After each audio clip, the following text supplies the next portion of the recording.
Hello, I'm Eagle. Eagle Gardens, Eagle Gardens 1, and this is fucking Talking Shit with Eagle. I guess. I don't know. 84, 85, 86, 86 today, I guess. One of those days.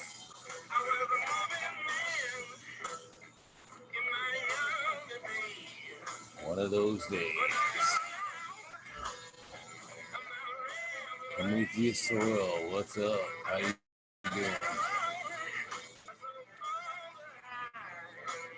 JD's, Most Hater, Kenny Shiva, Simon Presco, Warlock, what's up?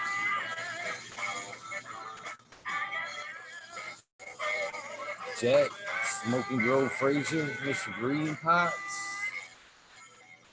How you doing?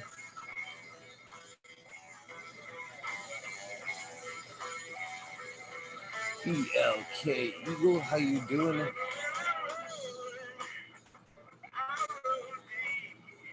Civilian Slammer, what's up? Jacob Crew, how you doing, brother? Black Keys, one of my favorite bands. Smiling, what's up, my friend?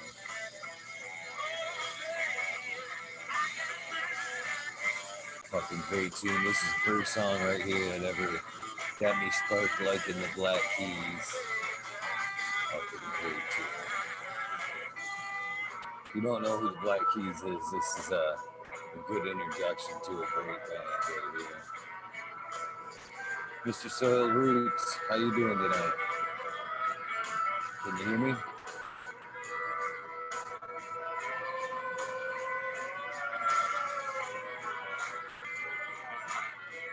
Maybe not.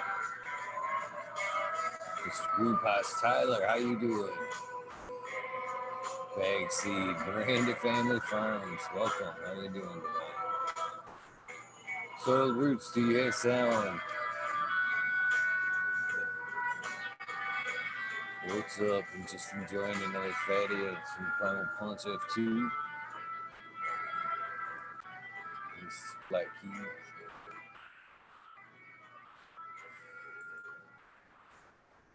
Not so sure if Soil Roots has audio yet. Doesn't look like his audio is connected. We'll just hang out for a few. Listening to the Black Keys. I got mine. Good tune.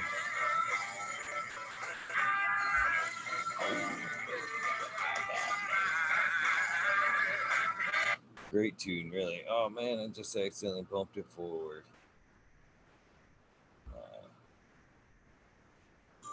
Soil Roots, you might have to press connect on your audio. Should be maybe a little microphone and a little. I think you might have it now. You there, my friend? We'll keep trying. Johnny Canasseed, how you doing?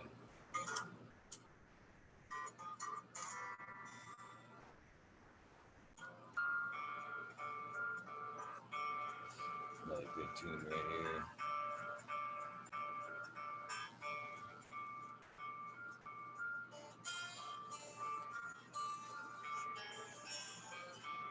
Mana Wada Waddy. What's up? Hopefully I said that somewhat correctly. Be too crazy for you. Mr. Soil Roots, looks like you may have audio now. How are you doing tonight? Good, good. You hear me? I can. Let me kill this music, man. How you doing tonight? Good, man. Good. How you guys doing? How's everybody doing? Pretty good, pretty good. Just hanging out. Just hanging out on this Wednesday. Right on. First off, you want to tell everybody where they can find you? Fortunately, you guys can only find me on Instagram, and it's at Soiled Roots. I have a YouTube account, but I don't really post nothing on there. I just like and save a bunch of videos and BS that I like on there. So, hey. So let's get it rolling, brother. How you doing? Let's when was that first time? We didn't get a chance to do the preliminary, before the show. So we just kind of jump in and roll with it now. Yeah, it kind of took me a minute to figure this out. So, like I said, I was trying to tell you, I'm not very tech savvy, that's for sure. No worries. I'm just happy to have you, brother. Just happy to have you. Happy to be here. So you a long time weed nerd, that's for sure. Why don't you just Yeah. tell us? You know the routine here. When was the first time you got started, man? Oh shit, I don't know. Probably. Let's see. I think we were moving from Arizona. I scored a bag from Arizona. I think I was 15, 14, 15, maybe 13, 14. Moved here. My cousin stole my bag from me. A couple months later, she ended up giving me a bag.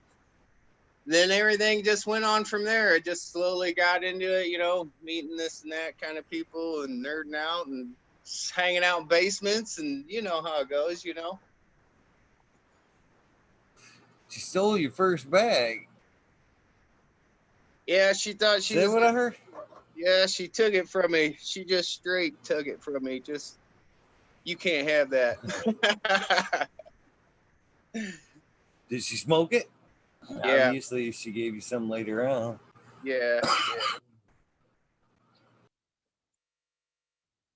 So, how long before 15 turned into every day?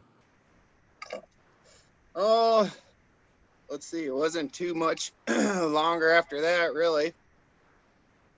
Just started hanging out with a group of friends. One of my best friends, Matt Demcino. Damn, I don't even know if I should say people's names on here, but anyway, cool dude. We all started hanging out. Just a bunch of, heavy metal rocker hippie type kids, man, smoking weed, running around town, skateboarding, doing crazy stuff, Right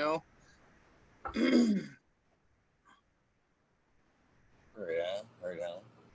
So, you like the rest of us, where it kind of did you end up hustling that shit a little bit? It sounds like you may have. Sounds like the scene was right, to Yeah, we all had our little part in that, Then, right yeah, yeah, you know how that goes. Everybody kind of does their own little hustling here and there. right on. Just trying to fill in the picture a little bit here. So, what kind of stuff do you remember? What kind of stuff you were actually smoking on back then? What you were able to get your hands on? Brickweed. There was a lot of brickweed, a lot of mids. There wasn't really too much good stuff. You had to go to kind of get up in the people would go up into Wisconsin and grab stuff. I'm from Illinois, by the way, if anybody didn't know. So we'd go up, send people up into Wisconsin. Wisconsin had some pretty fire stuff. Could usually come back with some Blue Dream or some, I don't know, some nice, good high grades. You never really knew what the name was, I don't think so. Right on. Well, Chicago was full of brickweed, that's for sure, especially around mid 90s, man. You could pull tons and tons of brickweed out of Windy City. Chocked full. So, when did you start to step it up a little bit? I mean, how long have you been growing? So I always tried growing. It wasn't too much longer after that. I think I was about 17 when I first chucked some seeds in the ground, all that brickweed, and you're sitting there thinking, why don't I just do this myself, And that was before I knew anything, I mean, you'd read the High Times magazines, and read the good articles and stuff like that. And they'd give you tips and hints, but there was no real solid information out there, You might have been able to go back and jump on the old man's computer way back in the day when there was dial up and freaking get on the old grow fucking sites. But when you were when shit, I couldn't I didn't really know what everybody was talking about, that the terms and everything was so advanced. It was It was crazy. But yeah, just slowly got to seed chucking and freaking putting them in the dirt, and then later on, kind of faded out of that. You go through your growing up kind of stages and never really stopped smoking weed, but got a job, blah blah blah. And then I think I've been solidly back into growing, like really get serious into it, probably 7 years now, really.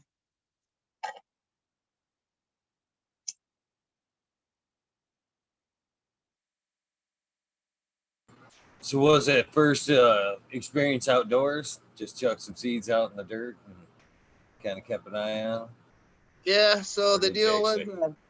grew them down along the river. Down along the river, there used to be this electrical union uh, place, and I think they caught on to what I was doing. I was out in the bushes, and they'd see this kid with a skateboard or a bike come riding and then disappear in the woods for a couple hours and then, come back out. Because I remember they got real big and I was all excited and I left them alone probably for shit. It had to have been 3 weeks and I come back and the damn things, they were chopped down. So I think the electrical guys got hip to what I was doing and either called somebody in or they went and got it or something. All these stories down by the river, man. I fucking run up and down the river when I was a kid all the time and never run into these fucking plants, man. That's the funny thing is I haven't either, and it's like, man, I ran up and down the river probably a good portion of my life and never have ran into anybody's crops, maybe some ditchweed or something, but nothing spectacular. Yeah, I guess I was paying too much attention to the river, goddammit, because this is like about the fifth story I've heard. I'm serious. Well, I just threw him down by the river. And next time I'm down by the river or floating down the river, I'm looking for weed. That's all I'm gonna do. I'm gonna float down the river, fucking looking for weed, because obviously that's where Yeah, the you gotta shit's put at. the fishing pole down and look around a little more, probably.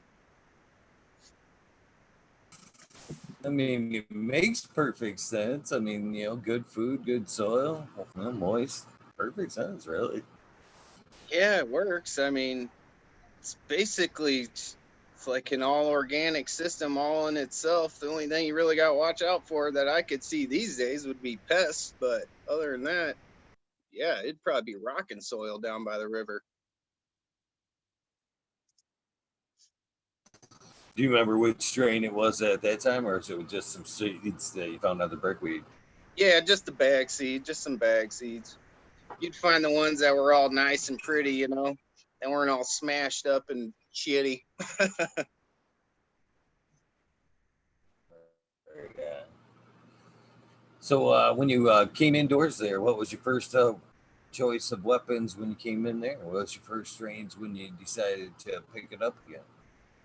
I got passed off a strain called Mango Lights, and that's one of the first ones that I took off with. I still grow it to this day. I don't grow it out very much anymore, but I keep it around. You keep your stables, you keep your fuse that you don't like to throw away, that's for sure. So when you came indoors, what was your setup like? Give us a little peek when you opened the door. Well, let's see. So I started out and I really started looking into it. There was a guy, I'm sure you guys, all you weed nerds know who MV Closet Med Grower is. Cool cat. Fucking, he had that grow, learn how to grow video, and that's pretty much how I did it. I found some base cocoa and went with the 3-part Fox Farm lineup and ran, 4 seeds, 2 were male. I chucked the 2 and then ran the other 2. Ran them out till finished. It was funny. I built a little grow box with them swirly LEDs, you get all the splitters and you get the wire connector, you act like you get like basically a big panel made of these damn things. It was pretty cool, but it did what it did the job, I guess.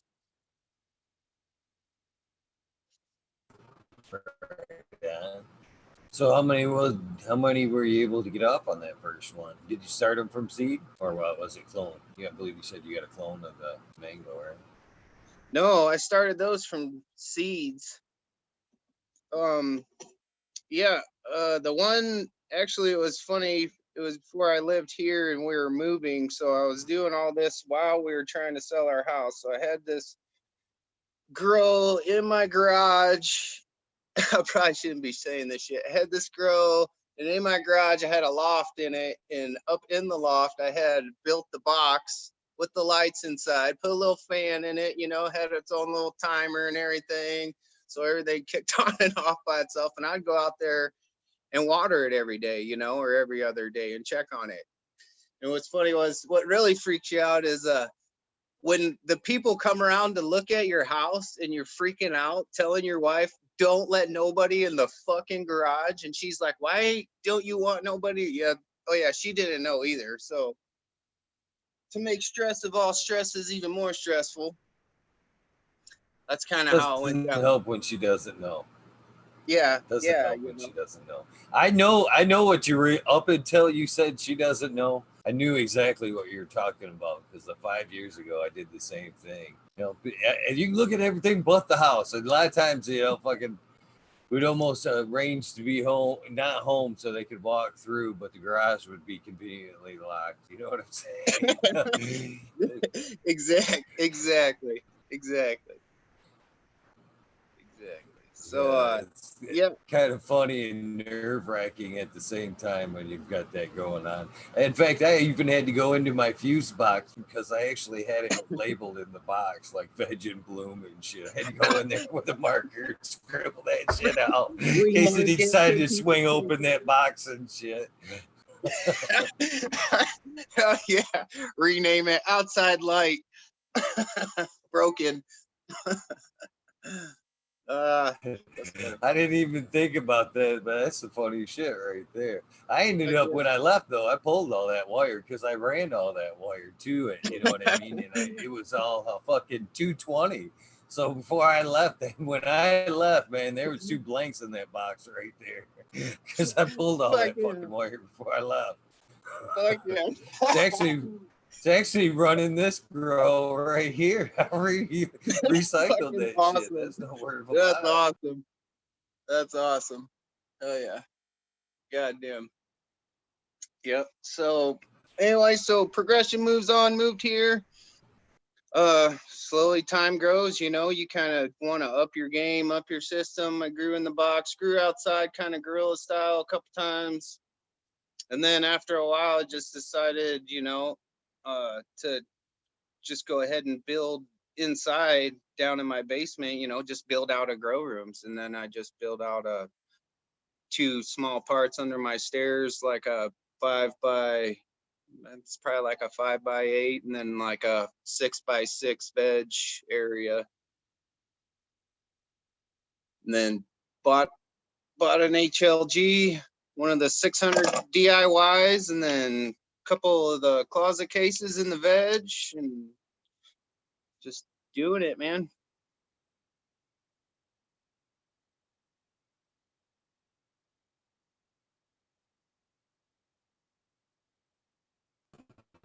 Do you prefer to grow in super soil? Um, yeah, I like super soil. I try to grow in like two similar style ways. Yeah, and it's all amended, I guess. But yeah, the subcool super soil, all of his recipes rock, dude. I mean, they rock. They work. It is true. It's true. Water only. I've never found any real deficiencies except for under these high power LEDs. You do get the kind of, magnesium looking deficiencies, but other than that, they're not really, not really too hard to tame back.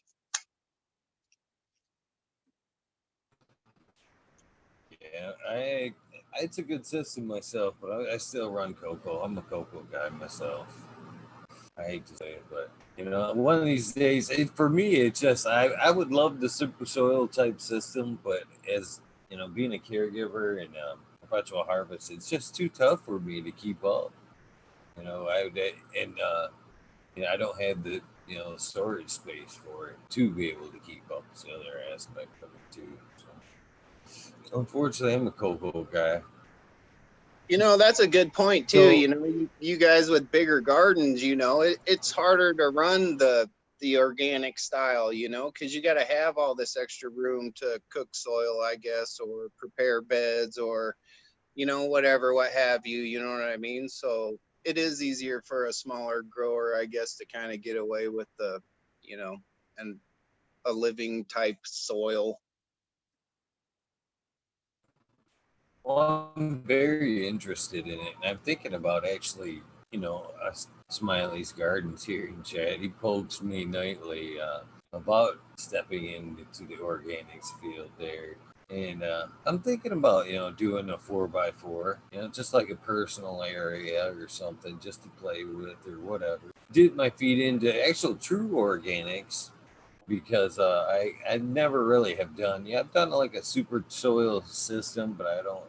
It's kind of organics, not like a living soil where you're like never you just kind of adding to it, never really pulling it out and moving it around shit. But I don't know, just to play with it one time. But what happened with for me, anyways, in the super soil was just like we're talking. I kind of got ahead of myself. I tried. I was doing pretty good, and then picked up another patient who actually filled out the card, and then that was just just enough to break the straws, the system's back right there, make it get out of where I pushed it, and everything kind of got. I got into that hot shit, and then after that, I was like, oh man, I was past the cook phase, you know what I mean, to where I couldn't keep up. I just instantly had to revert back to cocoa, what I knew well. So, Yeah, definitely. There was a swing. It's a swing. Living organics and organic style it's an always learning curve to me. You know what I mean? That's the way I feel about it. I never feel like you ever get a full grasp of it. I mean, there's stuff out there that the scientists ain't even figured out yet. So I don't really bother paying attention to what they say. I'm more of a trial and error type of guy. I'll learn myself hands on. But I can see the benefits. Actually been flopping around doing some non-organics myself. I've been wanting to do a flood and drain table, but I just ain't got the room.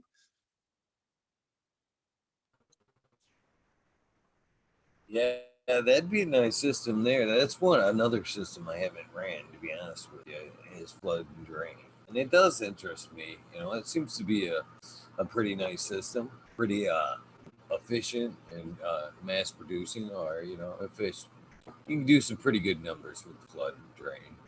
I don't know why I haven't dipped my feet in it yet. Just the whole keeping a reservoir thing kind of bugs me or scares me a little bit. Temperature and whatnot. I know it's easy to maintain, but once you get stuck in a good system, it's hard to change sometimes. Or a system you're happy with. I don't mean to say it's a good system, but a system you're happy with. True that. True that. Cheers, everybody. I So can't read what's the chat. I haven't been reading the chat. So cheers, everybody. Oh, that's a bummer. It's always so much better when you can read chat. Are you on your phone? Is that the reason why? Because you can Oh, sometimes still do it. actually, yeah, I'm on my phone. I got the TV turned on, but I'm kind of dicking around too. So, Oh, all right, cool. No worries. No worries. So when you're, what size pots and all that good stuff are you using in your system? um, Walk us through the veg. I use a various sizes. Actually, I like to try different pot sizes with different strains. You know what I mean? I notice some strains don't like to have their roots touching anything at all. Sometimes, they'll grow more better. You'll get more expressions. They'll be able to grow easier, I guess. I don't know how to explain it. So I grow anything from 5 gallon up to 20 gallons, I guess. Some good sized girls in them 20s. Are you keeping months in the 20s? No, I grow them out in them 20s. Yeah, you can. Yeah, they grow out some good sized plants. That's for sure. Yeah, there's nothing wrong with that. That's for sure. Nothing wrong with that. So do you mind walking us through some like maybe training techniques in your veg? Um, yeah, my training techniques are actually really simple. I don't necessarily top a plant if it doesn't need topped. If it does need top, I'll wait till, the fourth node, fifth node sometimes. And then I won't necessarily LST, but I'll go in every day and just smash the branches, push the branches back so, and keep messing with them until they kind of lay down. And then that kind of gives me my bush. I've tried all the LST and the scrogs and all that stuff, but I just find that the closer and the lower stresses I give to the plant, the better they grow. In my opinion, anyway, in my grow.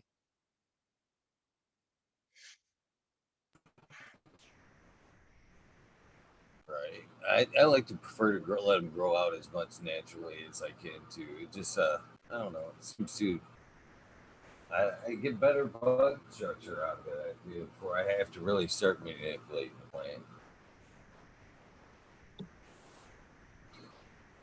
So Definitely. you want to walk us through, yeah, maybe your IPM? That's funny. Everybody's got an IPM regiment. I don't really. I believe in an IPM, but I don't really use it. I use the the maintenance spray once in a while when I do see a problem. But other than that, that's that's about it. I don't really spray. I've never really had a bug issue, fortunately, where I'm at. Outdoor is a different story now. The things I've been doing outdoor, yeah. Once a week. Once a week foliar sprays with insect frass. I'll give it the maintenance sprays and stuff like that. But I try to stay away from all the hardcore pesticides and everything.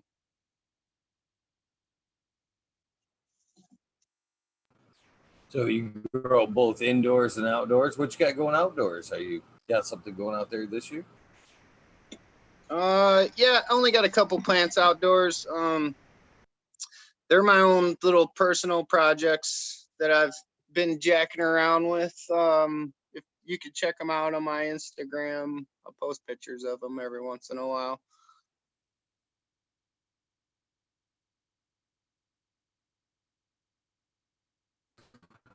Nice. I have yet to step outdoors in a serious manner. I was thinking about it this year up until the neighbors incident. Goddamn neighbors fucked it all up. Yeah, neighbors tend to fuck up a lot of shit. I noticed that. But it's good living. You kind of live out in the middle of nowhere too. I live out in the middle of nowhere too. Like we don't, like I got to run everything off my phone or hotspot it because we just don't have the wire. Don't come out here to get internet. So it's nice out here, but some people can be assholes.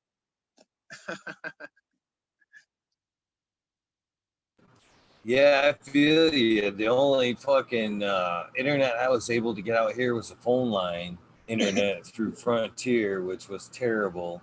And then, so the next thing was what I recently got, which was fucking satellite internet. It's fucking not. I'm not so sold on that shit yet either.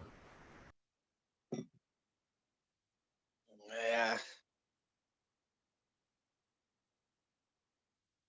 So what you got going on? What's everybody got going on? What you got going on, Smileys? Is he not in today? Smiley's hanging out. No, he's in chat. Usually I do the interviews, just me and the guest, and then Smiley jumps in for hang out in the sesh after sesh usually. Right on, right on. So walk us through your flower a little bit. What you got in flower currently? Oh, let's see. I got some North Star genetics in there. I have, oh, what is it? A golden child. I can't really remember the cross right now. That's probably one of my favorites. It's a sativa leaner. It's awesome. I got actually mostly personal projects in there. Actually, that is the only strain I'm running that is somebody else's. I didn't even realize that till now. That's pretty awesome, though. Tell us about your work. I mean, fuck, let's hear about that shit. I don't know. I just like messing around, you know. I mean, anybody that likes it just likes it. I don't, you know, not I never was out to. I don't know. I'm a medical patient, so I didn't. After a while, years of going to the medical things and buying their weed and seeing it, and then growing my own and thinking this is stupid. You know, why am I paying for these retards and then to tell me what they're selling me when I don't even believe what they're selling me. So anyway, I started growing. Oh, let's see. I got a hold of Subcool there for a little while. Tested a couple of the strains when Badger came out. I tested an Asian Persuasion and I think it was the Dank Commander. I don't remember. And the Asian Persuasion came out fire, dude. That was a really fire strain. Props to him. Props to Badger's Dank out there. I think he's called Badger's Batch now. So props to him. He's putting out some fire. So after kind of messing around with all these other strains that I grew, I just decided, I could probably do this. So I just started reading a lot, and paying attention to other people's videos and lots of the other breeders out there, following them and seeing what's going on and kind of paying attention to their techniques, and seeing how it was going down. Picked up some grow Bibles and some, grow books and some regular, horticulture knowledge about breeding, and then just put it to use basically. So I took first thing I did was took the Asian Persuasion and then I found, I hunted them out and found a male and a female and crossed them. I like that one. And then so I decided to keep going with that male. I found I crossed that male with this fire purple punch that I had. Actually, it wasn't fire, it just looked fire. I don't know why purple punch is like that, but it is. Anyway, crossed it with that. I actually have that on my Instagram, the Asian punch, and that came out fire. That came out way good in potency. The crystals are pretty nice. The calyx swell on it is really cool and fat. Nice chunky buds. And then I don't know, I just seem to kind of flip flop and just play around with stuff, I mean, I've crossed some of North Star stuff with the Asian Persuasion. I think I crossed their Gray Skull with the Asian Persuasion. That came out really cool. It was really florally. Um, I don't know. I just like to toss stuff, genetics around back and forth.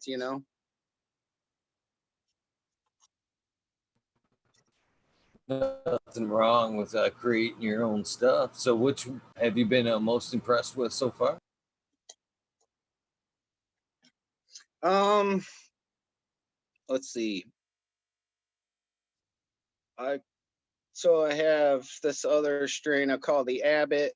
That's a pretty fire strain. That one there, that one gives you the freaking wah-wahs, man. That gives you that lightheadedness, almost buckle you to the ground when you stand up too fast, wah-wah high when you smoke it. It's awesome.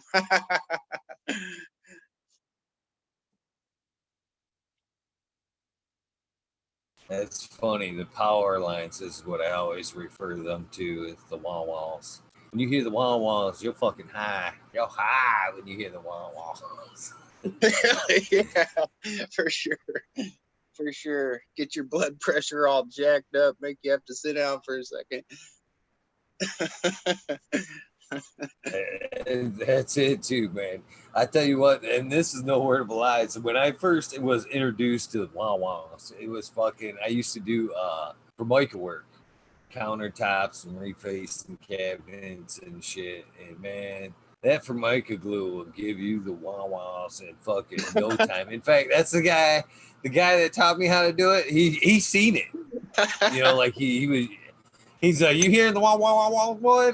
He's like, those are called power lines. When you hear the power lines, it's time to get the fuck out of the glue, boy.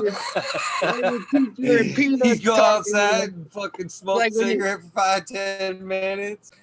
like when you Fucking, used to do them that shit fucking was. whippet things. I don't know if you guys ever did them whippet things. And fucking the crackers and the balloons, and you fucking goddamn that shit. You'd be all warm. Someone would be talking to you, and it'd be like the Peanuts teacher. Wah wah wah wah wah. You fucking huh? This time you gotta like grab a wall, kind of sit there, you know, hold your position for a second. I'm good. Oh, the good old days. That's funny shit. It's funny all the stupid shit you used to do. There's several comments in chat right now saying, I want to hear the wah-wahs. I miss the wah-wahs. They know what the fuck we're talking about. Fuck yeah. Yeah, you nerds know what's up. If you've been around long enough, you've had that good wah-wahs. Fuck it. I gotta sit down, guys. Hold on. Man, fuck. I've been to a few nitrous parties, fucking balloon parties and shit, man. Woo, that shit will fuck your head up the next day, man. We used to bang and not be right after that. Fun times, man. Fun times. So there's some crazy times back in that area right there. Woo, good times though. Yeah. I'd do it all over. I'll do it again. I don't regret nothing. I'd do it all over. Awesome. Hell yeah. So tell me a little bit about your drying process. Everybody's oh wait a minute, let's back up. Let's stay in the flower for a second. How do you feel about do you manipulate at all in the flower? Do you defoliate? No. Do you like super crop any a little bit? No. Just let them go. Yeah, I just let them go. If I'm gonna do anything, it's usually a couple weeks before flower. You know, if I'm gonna do it. If I'm gonna top it or pinch it, it'll be, 2 weeks before flower usually.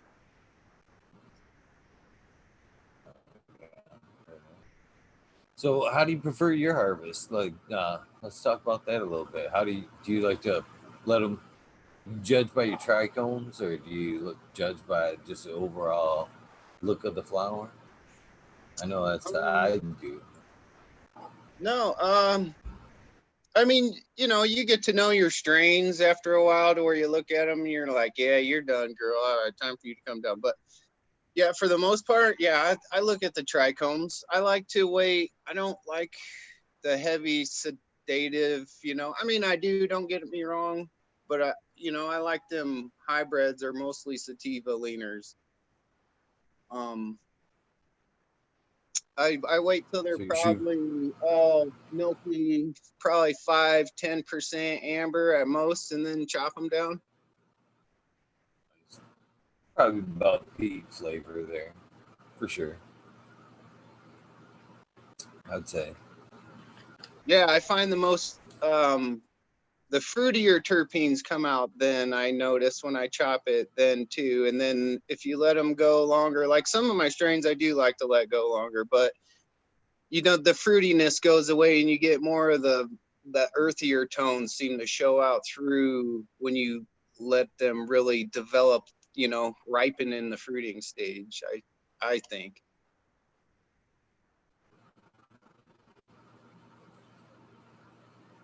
So when you go through harvest there, are you a wet trimmer, dried trimmer? You like to hang that shit? What's your preferred method there? Oh, let's see. I just got one of them, what is it, the My Herbs Now dryers. So I tried my first wet trim. Nice. Yeah, I tried my first wet trim this last time. I don't know if I did it right. I don't know if my humidity was off. Maybe I gotta monitor the room better that the unit's in. But normally I like to hang dry. I'll hang dry for about a week. It seems for me here in the Midwest, I get about a week in a room, at about 70 degrees, upper 50s, 60 degrees or percent humidity roughly. And then usually dry trim, buck it down, put it in the jars. Man, for me, I think that dry trim is so much more work, man. It seems you would think ultimately watching it, you'd think it'd be easier, but man, I'm just so much more anal about my dry trim than I am the wet. I don't know why. Because maybe it's because I know that's the final, the final deal there. From it ain't gonna shrink up or shrivel, or you know what I mean. That's it. I don't know. I spend way too much when I dry trim. I spend way fucking too much time trimming. I don't know. To each their own. I can't stand it. I hate dry trim. Yeah, I'd really like to learn how to use this My Herbs Now thing. It seemed like it sped up the dry time pretty quick. I didn't seem, and it was weird. The terpenes were still there, but it was almost like they were changed a little bit from the difference from the hang time to the machine. I don't know. I want to play with it a little more. I wish they had like a taller rack unit, or maybe like something like a box that went over the top, so maybe you could like hang inside of it and it still pull and suck air like it does. That would be kind of cool. They do make spacers for it, for in between it, little spacer racks. And then I don't know. There's a few things that you can tweak out on the machine, but I'm curious to well, how was it like within the 2 or 3 days she was dry? Yeah, 3 days, and I was dry trimming it. Well, okay, 3 days, and I put it into the jar, and it seemed like when I put it back in the jar, then the buds kind of reap moisture, but it was like a dry trim. Definitely, it was way faster than the week to up to possibly 2 weeks of hang time. Yeah, definitely way faster. 3 days. It was 3 days. Yeah, it's pretty average. 3 4 days, and I'm usually jarring it at that point. But it usually, if it's drying super fast, you are able to utilize that moisture shot, or just sometimes I shut the machine down. If it starts going too fast, I will shut it down for a few hours and let it moisten back up a little bit, and then fire it back up.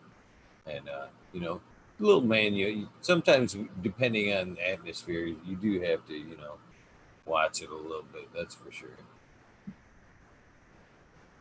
But Yeah, yeah, it's a cool machine. I like it so far. I mean, I dig it. My wife uses it for definitely. the goodies she makes. I mean, so she makes gummies, we make our edibles or whatever, and she will whip up some RSO out of the machine, and she'll make gummies. And, you know, I don't know if you guys ever made gummies and you pull them out and they're all nasty and sticky still, and you got to it takes a long time for them to get all nice like the ones in the store. So you got to like cure them out basically. That's kind of like how the factories do. They cure them, they like dry them. So if you put it in that fucking machine, we notice that it will cure them out better, so you'll end up with like not a super goopy fucking like jello fucking gummy. It's kind of cool.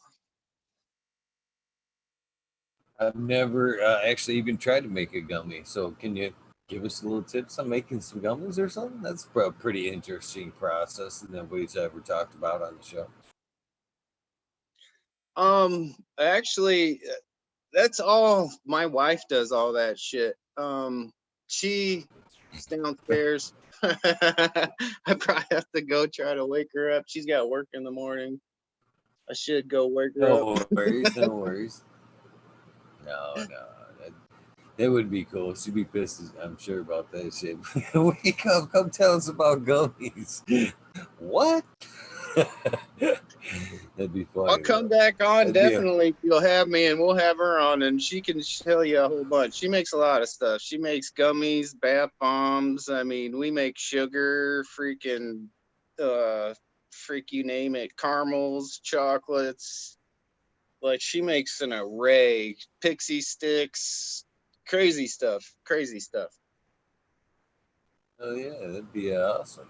Be awesome. Oh yeah. That was where I was getting that way too. Sooner or later, what you did with like say your extra bowl of shit, trim and whatnot, which obviously goes to edibles, huh? Or do you guys make any type of hash, or does it goes to straight to edible form? Oh no, definitely keeps them back for some hash making for sure. Um, I like all hash really. I don't have a freeze dryer, but I like the bubble hash. I like more of the old school style hash anyway, the darker, tastier hash. If unless I'm gonna dry it, then I'll just press it. Squish it in the machine, have rosin that way. Oh yeah, I definitely love me some bubble. Oh show. Such a good way or easy way to get a nice extract product without worries and whatnot. And it's really fucking simple. I mean, you can actually get small enough 1 gallon bags. You can just whip up a half ounce of throw a little half ounce of butter in there and whip you up a few good grams of hash in your kitchen sink. No problems. If you had to. Yeah, yeah, you're absolutely right. That's funny you say that because that's how I first started messing with the bubble hash. Before I got the big bags. The 5 gallon bags or whatever. But yeah, yeah, that's the way to go. I mean, if you're not, if you're just a homebody guy and you're just making your own personal meds, dude, that's the way to do it.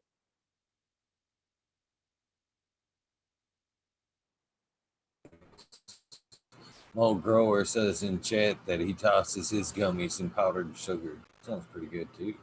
Man, Hell yeah. I love some fucking edibles. Love some fucking edibles. Hell yeah.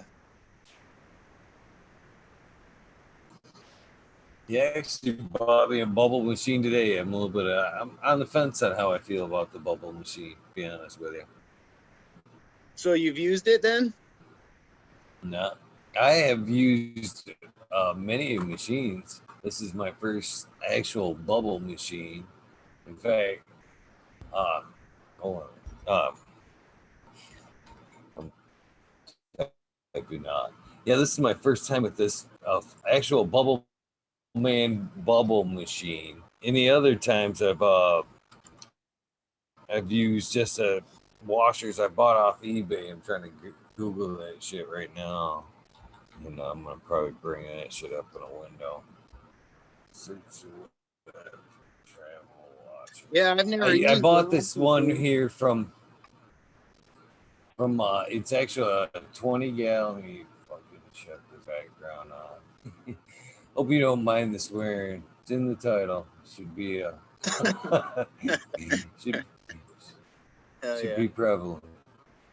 But I bought this machine today, and I've had a 5 gallon machine in the past, couple of fives. The last one I bought was a 8 gallon machine, uh, and it lasted me quite a while.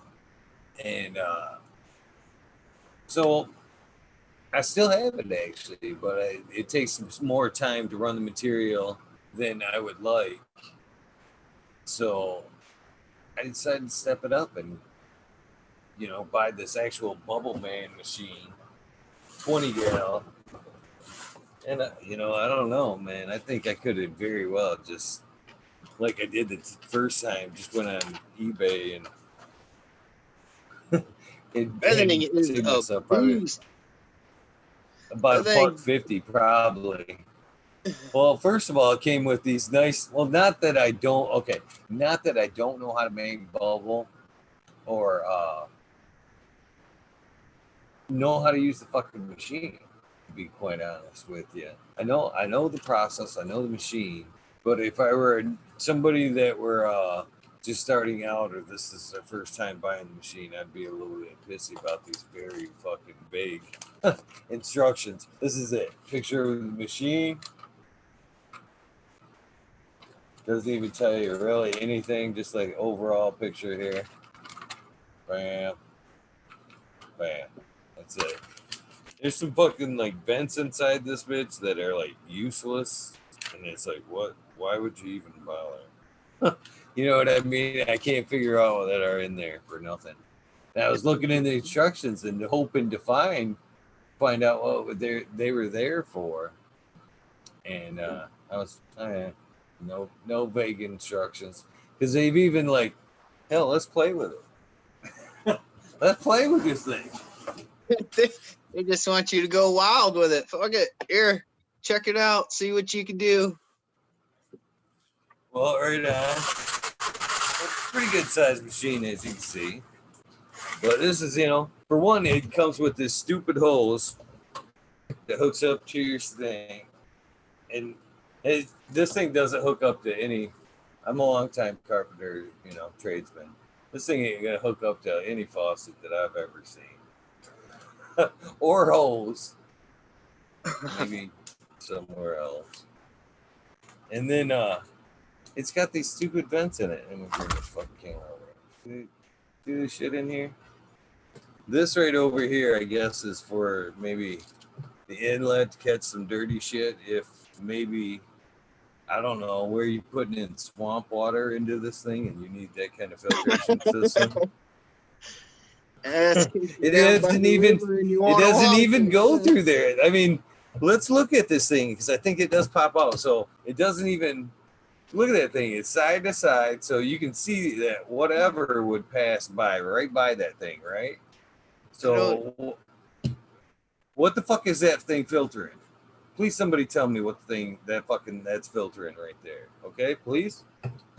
Then you get these little fucking this thing over here with what? Somebody? Anybody? I'm lost. I don't. I'm fucking lost too. All I see right here is a bunch of place that's gonna be a motherfucking bitch to clean. Yeah. After my wash, because I don't even see. I'm gonna have to take. Well, I usually take the top off anyway, but I guess this thing will only come off if I take the top off. And then I've got all that extra shit to fucking clean right there.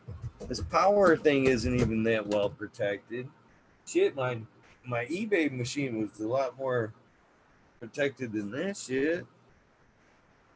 And I do like the bottom. This thing's pretty, I haven't ran it, so I don't know like how well the vortex in it is yet. That maybe that's the selling key right there, but yeah, maybe that's what the vents on the side are for. When the vortex kicks in action, maybe them little vents in the side are do something. They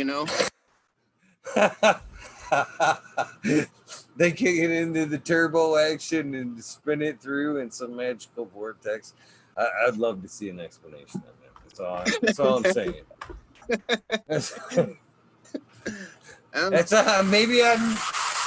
Maybe I need to take some time and watch the video. Maybe there's some scientific fucking explanation in there. And I don't know. Maybe put a run through it and you're like, holy shit, look at this. This is a run here. The only thing I can say realistically is, I got a deal on it. To be honest with you, I'm gonna even put it in up here. It brought up. I'm gonna type in 20 gal, see what I can find that's comparable.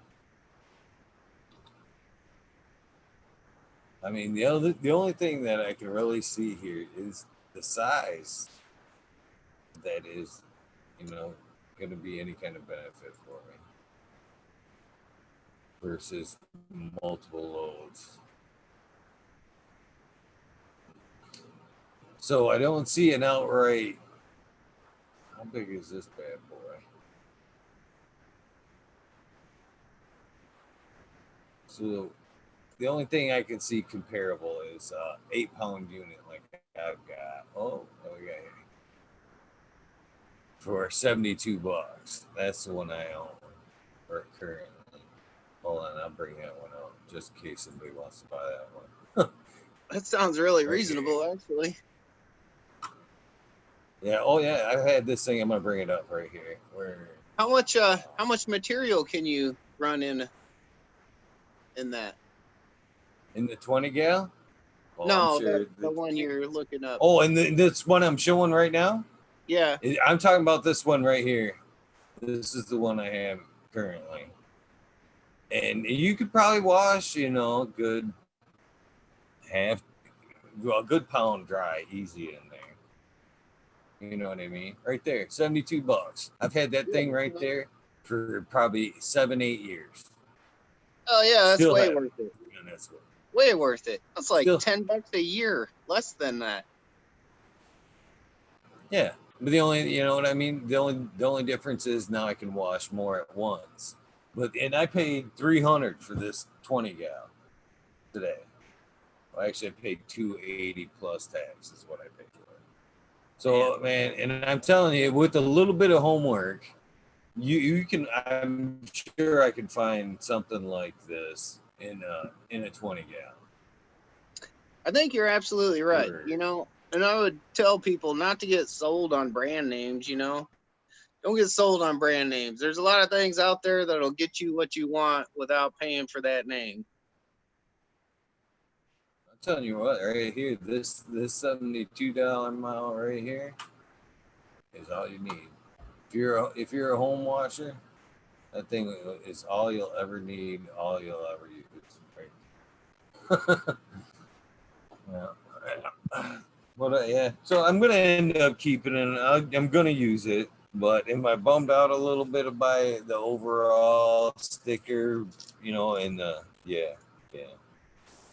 I would have expected from like Bubble Man, a little bit, maybe just not just say. I shouldn't call out just Bubble Man because I'm sure there's business into it besides him. There's investors, and you know what I mean. There's Right. people behind the scenes, I'm sure, trying to fucking Yeah, cheapen shit up as much as they exactly. can. Exactly. But man, But yeah, what a you would think bummer, that really. there would be at least a little more information or something, a link to a how-to I video or see. I see them vents to be just a fucking a mess of holding shit. Really, you know what I mean? And like I don't massive wash. collection I spots is don't what I'm use the thinking. bags. I don't use the bags. I don't like the bags. The washing bag, which it didn't come with either. It didn't even come with a 220 wash bag. Uh, Uh, I don't prefer it. So all I see is a ton of shit getting caught up in them bag filters. I mean, all I can see is like, a good amount of weight getting stuck back in there and not doing anything. right. So yeah, I don't know. I guess I maybe should have pulled it out of the box a little bit. They should have had one out. Maybe I don't know. Live and learn. Live and learn. Gotta fucking take it off screenshot. There we go. Like I said, you might be surprised with it. Might be the best one you ever bought, really. I'm hoping. I should be more optimistic about it. You're right, brother. You're right. Can't knock it till you try it, I guess. Right on. Maybe I was just my expectations were fucking super high. You know what I'm saying? Maybe it was just more unrealistically off the charts or some shit. Hoping, because it was bubble machine. But I was impressed by No. the size. I can tell you that. When I opened up that deep hole, I was like, and then I looked at them vents and I was like, what the fuck is that, man?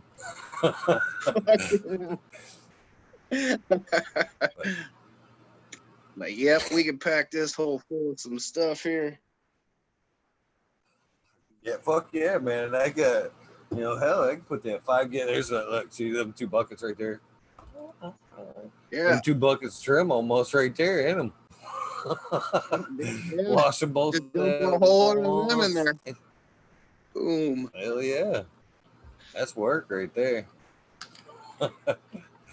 That's So time I saving. got And that's the thing too. I love as much as I love that 9 pound machine and it works fabulous. It's just when I put it off until I put it off. You know what I mean? And sometimes it's just backed up when it comes to that day. And I know I've spoken when me Boom Farms knows exactly what I'm talking about here. You always start out with good intentions, never early enough, never fucking early enough. And I've started out like 2 in the afternoon some days and been like, hell yeah, man, I've got this dick. And then it comes like 4 o'clock in the morning and you've still got a couple washes to go. You're like, man, why did I load that motherfucker up this last time? You know what I mean? I'm pushing 24 hours now. This shit sucks. If I could do Yeah, it all in one or two washes. hell yeah, I've had instances like that where friends or people will be like, hey, can you show me how to do that, and I'll be like, sure, you could borrow my stuff and I'll tell you how to do it. And then you end up over there for 6-8 hours doing it, dumping out buckets, and running hash for people. Then they're like, and didn't even really observe the whole process the whole time. You know what I mean? It's kind of funny like that, I guess. But You know what's funny? Motherfucker. These guys can call me out on shit that I don't. There's times I don't even know how the fuck they're calling me out on some shit. In this in particular instance, that's our dry as shit. Smoking all that weed. Who was it here? Mo Grower called me out for again not being on live chat. How he knew I was not on live chat, I don't know, but he was absolutely right. I'll look up. I'm like, yeah, he's fucking right. I'm not on live chat. What am I missing? Probably somebody just called me right out in live chat and shit. Don't even know it.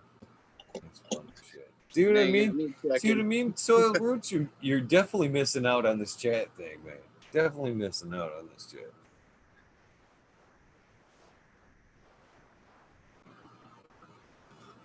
I keep staring at my phone. I got the TV turned on and I keep missing chat because of the lag.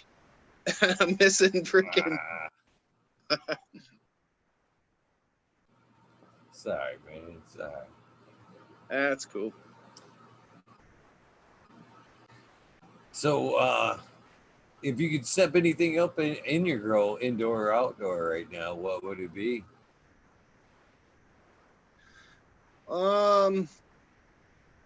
I'm always trying to get a better understanding of nutrients and how they work. I think I'm always trying to step it up, in every aspect, whether it be from ventilation to VPD, to anything, it's just a general progression of a grower. You're always trying to get better. You're always trying to see that next better run. You're always trying to, I can do this better. I could do this better. This is going to get better. It's always a progression in my eyes. So you're always learning, you're always, and then once something kind of fades out, it seems like you pick up something else that you get curious in. Well, this is my problem now, so I'm going to start learning about this or that. That's kind of my thoughts on it. That's funny. They said they could, when I was screen sharing and I took my shit off, they could see my screen. I was actually showing my whole screen. They were watching what I was watching, so that's how they knew my shit was on fucking top chat. Good thing I didn't have some fucking nudes and shit up on there. Well, I was picture in picture, something stupid and shit up. Hey, it's the late night show, I guess. That's some funny shit. Careful what y'all screen sharing.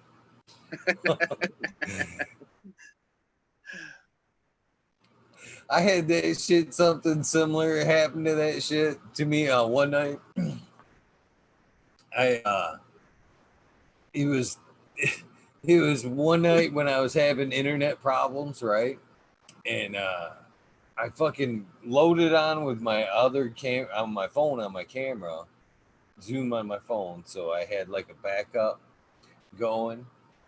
Right. And I didn't even think about that shit. So I end the show and I'm sitting there, I'm trying to do my shit on the show, put in the tags and shit after the show like I usually do, and then it won't. It's saying still live, and I could see people hanging out and chat and shit. I'm like, what the fuck, man? It, 10 minutes, man. I sat here doing shit. I walk around doing some shit. Luckily, the fucking camera was off on the other phone, but it was still live and shit. Man, I was, fuck. Just God rolling knows. away. God knows, man. I could have been up, got up, fucking scratch my Doing ass in front of the something camera. shit. Fucking God knows. But it was on for like 10 minutes before I caught it and shit. I was like, oh, man, no wonder. No fucking wonder you get it. Yeah. That was fucking funny. That's funny. Yeah. There's a bunch of good people in the community, though. They're all good sports, pretty much. Oh, for sure. For sure. It's been pretty cool watching people, come along and hang out with this whole thing. It's been amazing, bro. Yeah, I gotta Good say, people like yourself. you're the members or the panelists you've had on have been quite impressive. I gotta say, my friend, quite impressive. Well, you put yourself on that list now, so it just got even more impressive. I'm Plus, just some regular dude. we're all made of the same shit, man. We're all made of the same shit. We love the same plant. There shouldn't be anything that really sets us apart of our love for the plant. True That's the that. way I see it. You know what I mean? Hell yeah. Who knows? Who knows? You may, just because you're could be mid stage, early on, however you want to call it in your grow career. One of them strains you've already produced might turn out to be something great. Somebody could take off and run with that thing. You'd be the next fucking breeder Steve sitting here, and you know what I mean? I'd had the first chance to fucking talk with you and shit. 10 years down the road, I'll be bragging about that shit. You never know. You never know where this world's gonna take us, man. Hopefully, So 10 years down the road, I'll still be watching the damn show, hanging out. Yeah, that'd be something. That'd be something for sure. Some days a little bit. I'm gonna be a little bit honest with you. Some days are better than others, man. And this week has been. It's been a fucking fun ride, but this week has been tough, brother. Tough, tough. I shit you not, man. I was sitting here before the show. I was a little frustrated, aggravated, and almost thought today I couldn't believe I was even thinking about it. I was like, almost time for a break. I was thinking to myself, motherfucker, I didn't even make 100. I'm already ready for a fucking take a break. Yeah, one day at a time, brother. One day at a time. It is rough some days. Well, it's just I don't know. It's been a lot of just scheduling mainly. Just scheduling. I had right before the show. I had tomorrow's guest canceled, which at least this time, I had 24 hours. I guess so. I can't be too butthurt about it. 24 hours. You can still call a dentist or a surgeon cancel 24 hours. You know what I'm saying? So that. Yeah, I guess you're right. Can't be too pissy about that. I got at least got a head start on it. But this weekend I had 2 in a row with no warning. You know what I mean? And it's hard to put your heart and soul in something. And just one or two occasionally, one a week maybe, 2 in a row, 3, 3. Man, the way I see it, brother, regardless if you get guests or not, you're still on here every night, dude. Talking shit with Eagle every night, chatting it up, whatever. You're putting content out there. I mean, that's what people look for. They look for that thing, that hangout. That niche or group they could fit into. You know what I mean? A lot like back in the weednerd days. When they had when there was Subcool and you watched the Subcool show, and then there was, Dago brought on the Grow Tube or whatever, and then they were all on the Grow Tube, and then And then it seemed like, you know, YouTube fucked shit all up, and then everybody kind of split their ways. Now everybody's kind of getting back into it, you know. Med One, he put out constant, you know, stuff out there constantly. You know, he was always putting content out there. You know, that's what I was kind of thought was cool about certain people that just didn't mind all that. They just kept going. You know, they just keep going. You know, they just chug along. Yeah, yeah. I try. You know, I try. So that's what I'm saying. I will. That's one thing. If you've ever known me or you know me personally, if I say I'm going to do something, I do it and I live up to my word. Just so you know, like I said, some days it could be a little discouraging, a little more than others. Yeah. Tomorrow is actually a little extra discouraging because I'm supposed to, it's one of the things. Now, tomorrow I got a already hectic day. Tomorrow, somebody special to me birthday, and I made the mistake of booking a extra show tomorrow, which I'm supposed What? to be on Embracing Organics tomorrow night at Oh, 9, I yeah. believe. The EO show. A good group of dudes over there. Nice dudes over there. Right on. I've had half of them on. Fumi, and Fumi's elusive. He's yet to come on. He says yes, but Fumador is he's yet to be elusive. on. He's an awesome dude, though, and he takes kick-ass cannabis pictures. He does too. And I always tell him that, man. I've always been a big fan of him, man. His cannabis pictures are like art. They really are, man. They're beautiful. I mean, he catches them just right, intriguing shots, and amazing. But man, Truly. tough, very tough to get on the show. Very tough to get on the show. Stabby's supposed to be on next week, next Friday, I believe, the 20. Let me look. I got it right here in front of me. 26, 26. Nice. Stabby be on. Nice. Should be a good show. But then now I got to turn around and all the minutes between now, sometime tomorrow, hanging out, the birthday, and then doing that show, trying to line up another guest to do my show from 11:30 to 4 in the morning. Yeah. See what I'm getting at? Be a little Yeah, stressful. Be a little that's a stressful. little. Yeah, yeah. I can see that. I can see that. I don't know where or how I'm gonna pull an ace out of my hole because I've used them up lately. That's another thing. And with all these guests canceling and shit, man, I've had to pull in some aces in the hole. You know what I mean? I've already burned up a few, and now I gotta try to come up with another one. Nice. We'll have to We'll get the see. community, get these guys on chat here.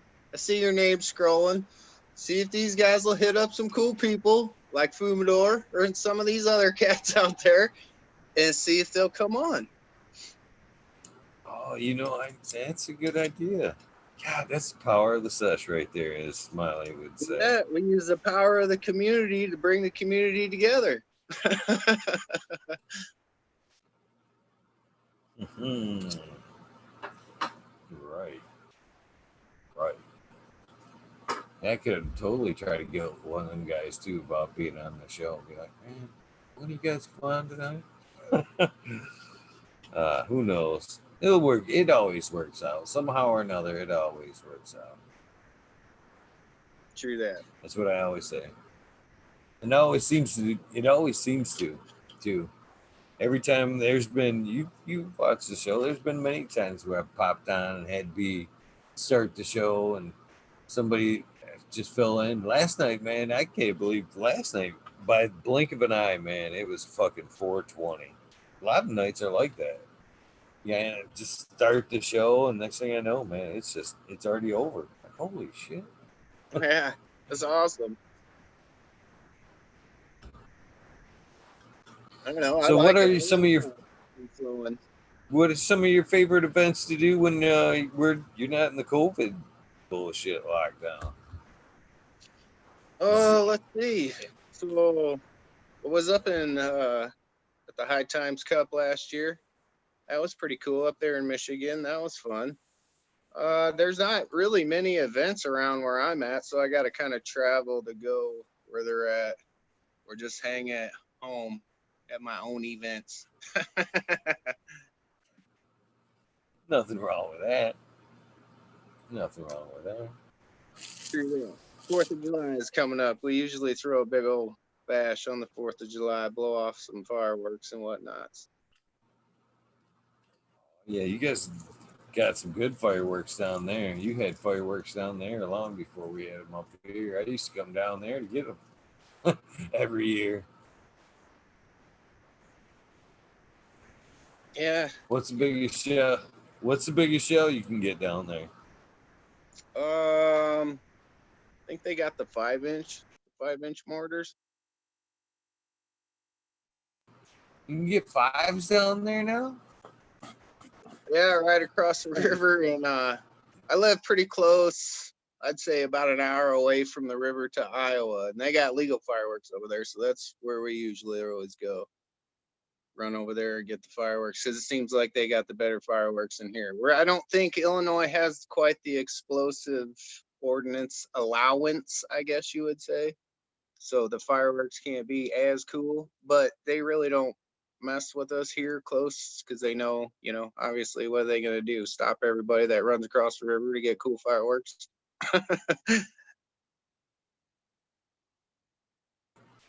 Man, 5 inches would be some nice. I think the biggest I've ever had my hands on were 3s. But man, yeah, some fun with 5s. Yeah, I've learned though, Man, it's about the show. It's not about how big they are, it's about the show, Oh, for sure, man. I have definitely put on some shows. That's for sure. I at one point had screwed down them tubes to a sheet of plywood. All of them that I had bought. They came with whatever I bought, and just Yeah. had my nephews undoing them balls for me while I ran back and forth, just dropping them in tubes and lighting them back and forth. For That's fucking a usually long my time. 4th of July right there. You don't get to see it very much, but it's fun as hell. Oh yeah, for me it was always about lighting that fuse and running. That was the fun, hearing the bang behind me, grabbing the next shell. That was the fun part. When that tube goes off behind you and you're grabbing that next one to go dump it back in the empty, dude. Yeah, it gets a little crazy back there, but yeah, it's fun. The dreaded upside down shell. Yeah, You ever put one in upside down and it comes up about 15 feet and blows up? Yeah, actually, was it last year or year before I got hit with it? I got hit with one. The freaking thing blew out and hit me. It bounced off me, luckily, but yeah. Yeah, that was kind of brutal. One of the funniest things I ever fucking seen in my life. It reminded me of like a fucking scene in like Fridays almost. Remember when fucking Smokey was running down the road and fucking zigzag pattern and shit after you done smoking? Yeah. It was my brother-in-law at the time and his stepbrother all fucked up and lighting off fireworks.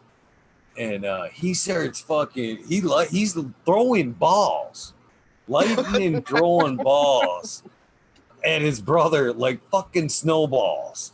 And fucking Charles is like, running down the road, whipping them and shit.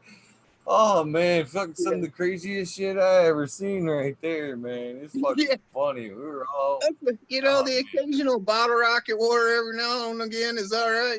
Everybody get your sunglasses on. We're gonna have bottle rocket war, but yeah, that's getting a little nuts. That's like lobbing grenades at your, Oh man, and God bless his soul, fucking Joe. He was fucking one of my favorite people to be around. 4th of July. But man, he was king of the upside down. I don't even know if he did it on purpose or what, but there's many shells that I seen that cat put in upside down in them tubes. And again, I don't know if it was on purpose or what, but man, a lot of scattering. Because if you flood my off as much as we have, obviously, Yeah, there's a you get to different learn sound that in them. sound. That sound. Yeah. You hear that That sound, weird you're like, oh sound. shit, keep running. This one ain't right. This one Clear. ain't right. Everybody clear. Have everybody down. Yeah. Love fucking 4th of July. I've shot myself in the nuts a couple of times fucking Roman candles. That's no lie either. Fuck, how many times you lit a Roman candle and go like, Yeah. which one is it again? Which end is it? Oh, fuck that end. Fucking flip that bitch around and start aiming it at your buddies and shit. Yeah. They're fun. I love me some fireworks, that's for sure. They are fun. I should, you know, man. I about had tears in my eyes. The first year here in Michigan where you could actually buy explosives and cannabis, it was fucking one of the best years of my life right there.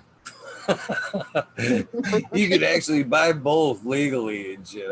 I never thought I'd see that day and shit. I was never so Still proud. walking around when you do it, man. I remember the first time so I have my card for a while, right? Like pretty much since the medical pilot program or whatever started. I remember first time walking to the shop, you still have that feeling, like you don't want nobody to see it or know, you got that fucker tucked under your arm. You're kind of walking to your truck all fucking looking around.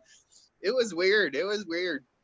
I'm used to that red state, mind state, you know what I mean?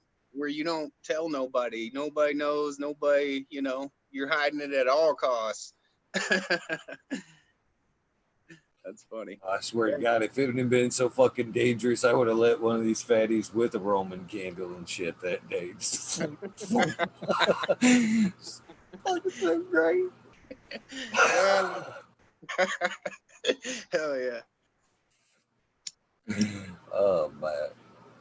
Yeah, 4th is always a fun time. Fun time. I hope that that's something that I never even thought about it, but I hope that's something we're able to at least enjoy. In the coming weeks, we can at least sneak that holiday in and do something fun. Yeah. Yeah, absolutely. Yeah. This whole lockdown corona thing, whatever they want to call it. I don't know. I don't want to give too much opinion on it because everybody's got one and it doesn't really matter anyway. So, Right on. but yeah, I can't wait for it to be over. Do we get back, socializing, being out with people? So, what do you like to do when you're outside the garden? Shit, I don't know. Got a few acres out here. I'm really kind of a country dude, an outdoors kind of guy. So, I mean, I'm always doing something outside, got a little pond pretty close to the house. We either go over there, me and the family and the kids and hang out and fish or swim or, whatever. Or either we'll be over here at the house with the grandkids, running around in the yard. I'm kind of, family kind of guy. We don't really go out too much. Once in a while we'll go, to do something, but the fair or whatever, there ain't much really crazy going on here. Yeah, sometimes just being with the family is all you need, brother. All you need. Yeah. Hell yeah. Love fishing. So that's a good day right there. Just staring at a bobber with a fucking joint in your hand. That's a great afternoon. Zen time sometimes right there. Sit out and bake in the sun. Yeah, I like that. I don't mind that at all. So are you an outdoors I'll be guy? right. Do you hunt? Do you do any of that? Winter I type don't hunt activity? anymore. I used to hunt a lot when I was a kid, when I was younger, but it kind of just faded off as I moved in towards the city and shit. I still enjoy fishing. I taught my girls how to fish, but as far as getting out in the woods and hunting, you would think I would, seeing how I live in the fucking forest. You'd think that's something I would Right. definitely utilize. But as I moved up here into the country, it almost has taken the way of wanting to hunt. You know what I'm saying? Yeah. Not that I don't enjoy it or whatever, but seeing it firsthand and having, you know, like 50 turkeys walk through your yard, or, you know, seeing deer up here ain't shit to me anymore. I see, you know, on average like 10 deer a day. You know, No, it's not you walking. When when I moved up here and they started talking hunting and shit, I seriously was like, hunting? Hunting? You could probably sit on the roof of my fucking house and just throw rocks at the fucking deer. What are you guys doing baiting and hunting and shit? You know what I mean? right? And so after enjoying that for so long, you know what I mean? It's, even though I enjoy the hunt and everything, it's just I enjoy the nature as well. So I just kind of keep it towards the fishing, let the rest of the shit Absolutely, run around, I guess. absolutely, absolutely. I agree. I agree.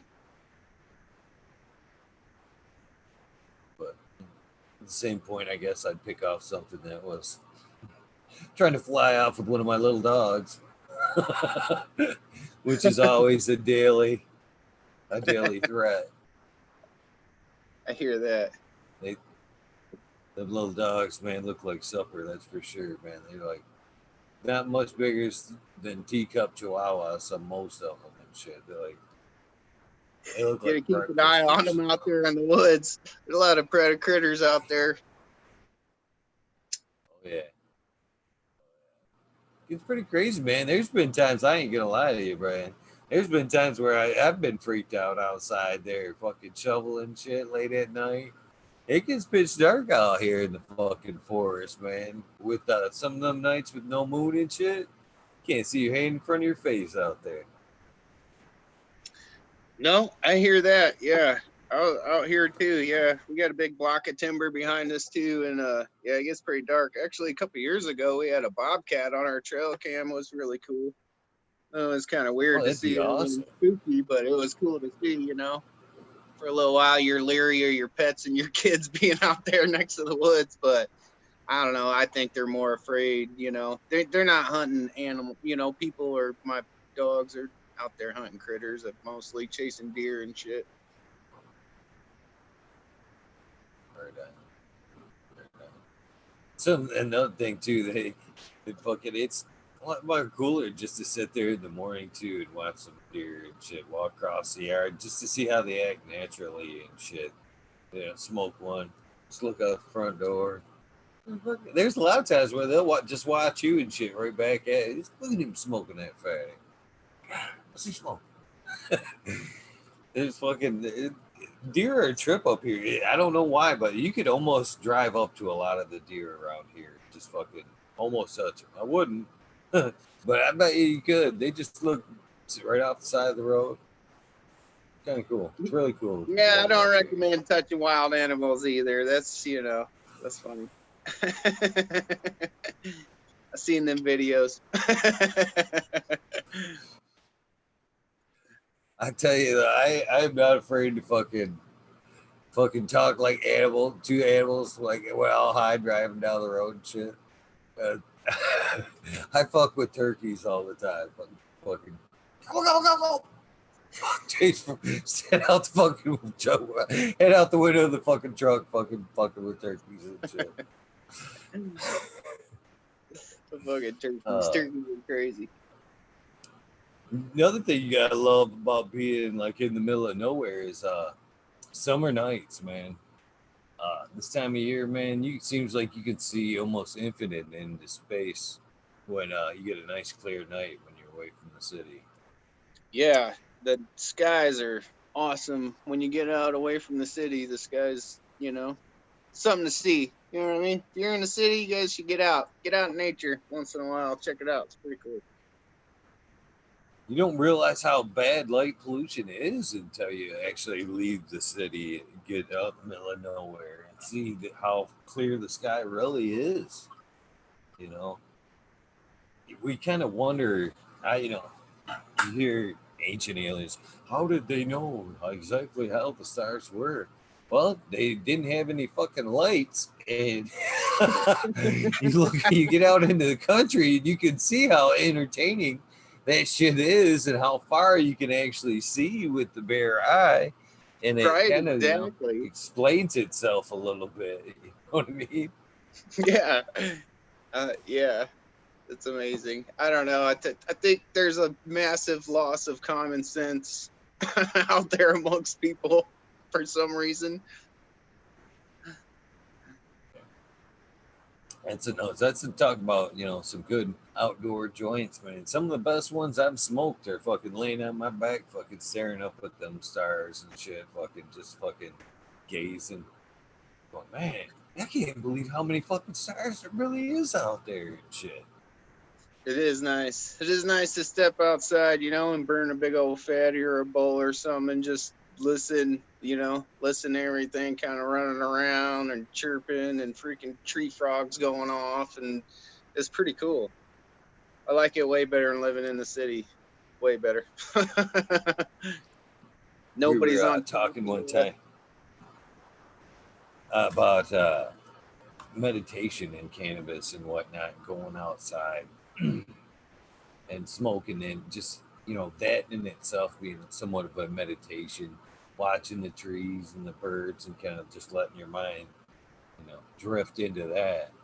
And I kind of mentioned about doing that at night, and somebody in chat said, you know you can't enjoy the birds and shit at night. I'm like, man, that's dead wrong. I'm like, man, some of the best joints I've had are in the Yeah. pitch dark out there with my mind, hearing You them want to see noises some and your life. Yeah. imagination fucking You running want to loose see and stuff shit. come to life, dude. You go outside at nighttime. Yeah, I got to admit, if you want to do some of that meditation type stuff, that's a good idea. Grab you a joint, microdose even, take less than a gram, or a gram, just enough to, get out there and even your mind out. You know what I mean? It'll help a bunch. Plus, it's cool Swear to as God, fuck. I looked at the truffle pile today. Looked at some truffles today, and I thought, man, is today the day? Is today the day for a rabbit hole? Oh, yeah. Yeah, definitely. Definitely. Yeah. Yeah, And I don't today know. was a beautiful day. I didn't want to come home, man. I took off and did some driving, and I had to go out to the grow shop and obviously pick up a bulbing machine and a few other things. It was a fucking beautiful day after being locked in the house, not doing a whole lot lately. I didn't want to fucking come home. I just wanted to. If I would have had more joints, I would have probably went for a long ass fucking drive today. That's for sure. Hell It yeah, just that felt is something good to I be do out. enjoy doing. Rolling up a bunch of doobies and just take off down the dirt roads, Take off down the dirt Oh, that's roads, a just great drive day. around. That it maybe sound corny to some folks, but that's a good day right there. You get a back road, especially one you ain't even fucking been down. You know what I mean? Just on an Yeah, adventure, yeah, get lost, right? fucking good tune Halfway on the down the radio, road, and you're just fucking looking at your gas tank going, oh, half tank, all right, we're good. Onward. man. I've been on a few of them drives, fucking, especially up as you get northern, further up you go into Michigan. There, man, gas stations get a little further and further apart. There's been a couple of times I've fucking hit one of them back roads and actually started to work. I don't even know where the fuck I'm at, much less a gas station and shit. You hit And the that, little that almost 15 makes it a house little bit town more with no fun, gas though. stations. Damn. You're sweating it. You're sweating your way through it, but then once you hit that gas station, you're like, yeah, it was fun. It Yeah, was fun. right. It had a little. Uh, so, is there what kind of stuff you guys? Do you have any kind of family trips or trips planned, or canoes, fishing, anything like that planned ahead? Um, Nothing really planned, actually. I got some family in Idaho. We were thinking about possibly going up there and visiting them this summer, but other than that, not really much. I noticed you guys got some events coming up. That would be kind of cool. You guys are like 6 hours away, I think, up there. I could think I can make Fly it up. up cultivation, Yeah. 710. Come on up, bro. Was I'm that good? planning to sneak down there and fucking with a big old fat sack of weed and fucking smoke down with whoever wants to smoke down on that day. Hell yeah. I'll see what I can do. That sounds like a good time. It's a free event too. Is it? So is it Yep. medical patients only can get in the event? I doubt it. I doubt it, but I don't think Buddy. That's the way Buddy ran it last year. I believe it was open. It's legally, it's rec legal here anyway. I don't know what Oh they can yeah, say to you. duh. All right, yeah. Yeah, yeah. I don't think there's That's cool. anything they So can say. it's for the cultivators in your area up there in Michigan then, huh? That's pretty cool. It's it's just an open door. It used to be just like just to get together. They'd kind of spot a couple sponsors, booths, bands, and it's just grown, year after year. Used to be the same time as the Cup, which worked out for both. You know what I mean? But this year, I anticipate it to be way more than Buddy ever expected this year, because multiple regions, lack of events, people just dying to get out of the fucking house. Uh, Second full year of recreational here, and then on top of that, people dying to get out of the house. So yeah, Yeah. I can see that being a fun event. Hell yeah. Hell yeah, definitely. For sure. And it's close to my stomping grounds. I know a lot of people through there, so worst comes to worst, I'll fucking have somebody drop me the fuck off. Hell yeah. That's the Have way to do it. backpack will travel at the fucking events and shit. Pick me up right here out front here in a little bit, please. Thank you. Right?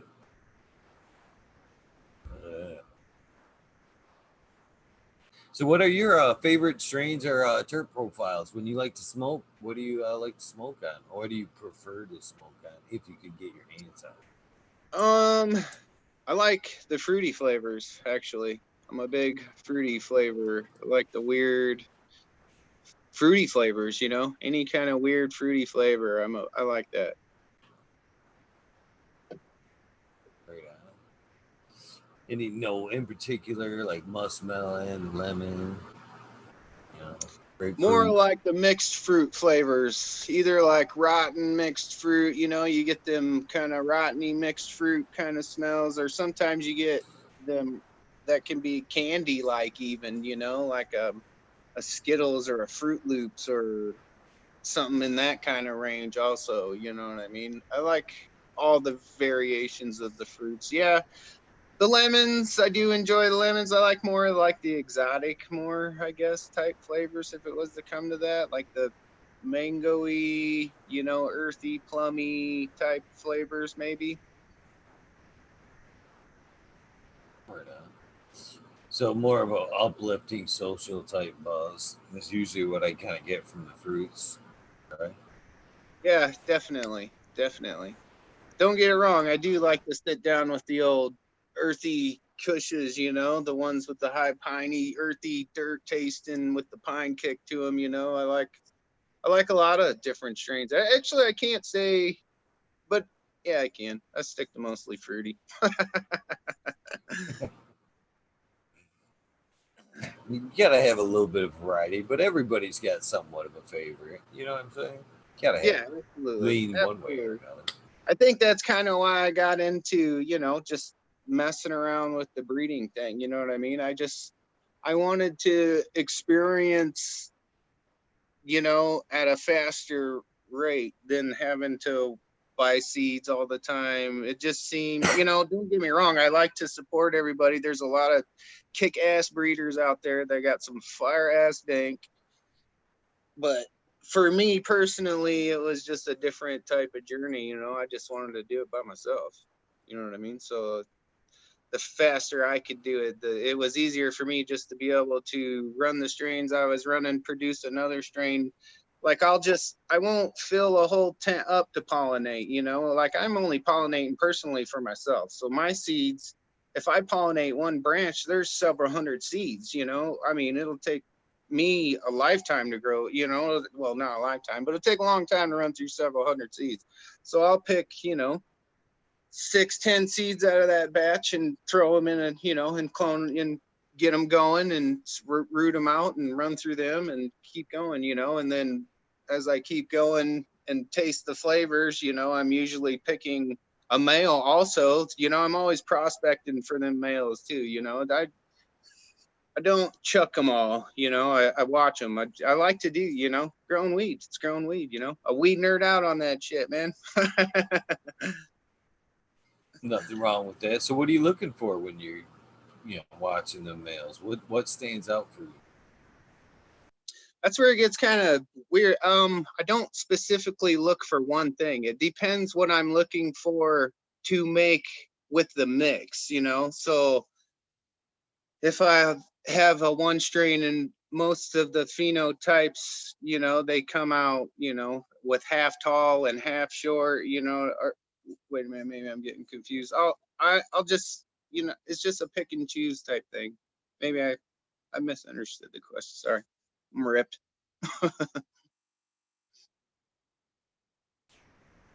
Well, there's got to be some traits in the male that you see structure. Do you do stem rubs? Looking for terps profiles when you're in your selection, or is it just something you see one that just you know Yeah, absolutely. calls Absolutely. out to you? You're like, that's the guy. I'm gonna work with that one. There's different things I like to do when I grow the males out. Like I'll grow them out all the way and then grow them past. And if you grow them past their prime, you know, they'll show you crystals, or, you know, there's certain expressions they'll start to show you, you know. Or if you throw them back into you know, into veg after you've bloomed them out part way, they'll show you certain expressions too. And you can kind of pick up on certain things. That's just my thoughts on it. So that's kind of how I do it. And yeah, I'll go by stem rubs, you know, but usually I wait because I noticed that stem rubs early in veg aren't necessarily the same as in flower. You know, they'll be similar, but they're not necessarily the same. You know, they can change totally as the fruit ripens or the plant ripens. You know what I mean? So I tend to wait until the flowering stage before I start smelling or doing any kind of terpene hunting or anything, you know, special fruity flavor hunting or anything, or looking for structure or anything like that. I wait till they're mature, you know. So when you do a stem rub, what is the profile you're looking for? I know when I do mine, there's certain things I can pick up on that. I'm like, oh yeah, that's something I'm looking for. So Any what sets your nose off when you do your rubs then? just the stuff that I've never smelled, like the terpene, the combinations of the florally fruity. That's what I like. I like the like heavily tones of floral with lots of sweet tones in it, you know, fruity tones in it. And the real, it seems like the mixes of that.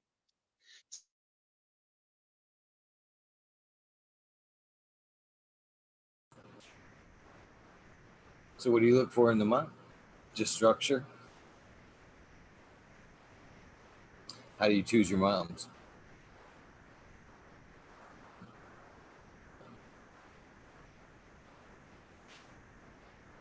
Did I lose you there? Maybe so. I was just asking for what you were similar, just the opposite of what you're looking for in the mom. Oh, what am I looking for in the mother? Yeah. Basically just a good yielder. I usually look for the structure to be fairly decent. Frost is what I usually look for in the mother if I'm planning to seed it out, you know. If I'm planning to seed it out, I'll look for the frost to be on my mother's side usually, which is weird, but it works out for me. So that's what I look for. Yield and obviously the terpene content. The terps, I think, usually come from the male. That's what I get out of my little adventure anyway.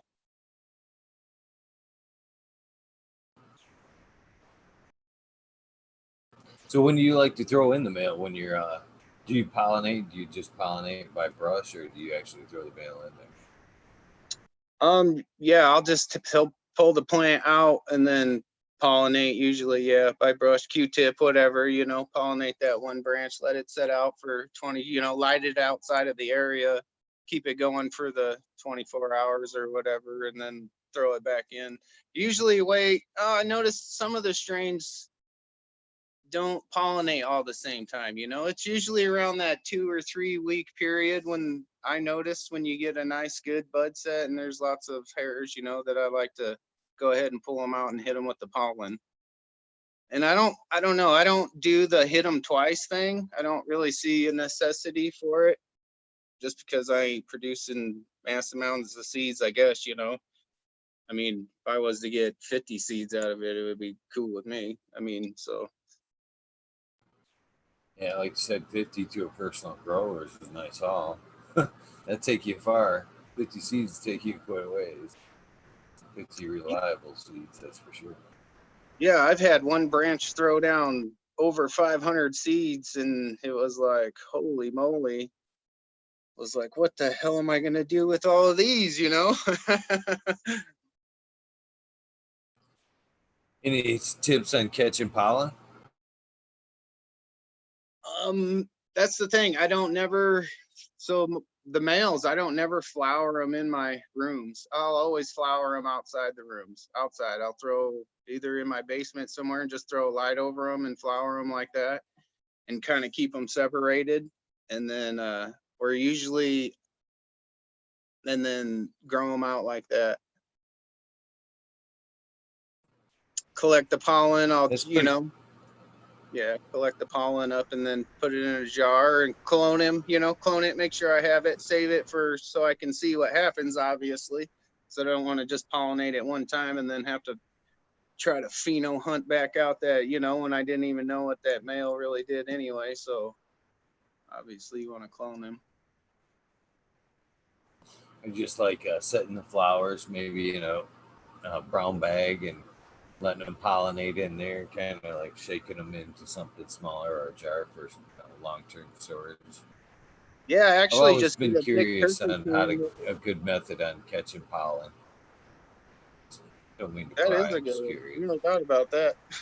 I just get a big turkey pan and lay some parchment over it and then grab the branches and bend them over real gently and then give it a good couple whaps, you know. It's nice. I can't remember if it was Breeder Steve or Kevin Jodry. One of them was talking about taking the male flowers and putting them in like a shoebox with some cheesecloth in the bottom of it, and then like shaking the flowers off into the shoebox like that onto some parchment, and then doing the putting it into a storage container after that. After that, I'm always just interested. You're That's curious a by really good nature. You idea. never know where you can pick some shit up. You know what I mean? Yeah, So yeah, that's a really good idea. Yeah, because picking them little flowers out is a bitch. I can only imagine, man. I can only imagine. So how long do you like to run them for? Once you've got them pollinated, how long do you let the flower go before you harvest? I know most breeders like to say they like to get them flowers that plant pretty ugly before they pull them down. In my own personal grow, I don't see the point. You know, I've never had to run them out like 10, 12 weeks. You know what I mean? I never had to do that. It's 9, 10 weeks, you know, like a normal run, like I would do a normal run on a plant. You know, I figure the when I want to pick the ripest, you know, when I think my flowers are the ripest is when I pick, you know, basically the seeds.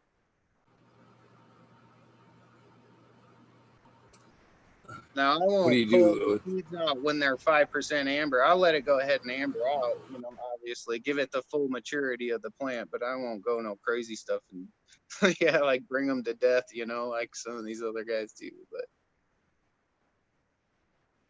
So is you use that material for edibles and stuff, the seeded bud?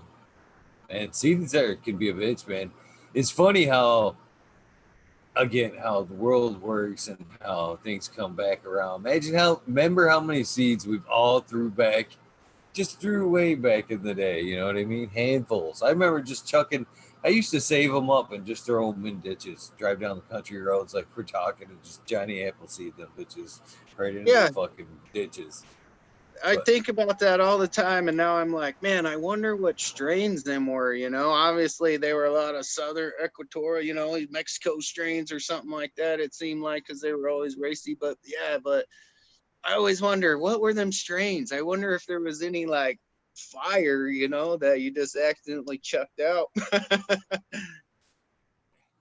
not to mention like just the price of seeds. Just the price of seeds, man. I mean, how many you can hold in your hand today, and much less chucking them. Oh. I mean, you put $10, $15 a seed. Sometimes in cases today, is not Absolutely. uncommon. And just to be like winging them, just winging them, Yes. throwing them out in the garbage. God, No load I'd limit. like to think somewhere there's just a dump or something that's just overgrown with cannabis right I know, now. right? From all Some back roads and ones you can't find no more, and they're just overloaded, overgrown. all the ones you're driving down them country roads, just pitching out the window as you even just rolled them. You didn't even save them up. You were just rolling them, pitching them out the window as you were driving and shit.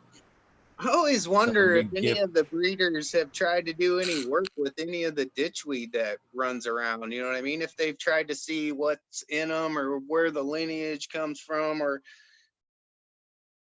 I always was interested about that because if you notice what they used to grow was hemp, and it was legal to grow hemp back in the days, and that's how you got a lot of the ditchweed. But some of that shit doesn't grow like hemp grows. It grows, it's a mixture of the hemp and obviously a nice, budded plant.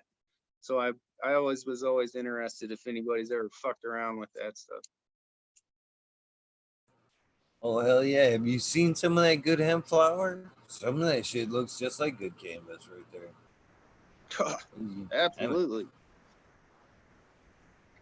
I actually bought some CBD flower from the fucking tobacco shop not so long ago, just for to try, and it was kind of. If you didn't know any better, you would have thought you'd bought some mids. Before you got home, you'd have been like, "Fuck!" When you got home, but Well, yeah, you wouldn't have known. that's cool. I've tried the CBD flower a few times. It's all right. It's all right. I've noticed a lot of them have the cherry cough syrupy taste. It's been a while now, and I know they've come pretty far on like terpene profiles with the CBD strains and stuff like that, But yeah, a lot of them when I tried them were the cherry cough syrupy flavored type strains. That's what I was hoping that would come out of the CBD market. There would be a whole new uh, profile, terpon, if you will. That something we'd be able to bring back to the cannabis side. Vice versa. We've been trying to hunt out the CBD. It'd be nice once we found a good, reliable source of CBD, just constant CBD. If we could reverse and do some terp hunting, legal terp hunting on that side, that's something we could bring back, breed back in. Some interesting stuff. Yeah, right. That is. Because there's just more work in numbers right there. We can't produce fields and fields of medical cannabis, but you can produce fields and fields of CBD. So with being able to do that, it seems like you could pick out some fucking winners along the way. That's for sure. Yeah, I mean, it seems pretty feasible, you would think through all them different phenos or genotype, whatever they're calling it now, these terms seem to change so much, that's why I don't like quite talking all scientific, because first it's phenotype, then it's genotype, and then it gets too sciencey. But anyway, yeah, if you there, through all the plant selection, there should be some kind of terpene profile out there that's selectable, that's different.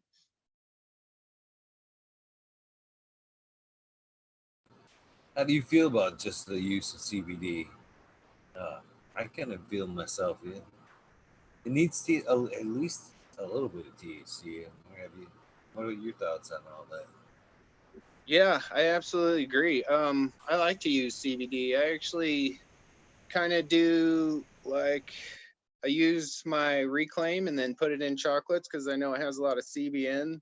Like I'm a 3-time back surgery patient. I got a bunch of metal in my back. I've blown a bunch of discs. But yeah, I find that the CBD and the CBN, that side of it, the medicinal more side, along with some added terpenes from the THC it definitely works, there's no doubt about it.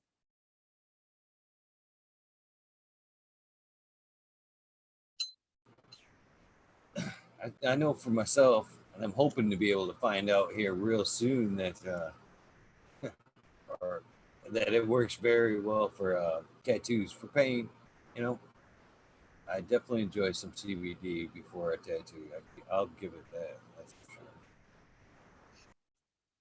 Yeah, shout out. Doesn't one of your gromies up there, don't they make their own lotions and stuff like that? You should try some of that, some of the canna lotions, The wife does some of that stuff.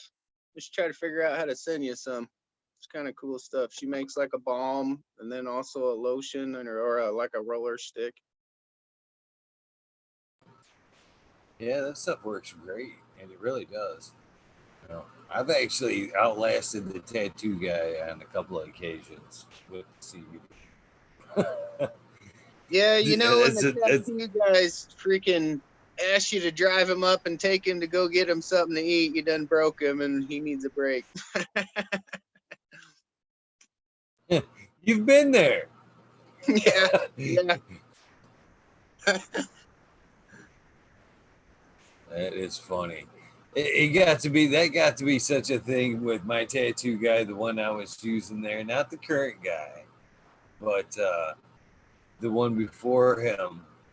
I got to see that shit coming, so I fucking started bringing food. I started bringing food. I'd show That's up how with a you fucking do it. pizza in a fucking bag and shit. We're getting That's how this you fucker do done it. today, fucker. We're getting this Right? fucker done today. Oh shit. Yeah, I couldn't imagine. I always ask them guys, man, how do you guys do this like all day, every day, and your hands just not be in like the ball position when you go home, just curled up. They freaking can whack for hours. I don't know. I've had some pretty good sessions. Ted is like a 6.5 hour sesh one time. That dude, he was worked. Yeah, that's funny. I almost think sometimes they almost try to work you a little bit, dig a little deep, just to see if you'll tap out I before think they they do tried and to tap shit. you out so they could tap out. Yeah, yeah. I think so. I think I've had a few try to do that very same thing and shit. Go just a little deep. Ah, fuck, this ain't working. God damn it. That's where you just Yeah, I don't start know how they leaning do over. that shit. You just start leaning over real slow, not enough to fuck him up, but to the point where he's like chasing you the whole time. Yeah, I can't wait, man. I was there today. No lies. On my trip out today, I've been calling the guy and trying to get in. I ain't gonna lie, man. I've been trying to get in this whole COVID time. I'm not even gonna fucking lie. Not Yeah, even gonna lie. you got a mess of tattoos, that's for sure. That's my way of venting. I ain't gonna lie to anybody. I carry baggage just like anybody else, and that's just my way of venting. I do work out. I still hit the bags. I still work out quite a bit, but ultimately, that's tattoos that hole, that vet, the window. Right, right. And man, my dad has passed. I've had some shit happen during this COVID, and I am dying for some ink. I have been calling and enticing this cat the whole time, and he's like, and I respect everybody. You tell me no, I can respect that. I'm not an asshole. His license is at risk here. You know what I'm saying? But Yeah, you think you would think things could happen. Not so just saying. it's that But kind of world. Make so it happen. right on. That's what I thought anyway, but it didn't happen. So I fucking called, been shaking that tree, shaking that tree, shaking that tree. Finally, fucking get back with me yesterday. And he's like, Thursday. I was like, motherfucker, not Thursday. Can't do it Thursday. You would fucking on all these days, man. You can't Thursday. So Yeah. no can do. So today I popped in there and I was fucking shaking the tree. I just popped in random too, right when he opened up. I'm like, hey man, what's up? He's like, answering all these calls. Got fucking 30 messages on here. He's like, look at my answering machine. Got 27 up there. I'm like, yeah, look at this motherfucker right here. It was me and 3 other people standing there. You know what I mean? We were fucking here before this shit. Yeah, fuck all the 27. We want appointments right now, brother. We got you in front of us. So Right? got one for the 30th. 30th is fucking as soon as I can fucking get in. So I guess I'll take it. But man, I Yeah, am take what jonesing you for gotta some take. How many you got? If you don't mind me asking. Six Um, and a half hour tat. You got at least one big motherfucker.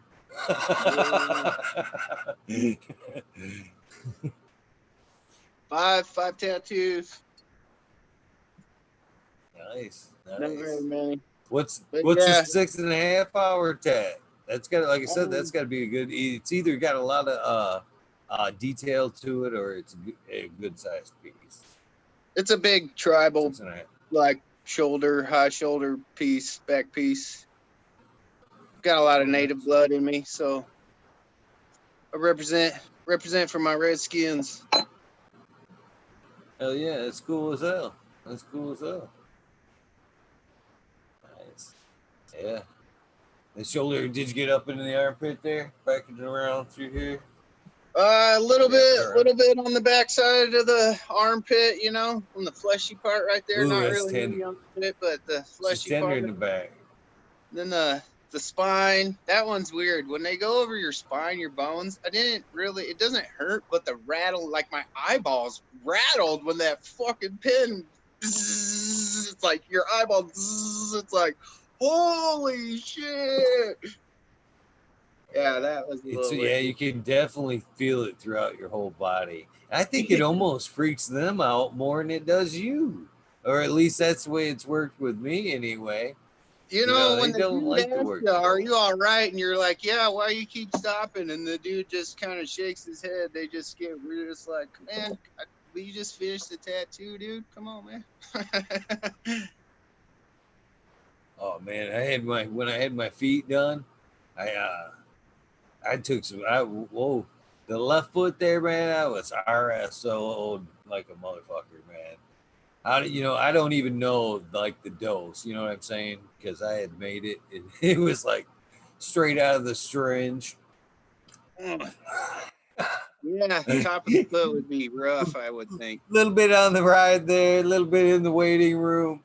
Woo, I was feeling no pain. I was feeling no pain through the foot tattoo. I actually live streamed it and shit.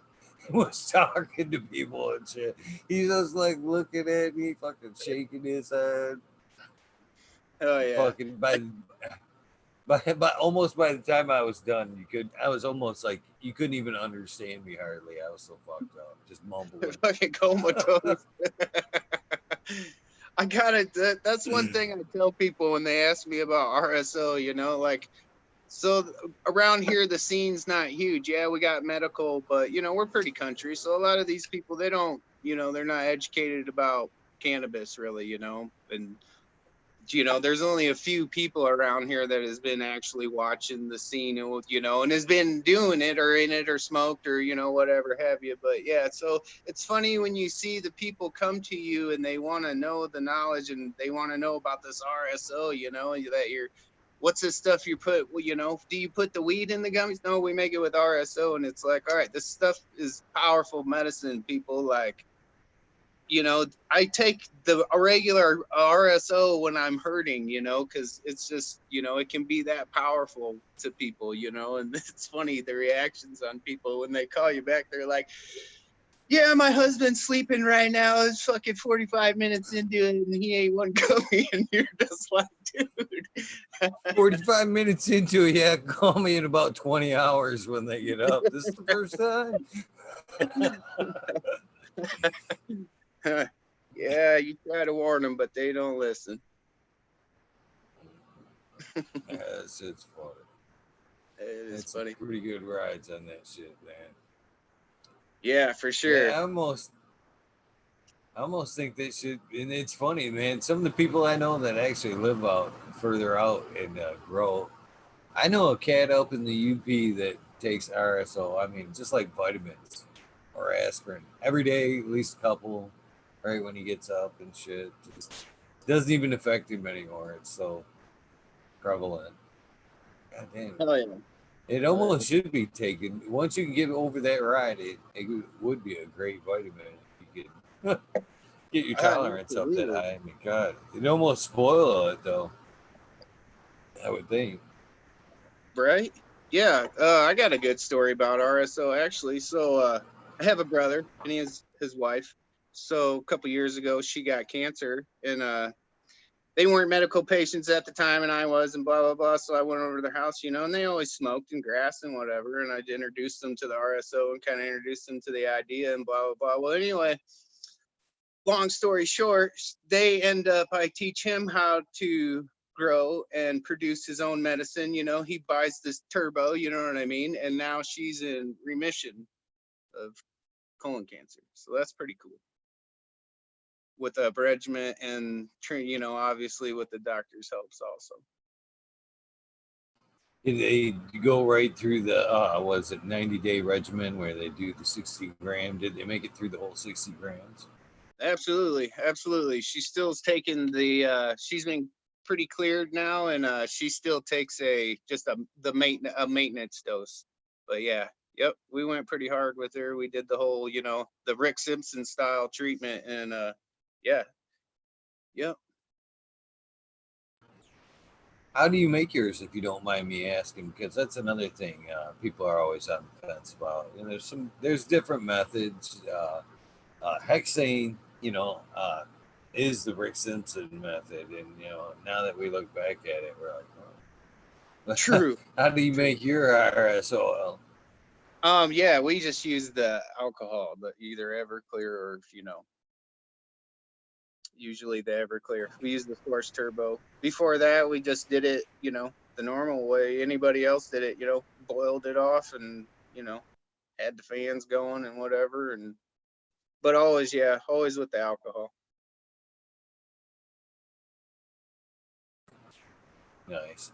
Yeah, even in here, the only Everclear that we can get is only 151, which is, I guess, better than nothing. But I know you can also source grapeseed alcohol, which is expensive, but you know what I mean. If you're trying a quality product, I guess True that. it's True actually that. that. It's actually that time for me. Actually, I'm ready Make to up make some med. some. Yeah, I like to keep a couple of tubes around just in case. It's great for when you get hurt and shit. Just to have around for injuries or tattoo days. Absolutely. Gotta Absolutely. someday I want to get this other side, these other ribs done sometime soon, and God knows I want some then. That's for Yep. sure. Better pack a couple tubes up. Those ribs could be rough, man. Those ribs Oh, could be rough. yeah. It's funny. Them tattoo guys can be funny. How come they don't ever say shit before you, like, when you're getting tattoos? I remember when I got my, like, stomach tattoo and shit. I was, like, all proud of, like, right under my rib cage or around my rib cage and shit for about Yeah. 3 days until somebody, for about 3 days until somebody went, yeah, that's a new tramp stamp right there. And I was like, Fuck you. I'm sorry. I what? cut way too much on this show. What? Yeah, that's a new tramp stamp right there. I was like, oh, that's fun. That's fun. Yeah.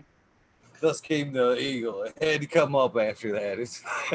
Yeah. It grabbed It onto couldn't have that. just been the ribs anymore. It had to come up. Yeah, Like, no more tramp stamp. Uh, Oh man. the tramp. Yeah. Yeah, I gotta admit, you gotta giggle when you see the dudes with the tramp stamp, though, the real ones. I mean, I always do. It's kind of funny. I giggle. I I do not have anything in back there yet. I'm saving my back for a That's nice you sized know, piece. yeah. When it's all filled up, then it's okay. But you got one little fucking little flag over your butt cheeks.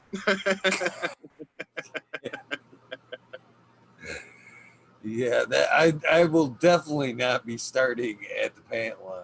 That's for sure. Probably the neck, work my neck down, at least shoulders. Ah, Fuck. that is funny.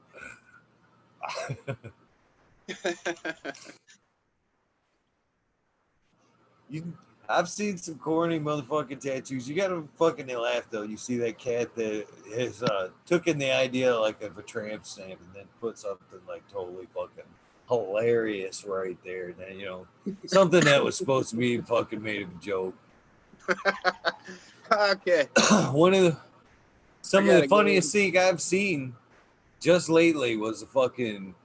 He was so fucking proud of it too, and hey, it is what it is. 75 years old, just got back from Florida, and was back at the tattoo shop, bragging about his first tattoo. That he just went down to Florida and was showing off, He's proud of that. which was, yeah, which was he had the dreaded U shape, which was like a stick man like back here with a lawnmower, like mowing the No lawn way, above the hairline. And props he to was that dude. so stoked. 75. Just everybody he passed fucking showing it. It's fucking great to see Oh, people fucking right, that coming old down to still that fucking. stigma, when and it's funny, you still get the people that look at you, your tattoos, when they're out and they're looking at you like they don't want to talk to you, but they don't realize that you're just a normal, kind of dude, and you would chat with them. But yeah, it's fun. It's cool how people are getting over that kind of stigma. I had some of the nicest compliments I've ever had on my ink, and this is no word of a lie, has been from like older ladies that I would have never fucking seen it coming. I'm like 60s, Well, 50s, that's older ladies. Just let me see. Are those skulls? Because my legs got skulls tied all the way to my toes and shit. And yeah. oh, I like that. And, and it's like I'm just sitting there dumbfounded every time. Like, really? Like, This wow, that's cool. All right. it never meant to like to be like intimidating to be to begin with, but to see somebody like it never fails to surprise me, some of the people that really like ink or say something. I don't know if Right. it's just to ease the tension or you know what I mean. Yeah. But they definitely make for some good conversation sometimes, that's for sure. Hell yeah. Hell yeah. Yeah, yeah. That and the weed clothing, that always seems to. I don't know about you. You guys are a little more. We're kind of a little slower here still yet, but yeah, get them people that look at you kind of crazy, and then it usually sparks a conversation. And then it's funny here because here in this area, it seems like the elderly people are really getting on the edible scene, and it seems like it's the older folks, like you're saying, the 50s, 60s. I mean, my wife's grandma, she's all about it. Now her friends are getting into it. What do you guys got? Okay, and it's kind of cool to see the older generations kind of jumping out of that brainwashing, if you will, of their generation. I mean, it's cool. It's cool.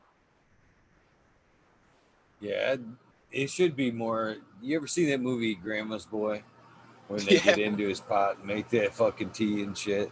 That's the way it should be, man.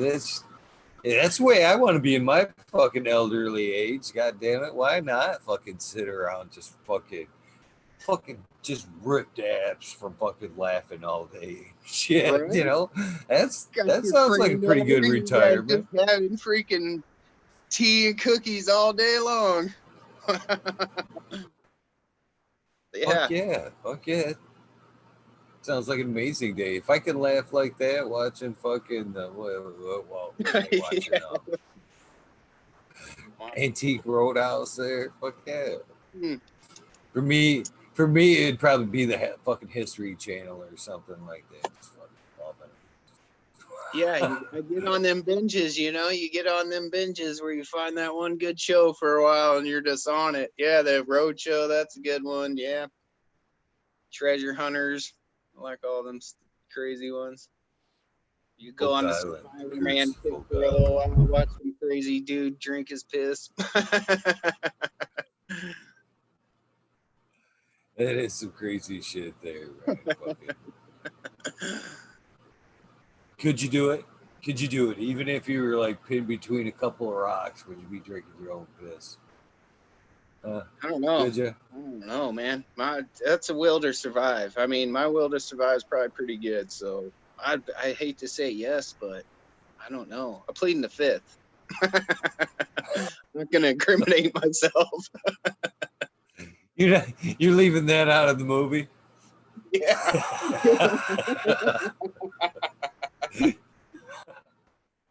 You'll be just licking an arm before you're drinking that piss and shit. Yeah. I licked the sweat. I My mean, trying to arm was catch sweat. raw Yeah. from Try licking to the sweat off of. gather the sweat in my hand and drink it. Yeah.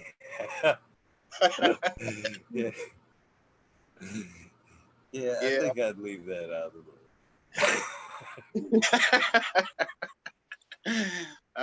That's funny shit there. Oh, it is kind of fun. Yeah, man, I don't know. There's so much. I'm at least hoping. I'm hoping I can at least, if I can squeeze anything out of this year, I'm kind of hoping to do at least skydive for at least one time. That'd be skydive? nice. It's been, yeah, yeah. Skydive several times. My Have you? brother-in-law, yeah, he's certified skydiver at a place up here called Skydive Chicago.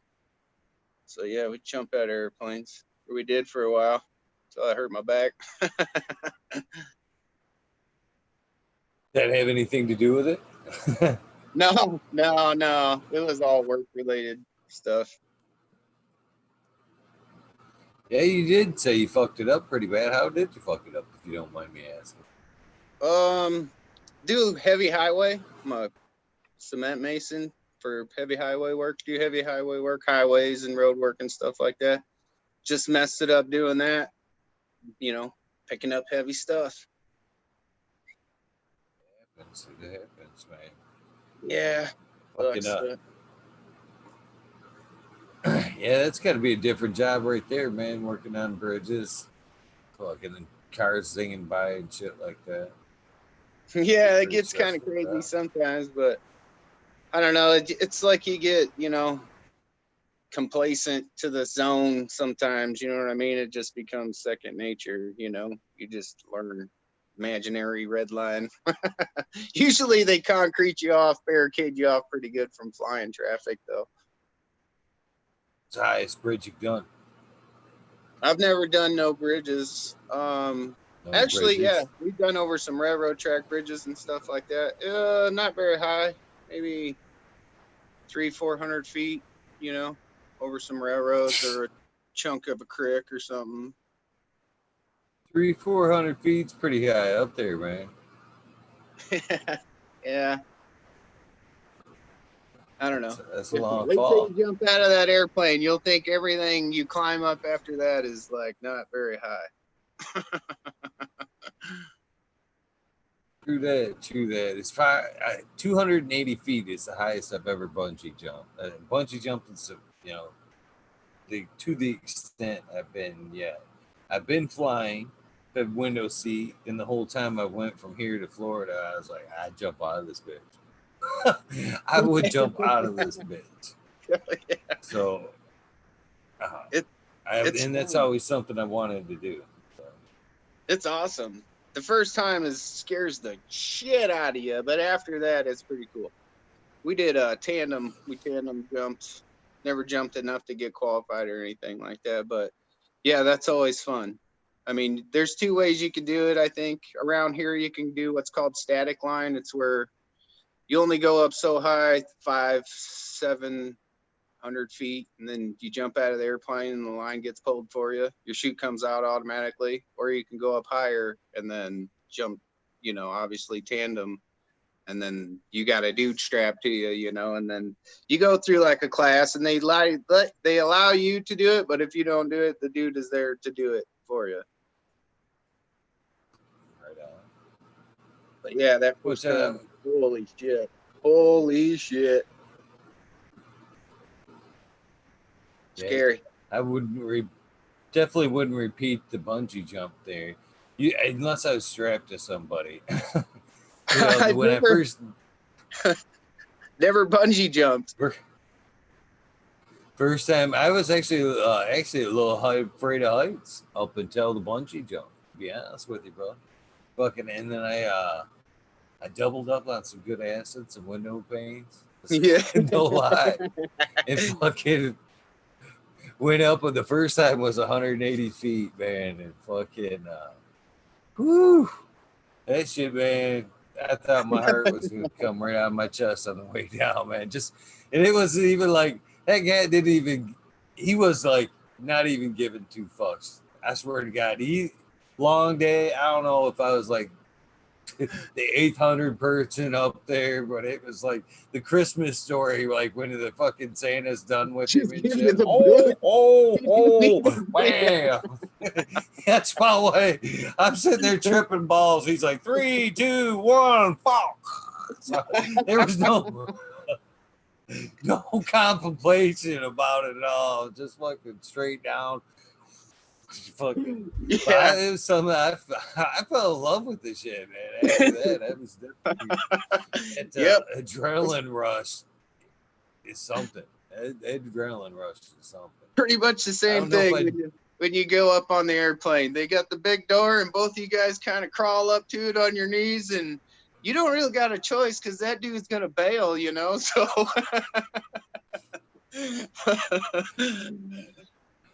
Yeah, I'm cool with it. I think that in the first time, I think that'd be all right. I don't know if I would duplicate the first bungee jump type atmosphere, man, but and that's probably why I wouldn't want to jump by myself the first time. I might try it on the way out. Maybe. It's so beautiful. One bounce. He got one bounce before he pulled that cord. It's funny. It is funny, but it's not funny. People die from that shit. But it's crazy that people live from that also, Yeah, there's people that have lived from that shit too. So yeah, I'd be totally cool with a static cord or tandem jump. Yeah, you'd have to, you don't know how you're gonna act until you get up that high. That's for sure. You might think you're good with it until you get up there, but you don't know until you fucking fall. I remember I was ready to go till I crawled up to that door, and my body wasn't doing it, and that guy, he was like me in the back of my knees right out the door. We fell, dude. I was shitting my pants. Holy crap. Yeah, but after, I think I've jumped 3 times, 4 times, can't remember really, but yeah, after that you kind of get your bearings and stuff. Once you get a little more used to what's going on, it's not so crazy. The coolest thing I think about the jumping is when the canopy opens, because you would think it would be loud. It is the most quiet thing up there when the canopy opens, dude. The wind ain't really whistling or nothing. It's crazy. It's super peaceful up there. How is the recoil from fucking shoot? I know when you're bungee jumping, depending on either way, it's a good jerk. If you're by your feet, chest, or back on the bungee jump, you get a nice, at the end of your rope. You get that Yeah, with the shoot. Nice yeah, jerk. you get that with the shoot. You definitely get it with the shoot. I mean, hurt. No, I mean they tell you, obviously you want to wear your equipment like they tell you. Strap it tight. If you don't strap it tight, it leaves room to get slapped around in, obviously. So yeah, if you're wearing your like harness loose and that jerk comes, you're gonna have some pretty sore insides of your legs, probably. I did that the first time, didn't strap it in real tight, and yeah, my insides of my legs got a good chaff freaking slapping. They were sore.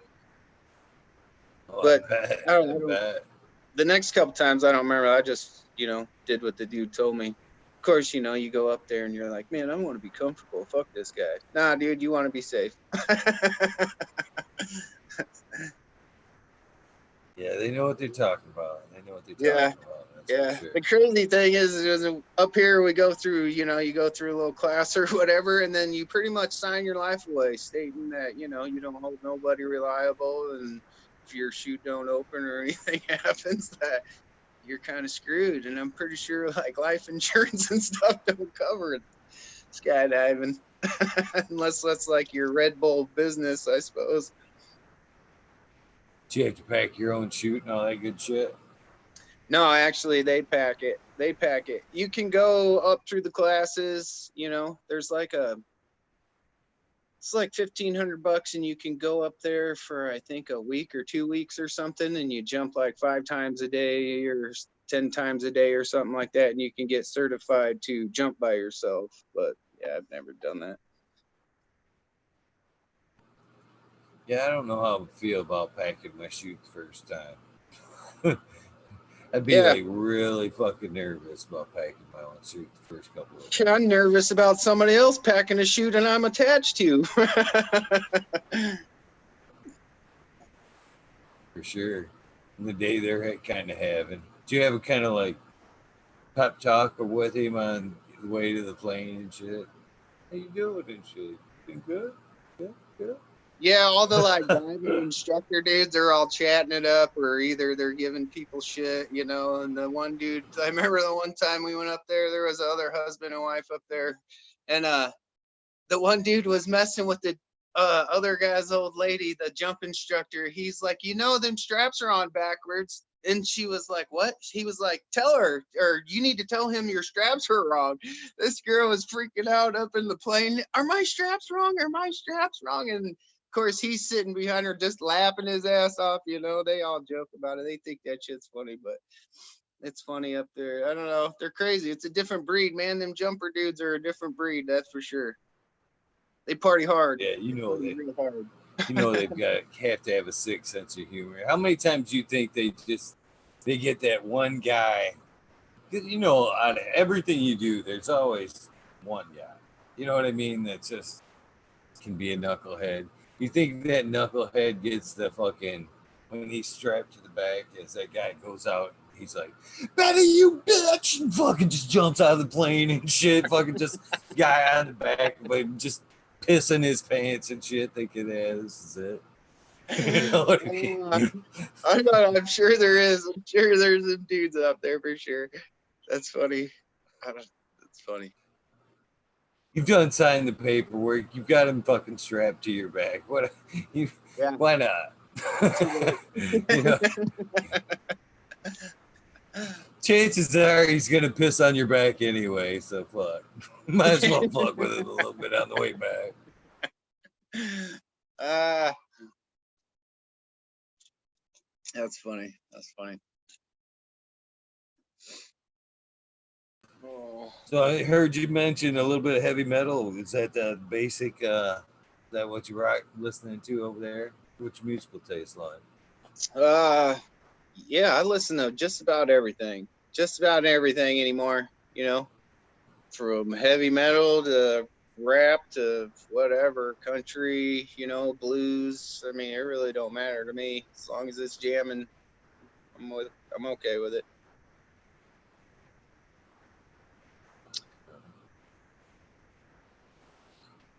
Yeah, that's another thing that I hope, at least at one of the festivals or something, I get to hear a little bit of live music or something. That's another thing I kind of miss. Yeah, No kidding. Something about live music. Going to see bands play is pretty cool. We were getting teased with the thoughts of getting to see Rage this year, and that'll probably never happen now. Yeah, ain't that some BS? Oh, Rage Against the Machines. I'm so happy they're back together and touring though. That's awesome. Man, it's good to see them guys freaking getting back and making music again, dude. Oh yeah, I've recently my youngest. It's funny that I can say youngest, and that youngest be 17. Recently introducing her to some Rage Against the Machine. Nice. I'm like, man, this is good shit right here. I've actually got fucking goosebumps and shit. You know what I mean? I'm like, man, there's just something about this shit. You know, I'm telling her, and fucking, he's Right? all like, fuck. It's that one part too. Fuck you, I won't do Won't what you do tell me. for me. Oh Fuck yeah. you, I won't do. Oh man, I'm getting goosebumps right now. Fucking saying it, Right? but man, that fucking song right there will fucking just get you fucking rocking shit, man. Oh, I'd love that's to for take her sure. to go see that shit. That would be amazing to fucking take her to go see that. Oh man, Man, I would that'd be a love to good year. be in that crowd. You know how big that crowd would probably be, just jumping and banging away. Oh, that would be some energy right there. Oh man, fuck yeah. There's just so much that band. You look back, we look back at powerful bands throughout time, and you know a lot of them had, you know, Led Zeppelin had their draw or whatnot, but nobody had quite the impact, or you know, that Rage had. Man, it had a draw to it, and it just made you pay. It didn't even, you don't even know why, man. It just grabbed you, and you just wanted to fucking rock and bang Yeah, along with that it was shit. that new. It was kind of new, wavy, jammy. You know, it was different. It was the metal, but it was something else in it. You know, it's just jammed. You know. Fucking guitars, the bass, man. It was a powerful band, man. Oh I'd yeah. be very stoked if I could pass that on, that experience to my daughter.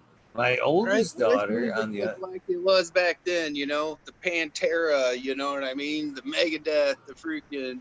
You know, the good music. You know what I mean? best show, one of the best shows I've ever seen right there.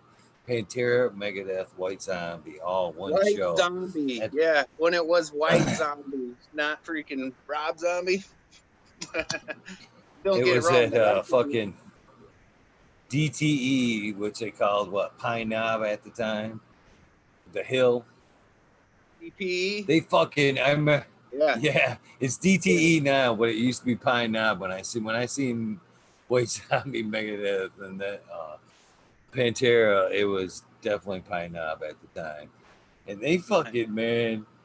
I'm right down right there in the cement in front of the pavilion area there. It was the mosh pit. And fucking, I remember I was briefly into the concert. Briefly into the concert. We had just got there, walking around that area. And I had planned full intentions of getting into the mosh pit anyway, and that was kind of my target. But what I did not anticipate on was spending the whole fucking show in that motherfucker. Woo! I could not walk for like 3 days after that shit, just fucking all tore up from fucking being in that thing. But what I do remember the most about that shit is them crazy fuckers on the hill actually during Pantera fucking ripped up the side on the hill and was throwing it into the pavilion, man. You'd fucking be sitting there mossing down, get fucking whopped upside the fucking head with a big old fucking thing of side and shit. Still, Yeah. Here in the the Quad fucking Cities, we got a spot we go to for concerts, and it's a skating rink, and they cover the skating rink with floor. Dude, they're White Zombie. They're peeling up the freaking floor, and people were moshing on the ice. It was awesome. what another favorite Pantera moment of mine was I took we traveled to Saginaw at this point, Windley Arena in Saginaw, and Pantera's there, and it's a nice indoor venue, and Got this cat that drove us down. Nobody wanted to drive because we wanted to get fucked up on the way down. And so we talked this cat into driving us down. Man, we buy all the fucking alcohol, smoke you out, whatever. Wasn't really his genre though, you know what I mean? But he hung out and wanted to fucking go anyway. We talked him into going. Fucking Pantera comes on, fucking bad bass line comes on. Next thing you know, he's like 2 rows back. Couple minutes later, man, you see the lights flashing. Few more rows back. Fucking now, fucking about 5 minutes into it, you couldn't even see that cat. He was so fucking far back. We ended up fucking finding him at the car and shit after the show. He was like, "Yeah, fuck all that, man. Fuck all that. I've been out here smoking weed this whole time." I'm like, whatever. Thanks for the ride, man. We had fun, but yeah, it's funny. Didn't take me long. It was like, especially with the strobe light effect and shit. It was just like, Fucked him all up. He faded out. Ninja. yeah. That's funny. Yeah, I don't know. The hardest mosh pit I ever been in was typo negative in Cedar Rapids, man. I admit I made a mistake when I stayed in there. They were some big ass fucking dark dudes. Man, I had on the other end of that spectrum with my kids and shit. I never thought I'd see this day either. My oldest last year, fucking was it last year? Year before, took me to see Tool. Oh, Fucking, wow, I thought that sweet. was super cool. On Father's Day, I'd never fucking seen Tool anyway, and she was like, "Man, Dad, guess what? I got you got us pavilion seats too." Which I was like, "Man, that's cool." That's Well, it sweet. was one of the best days. Yeah, we fucking had we snuck in foot long joints with us and shit, and partied on the hill. And we partied most of the time on the hill, and then went down and watched the fucking show in there. That was one of the craziest concerts. I mean, you compare now and then, and how cannabis has affected things. That was a different concert, man. Fucking weed, a lot of weed was there. Wasn't if you'd have seen Tool, 10, 15 years ago, it would have been an alcohol fest. I guarantee you would have seen Yeah. few fights, to say the Right? least. People getting A arrested. couple anyway. Oh yeah. Wasn't that way. Wasn't that way. Everybody was fucking smoking down. It almost looked like a cup almost event. It was Wow, that's fucking really super cool. cool. It was. And then this was another thing that I had never had happen to was we're in the pavilion, lights out and shit, and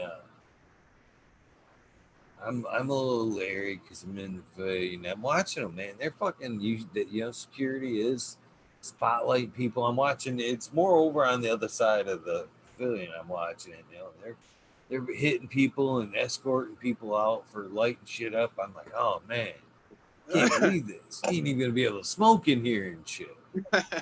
Little song goes into it, and you see a couple people sparking up around you and shit. All right, get brave. And so fire went up, and they were actually pulling people out for cigarettes. They fucking. I'm sitting there puffing on one of these fat joints like I am now. Usually do. I'm fucking. I see the light go right past me into like the row in front of me, and I'm thinking, oh fuck, that was meant for me. I'm waiting for it to just, right back on me and Right, get the shit. beam. No, they come fucking flying down there, fucking 6 deep and shit, like they were gonna fucking just, take out a whole fucking nasty group and shit for whatever. And they grab this calf with the fucking cigarette. Well, I've got this fucking joint in my hand. Come on, get the fuck out of here and shit. They don't allow that shit. And I'm like, Holy did that mo! guy just fucking get canned for a cigarette? Why they're fucking letting everybody else burn down? And they did, man. They hardly said shit to the people in there smoking weed, but they were pulling people out of there like their fucking cigarettes were the dirtiest fucking thing ever. I had never seen that before. I was like, holy shit. I didn't That's even know how to act. Yeah, exactly. How do you act, you know? That same guy, this is a funny twist on this story. That fucking same guy, which, you know, he's a good guy and everything meant well. He was drinking and shit. I actually passed my joint to him a couple of times prior to this. He had hit it. That was, I'll get to another part of this that's kind of funny too, is he fucking, he hits it a couple of times, and the next thing I know, I see him light something up, and he passes it back, and it was a cigarette. I hit it thinking he had a nice pre-roll and shit. I hit that shit. I'm like, man, what the fuck is that? And he's like, that's a cigarette. I'm like, man, I want that fucking get that shit out of here. And talk about another fucking funny part of like the power of cannabis and shit. What a bummer. Right next to this guy with the cigarette is another gentleman. Might have even been with the cat. I don't even know. But you know, I passed one of these loggers up into the next row because I'm not shy and I like to share. You know, it's more fun smoking in the group, you know, than Yeah. it is to sit there and stand there bogart the fucking fatty and shit. So I'm actually sitting there before the pass. I'm sitting there just this fucking smoke is just blasting this guy in front of me, right next to that guy. Just it's just carrying it and just wafting him in the face. And you could just see him. He's getting his hunt on. A couple looks into it and he's like, he's kind of looking around. You can see like the excitement and anticipation and shit. I'm like, man, he's down and shit. So, a couple puffs into it, I initially had tried to pass it to him, and he is like, he looks over at me like this. He's like, no, I don't, I used to, but it does. It smells so good though. It smells so good. And he's kind of like pointing over to his date and shit. I'm like, I got it. I got it.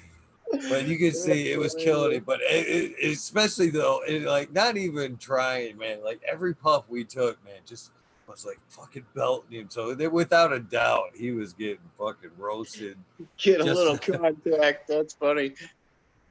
yeah, I Yeah. love seeing people though vents and shit when you break out phase. That's some that's the best way to meet friends right there. Meet people in an awkward situation. It's just to bust out a fucking cannon like that. You know, that's a good social breaker right there. Man. No doubt about it. It's either, you know, and it usually never ends bad. Nobody usually gets pissed. It's either they'll hit it or they won't. But then it usually sparks conversation, you know? It does, man. Every time I went to a concert, I always sneak in fucking joints like that. And security anymore, you know, the last few times, both um, Tool and this last concert that I went to, which was Slayer, was the last one I went to that I Nice. snuck joints into like this. Which I took mushrooms and I was all fucking tripping balls at Slayer. Hell But yeah. when I went into Tool, I had a daughter with me. And I had rolled up 20 of those fucking, you know, these roller size fucking joints and had them all in the pocket. I'm like sweating it a little bit. And I see these guys heading for the door. I fucking see this one guy fucking like slug his buddy and he said, it's like, fucking knock it off. What do you think? This fucking TSA and shit in there? You think they're gonna be fucking checking you like that shit? I'm like, that guy's right and shit. And I fucking totally fucking they didn't even fucking check that shit, man. I fucking right as soon as I got in there, pulled that shit out from where I had it, fucking put it in my pocket. I'm like, yeah, this is gonna be a good concert. Went up to the top of the hill and fucking where I said, man, started firing them up. People were real first thing, is that weed? Fuck yeah, this is weed. Come Right? smoke this shit with me. Done got it in And here now. Too late now. Fuck it. great time. Anyway, I'm probably divulging too much secrets on the air here, but the way you fucking you can roll the foot long cones and stuff. Yeah. I take minimum of 2 with me to a show. And I have scoliosis, a little bit of a scoliosis. So my back has a natural arch to Right. it, anyways. You know, again, I'm not whining or nothing. I just got a fucking curve to my spine. Can do this. I'm sure anybody else could do this too, but because of that curve, it kind of leaves the shirt in my, you know, in the backside with the little fluff there. So I usually will put the fucking joints right there in the small of my back, kind of, and they're in the cardboard things too. It's not Yeah. like I'm stuffing a cone in the crack of my ass. They're in the cardboard things. You know what I mean? So I will usually stuff them cones right in the cup of my, right in the small, and you know, kind of Yeah. arch my shoulders there. And fucking as soon as I get in, man, fucking right into Bad like a boy, man. sweatshirt or something, and fucking firing them bitches up. But man, I have never once had a problem getting fucking foot long joints in there like that, man. Every time. That's awesome. Love. I actually seen one get stomped down into the mosh pit at fucking Slayer. And seen these young kids almost want to smoke it out of the dirt. That is no fucking lie. The hill kind of fucking exploded and fucking with the mosh pit. And everybody took the step back, you know what I mean? And when I did, I fucking dropped my fucking one of my footlongs that I had wrapped up in the sweatshirt because again it was raining that day, and I lost a lot of shit that day because of fucking the ponchos. Ponchos will rob you, especially when you're high. You Fucking, wouldn't even know. but I dropped the joint and I unwittingly just hear these guys off a couple rows in front of me going, "Oh my god, you see that? That looks like a fucking foot-long joint, man." And then like the crowd like backs up and shit, like there's a body there or some shit. And there's these like kids about 22, just fucking this carcass of this stomped in fucking foot-long joint shit. And they're just like, "Oh, dude." You're like pulling the fucking blood out of the fucking dirt and shit. I'm like, oh man, it's fucking gone, dude. It's It so sucks. sad, They were about in fucking tears and shit. It's right? pretty Got they fucking. scored, It so they sucks, cut. but the looks on their faces were fucking priceless. That's funny. That's awesome. God, man, I can't wait to get out and have some fun like that. I know. I'm missing them. Oh, I do. I miss it. It is fun. We usually go. So there's an Iowa State Fair over here every year, and they usually put on like a week-long acts concert every day of the week for like a week long or whatever, different, big name bands and stuff. That's usually pretty fun to go to. Yeah. It's funny, you go in there and Who you you get sneak to see there was who was there last year? Who'd you get to see last year? we didn't go last year actually. But anyway, we've seen Ted Nugent was there. Fucking, how do you get a lot of the older rock bands? It depends on the day. Like they'll have the big bands on Saturday, and then Sunday will be like the old Rockies, like Rat or somebody like that will come, and then like during the week they'll have country. Obviously, we're in the middle of the country, so they'll have. We've seen Brooks and Dunn, a bunch of them kind of people. Radio Jam, I guess, country artists, you know. Ted Nugent was pretty cool, man. He came out freaking swinging around two big OARs. It was awesome. Oh, I bet that'd be a great ass show. That'd be a great show. Okay. Stranglehold. He still plays some really good tunes, man. That dude could rock that fucking guitar. He can for sure. It was a good show. He puts on a really good show, actually. It's outside. It's like in this big old arena area, but yeah, sneak doobies, and I mean they don't check you. It's all outside, like a little walkthrough checkpoint. They're just making sure you ain't carrying in beer because they want you to buy the beer that's inside. So sneak in a pocket full of doobies, and you wait till it gets a little dark and everything's rocking, dude. Fire up them doobies. Yeah, it's funny. The people that turn around and look at you, they're like, "What the hell are you doing?" And you're just like, smoking my fatty, That's man. when you pass it. Yeah, Soon usually, that's what the people next to you, they're like, "Hey, what you got?" You're like, "Here, you go ahead." that's why I roll so many. That's the honest God. That's why I roll so many in that situation, because as soon as I get that look, I just pass it on and let Damn right. another Right? one. Keep the circle There rolling. you go, man. Oh yeah, damn right, damn right. Um, That's bullshit, Eagle. What's bullshit? Just happen to look up and see that's bullshit. yeah, what's saying? So, what's your favorite strain you got in the garden right now? Right now. Well, uh,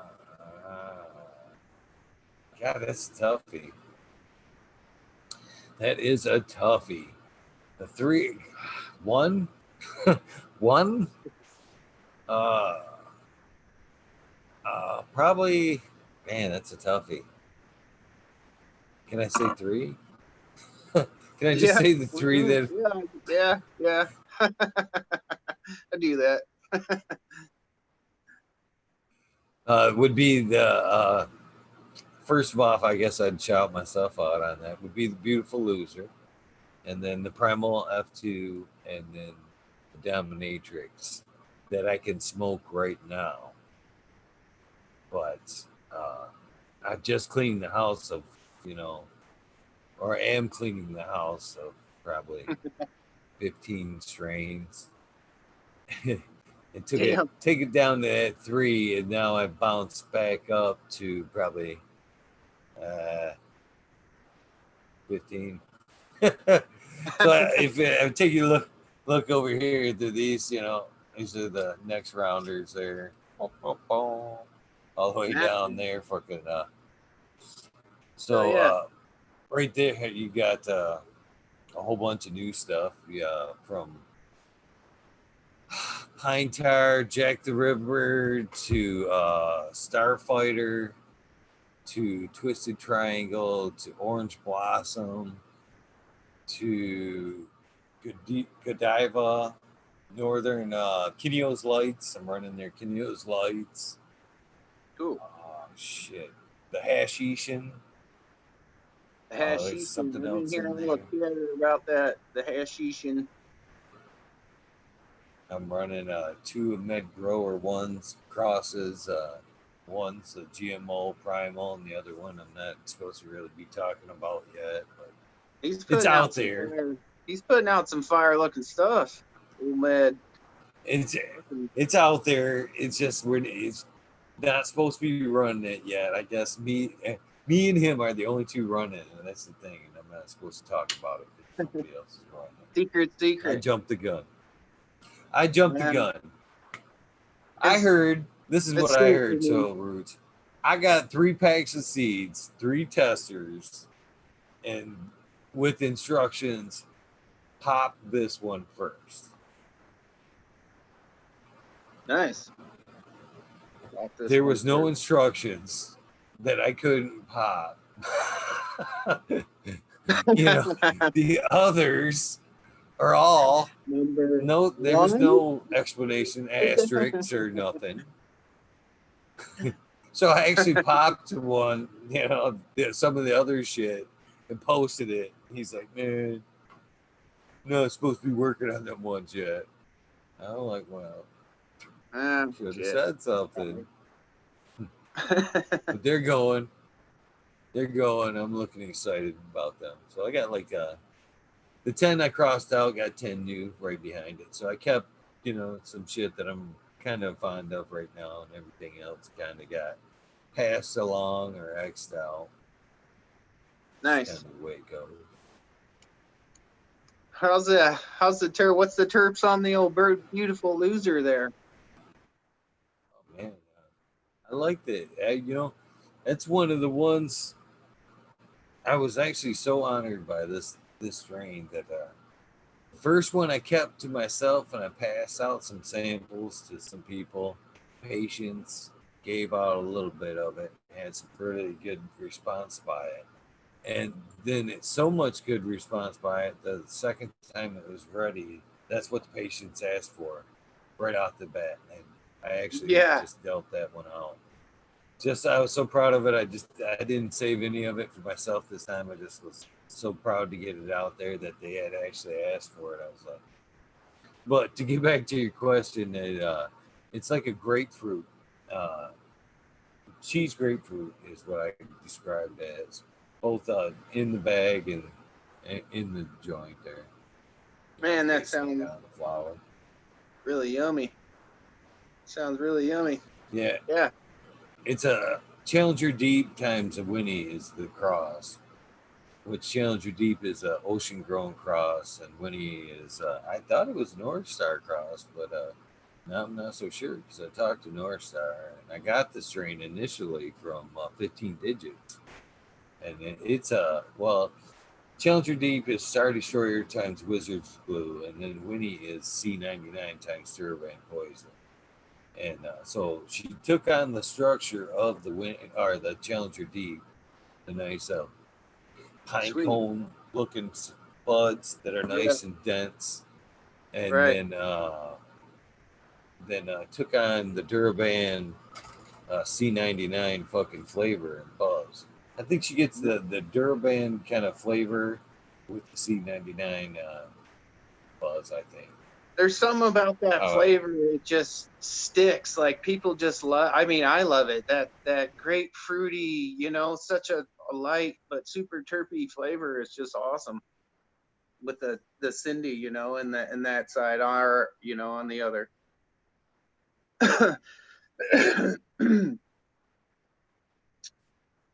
With the cross. that's actually her behind me there, right there. So I can throw this over there for a second. You can see her a little bit better.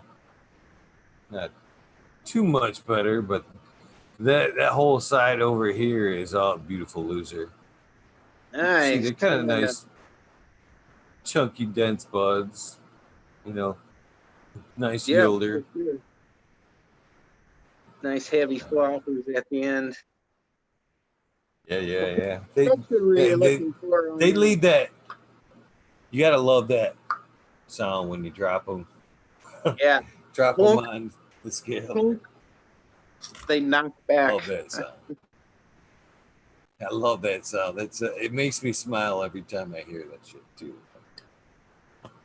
Damn right. +5. It's almost a game to me to hear that sound and like not look at it and go 5. You know what I mean? Call out the gram and shit. 5. Yeah. 5. Eh, Pretty close. here we go. Stupid shit we were doing when we fucking bored in our grow room. So Yeah, I mean, what else is there to do? make a game of it. That's for sure.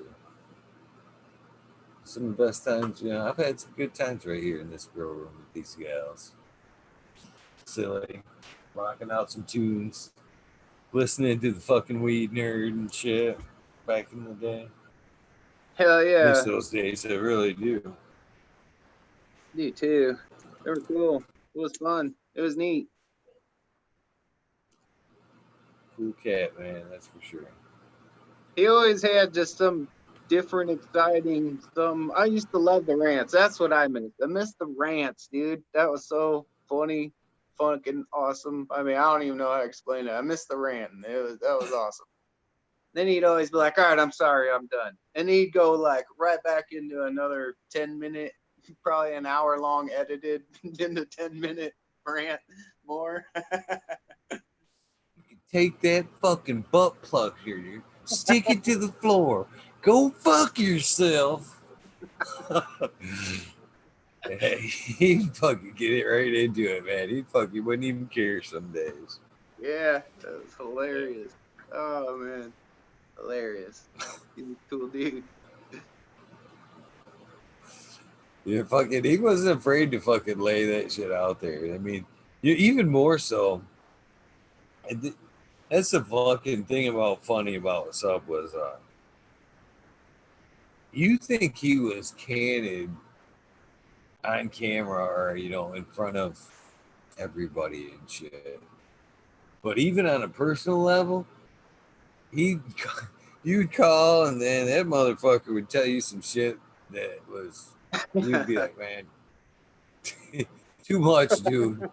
Too too much, man. Right. Too much Fucking info.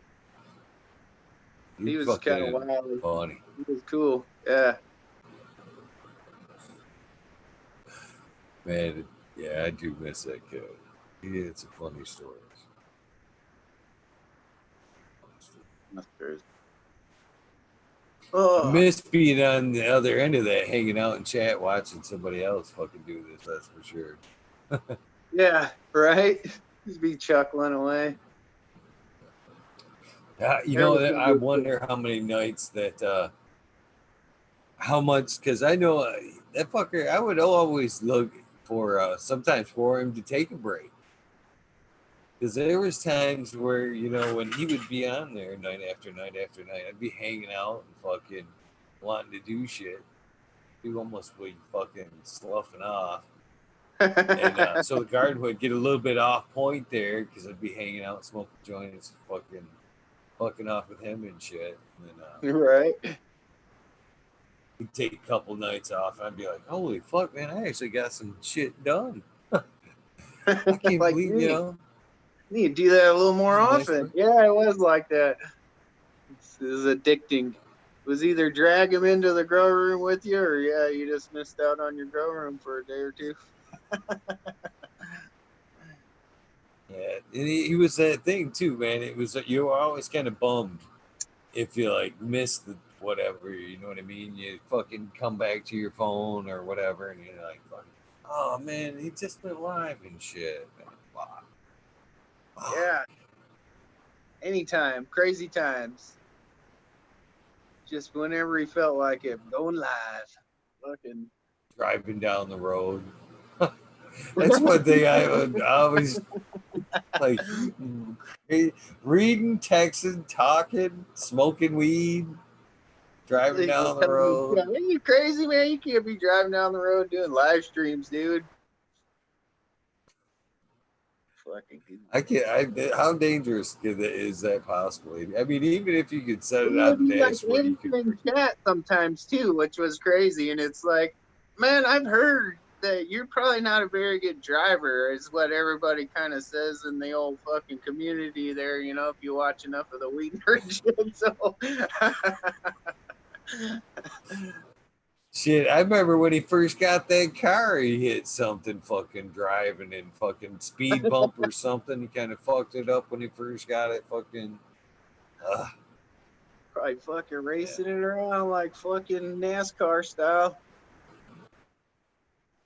First Funny. things first. I just bought a fucking expensive ass car.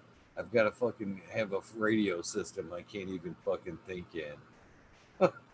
How much money you dumped into that thing with the radio system? Holy fuck. I can't I even. I could like only loud music, but imagine. I can't fucking imagine dumping that kind of cash into a stereo system to where I can't even think. I did it back in the day, but man, crazy. Yeah, rattle your eyeballs out. Right on.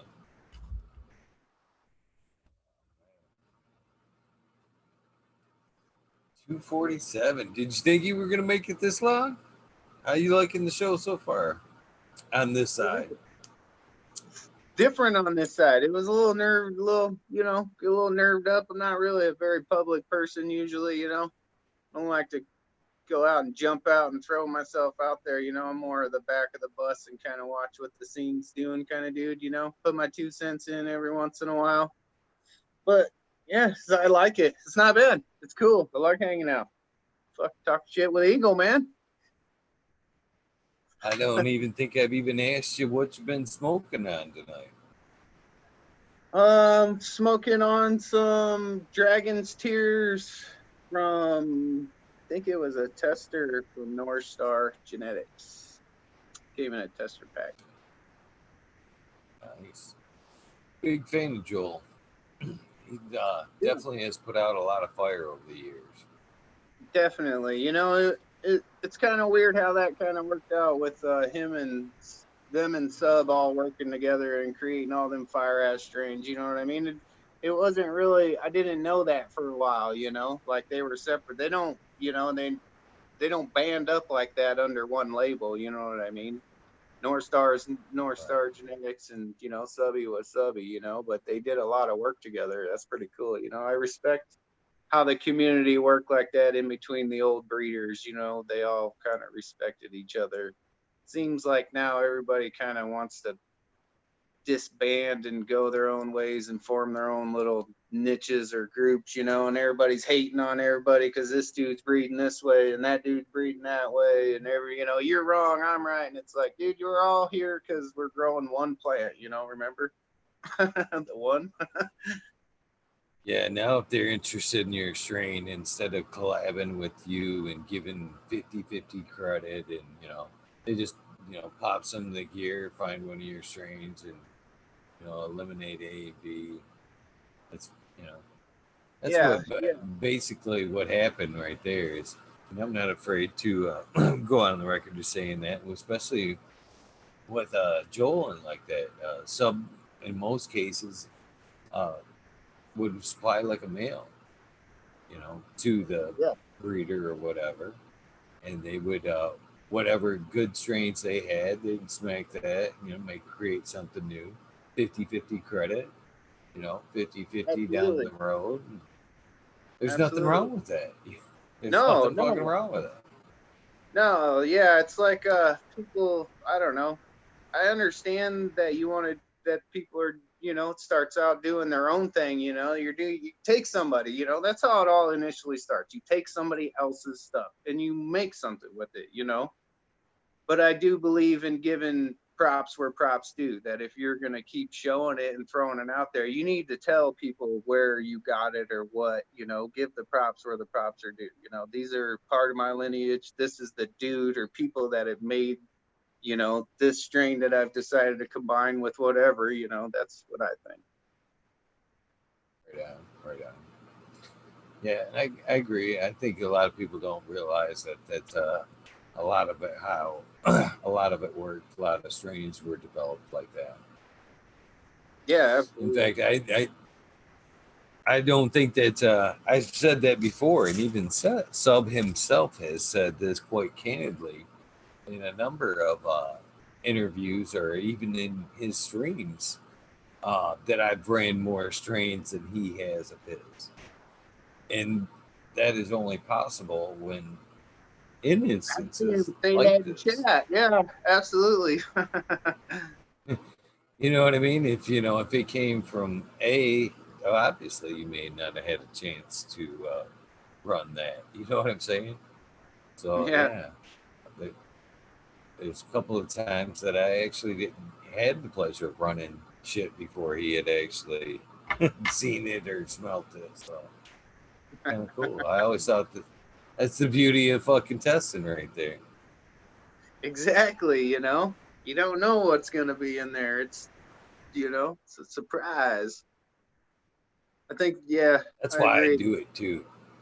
I, I did it before I even actually heard a burner put it this way in a song, and I was like, yeah, I now I say that because I always like looking for that next thing. I actually hate once if I've got something in my garden and it's like really starting to be, pronounced. Stagnant. Yeah, Everybody's got it. yeah. Get fucking shit out of here. I don't need, I don't even want it anymore once everybody else has got it. I always want to try. I'm always trying, and you're able to kind of when you're testing to kind of stay at the head of that curve, Yeah, and I the like that when popular swing, you stay ahead of it always. Yeah, it's kind of like how I got wanting to the fruity terps, because when I started getting interested into making my own, okay, I found a fruity one, I want to do something with this. Everything was diesel this or heavy OG, you know what I mean? I was like, okay, I like all that, but I want something different, you know what I mean? I don't want the gassy, super, shit like that. I want something else, you know what I mean? I don't know. I always like what everybody else doesn't like, I guess. I always like the underground, the different, the not liked stuff.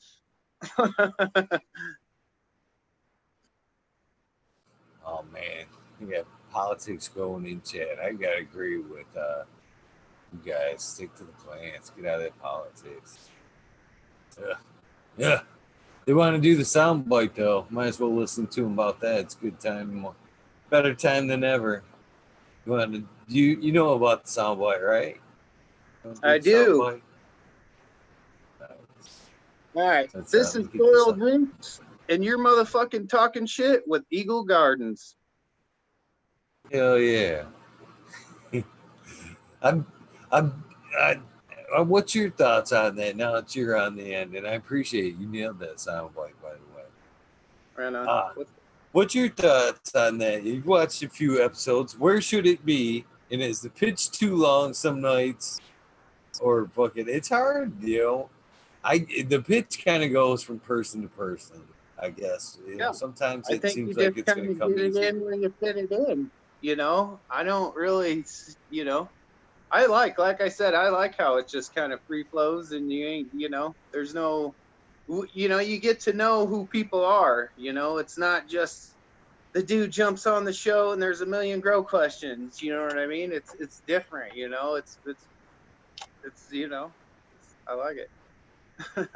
I kind of like Dung Beetle's idea about, you know, asking for it in the beginning and why, you know, the guest is Before they fresh. even get But in all the things, same that's a aspect, I good kind of idea. like, there's nothing like welcome to the show, fucking bend over and shit.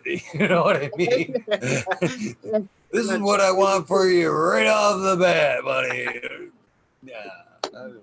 that's a good Too idea. soon to do at the beginning of the show, I think. I You'd get some funny ones, that's for sure.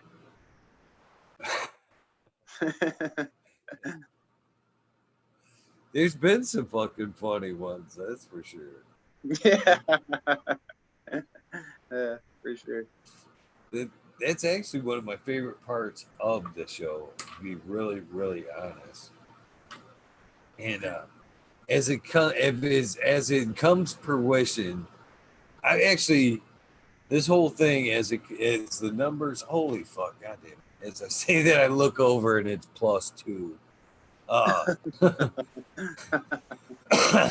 I keep trying to drag this out, to be honest with you, because I don't know how to end the soundbite. I don't know if I even want to end the soundbite type thing. You know what I mean? I keep Right. setting a goal, and it had to be extended at one point for natural circumstances, and then I said, you know, I didn't realize that 100 was going to come flying by so quick. I was like, oh yeah, 100. I'm going to piece together the sound bite. But I guess thinking about this too, if I don't do it at some point, it's just going to be like 3 years long to even put it together. But You'll have to have the whole show like sound bite, fucking 4 hours of sound bite. that in itself, I guess, would be kind of funny to put out a 5-hour show with just sound bites. Shit, that would be Dude, kind that of would fun. be kind of cool. But I just don't want it to end. So I fucking thought, you know, 100 actually, by the calendar, everything goes right. You know, I'm knock on wood, is actually June 1st will be 100 episodes. And I That's seen that crazy. coming, and I got a little, I got fucking terrified. I was like, holy fuck, man, it's been 100 already. Now I'm gonna have to call this thing off and shit. So I was like, man, I'll Yeah. take it to 1,000. Once I get 1,000 subscribers, Yeah. uh, I'll do it then. And then fucking that was like creeping just before 900 there, and that was like at the beginning of this month. And fucking so I don't know, just putting it in the ether. You know what I'm saying? Sometimes when you just put things in the ether, they have a way of fucking taking off. You know what I'm People want to saying? know, you know? Oh, I yeah. put it in the ether, and next thing I know, like tonight, 963. And I'm like, I looked over, it was 961 when we started tonight. That's now I'm awesome. already 2 more closer to 1,000, and again, I'm right back in the deer in the headlights thing, going, "Ah, fucking, oh man, it's gonna have to end. I'm gonna have to fucking stop it." So I don't know. I want it to come, but I don't want it to come. You know what I'm saying? Do I Right. still continue to do it after that? I don't know. Why not? All right. I I gotta go don't know. take I a like to bath do and it. wait. You don't mind? I'll be right back. Oh, oh hell yeah! Do some shout outs. Yeah, cool. Ginger Snaps, welcome. How you doing? 420, 420, Hans Warrior. Hope you guys are enjoying the show. Mountain Skies. Anturo Sensimilia, how you doing tonight? Aldridge 25, JD's. How you guys doing, man? You guys leave that politics at home. Just leave the politics at home, please. How you guys doing tonight? What are you guys smoking on? DLP 2372 42420. Smoking Roll Frazier. Hope you guys are enjoying me and Soil Roots' conversation tonight. Sorry about neglecting chat as much as I have, but sometimes when the conversation flows, it just flows. You know, you don't mess with something that's going good. That's the way I, excuse me, feel about it. Oh man, you guys been knocking out the chat though. Trey Valone, how you doing? I had a bunch of good people in here. Seen Smiley in here earlier. I've seen the American one hanging out in chat, dropping some advice. And Smiley's Gardens, Boss Farm, bunch of cool folks hanging out. Tank Grower, Kineos Genetics. Thank you, Kineos, for all you do in the fucking community. Yeah, Kineos the Kineos lights is looking good over there. Can't wait to taste some of that. Rosicrucian Prophet, thank you for tuning in. Who else we got going here in chat? Tank Grower.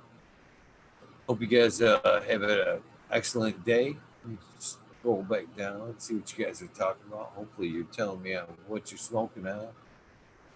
Nope, still there at Ginger Snacks. How you doing? Grokoski. How you doing? Sharate. Much love to Germany over there. Great Lakes Grow. Welcome to the show. Hope you guys are having a great night. Nice. How is Chad doing? Looks like everybody's doing good. Yeah, hanging pretty tough. Enjoying Oh yeah. 47 currently watching. Sweet. Cheers, Hanging guys. out. Cheers.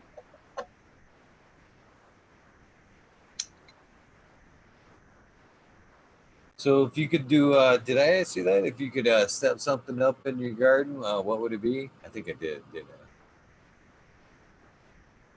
Yeah. I think I would try the flood and drain table. I think I would try that. If I was gonna do something new, that's what I would try. What's your draw to the flood and drain table? Is it just yield? Um, no, not really even yield, but it looks like, with like watching everybody Wolverine grower, Med One, everybody that does that style of flood and drain, Green Jeans Gardens, everybody like that. And they're using simple, nutrients, you know what I mean? They seem, and it looks, you know, I don't necessarily take sides one way or another just because I grow an organic style, you know what I mean? I ain't got no problem with the dude that's got his bottle lineup over there, you know what I mean? The only thing I care about is when we smoke it, and same thing in return, you should be concerned also, am I fucking spraying shit that I shouldn't be? It's just basic respect kind of thing, But yeah, that's what would kind of lead me to doing it. It looks like it would be, there would be a learning curve, obviously, but the basic, clean, easy style of it is what would attract me, I think. I tell you what, man, I've been bottled for a long time, and I just got off of running. What the fuck was I running? Blue Planet Nutrients, which hey, I've been a fan of them for a while, and but yeah, I've been back and forth. I tried different shit, and I've ran several different powders, not saying any names other than the current one I'm running. But the current one I'm running has actually kind of brought me back. I was getting ready to try like a Floraflex anyway, like a 2-part, something like that. I was Yeah. headed down that alley anyway, and then I ran into this gentleman from Generic Fertilizers that's here in Michigan, and he offers up a dry product that he says he can match, uh, or he would match anybody's formula, Floraflex, whatever you wanted, and Oh wow. he'd save a third off or whatever. Wanted to know if I'd try it. He offered me some. And again, this isn't pitch. This is just conversation here. Yeah. He offered me some, and that's what I'm running right now. Is a 2-part A and B. I love it. I hate to say it, but I'm a fan. I was thinking that today, and and this goes It's to like that. rocking I home. have he sent me out a couple bags of the shit, and I have yet to plug it. To be honest with you, because I don't like to plug shit that I don't test. You know what I mean? I ain't gonna Yeah, from day absolutely. one. You know what I mean? Just because I'm using it, I'm not gonna be like, oh, day one. This is what I'm using. Run out and buy this shit. Well, that'd be shitty. You know, I don't want that. So Right. a lot of times I won't say shit for a while until I've had a chance to really use it.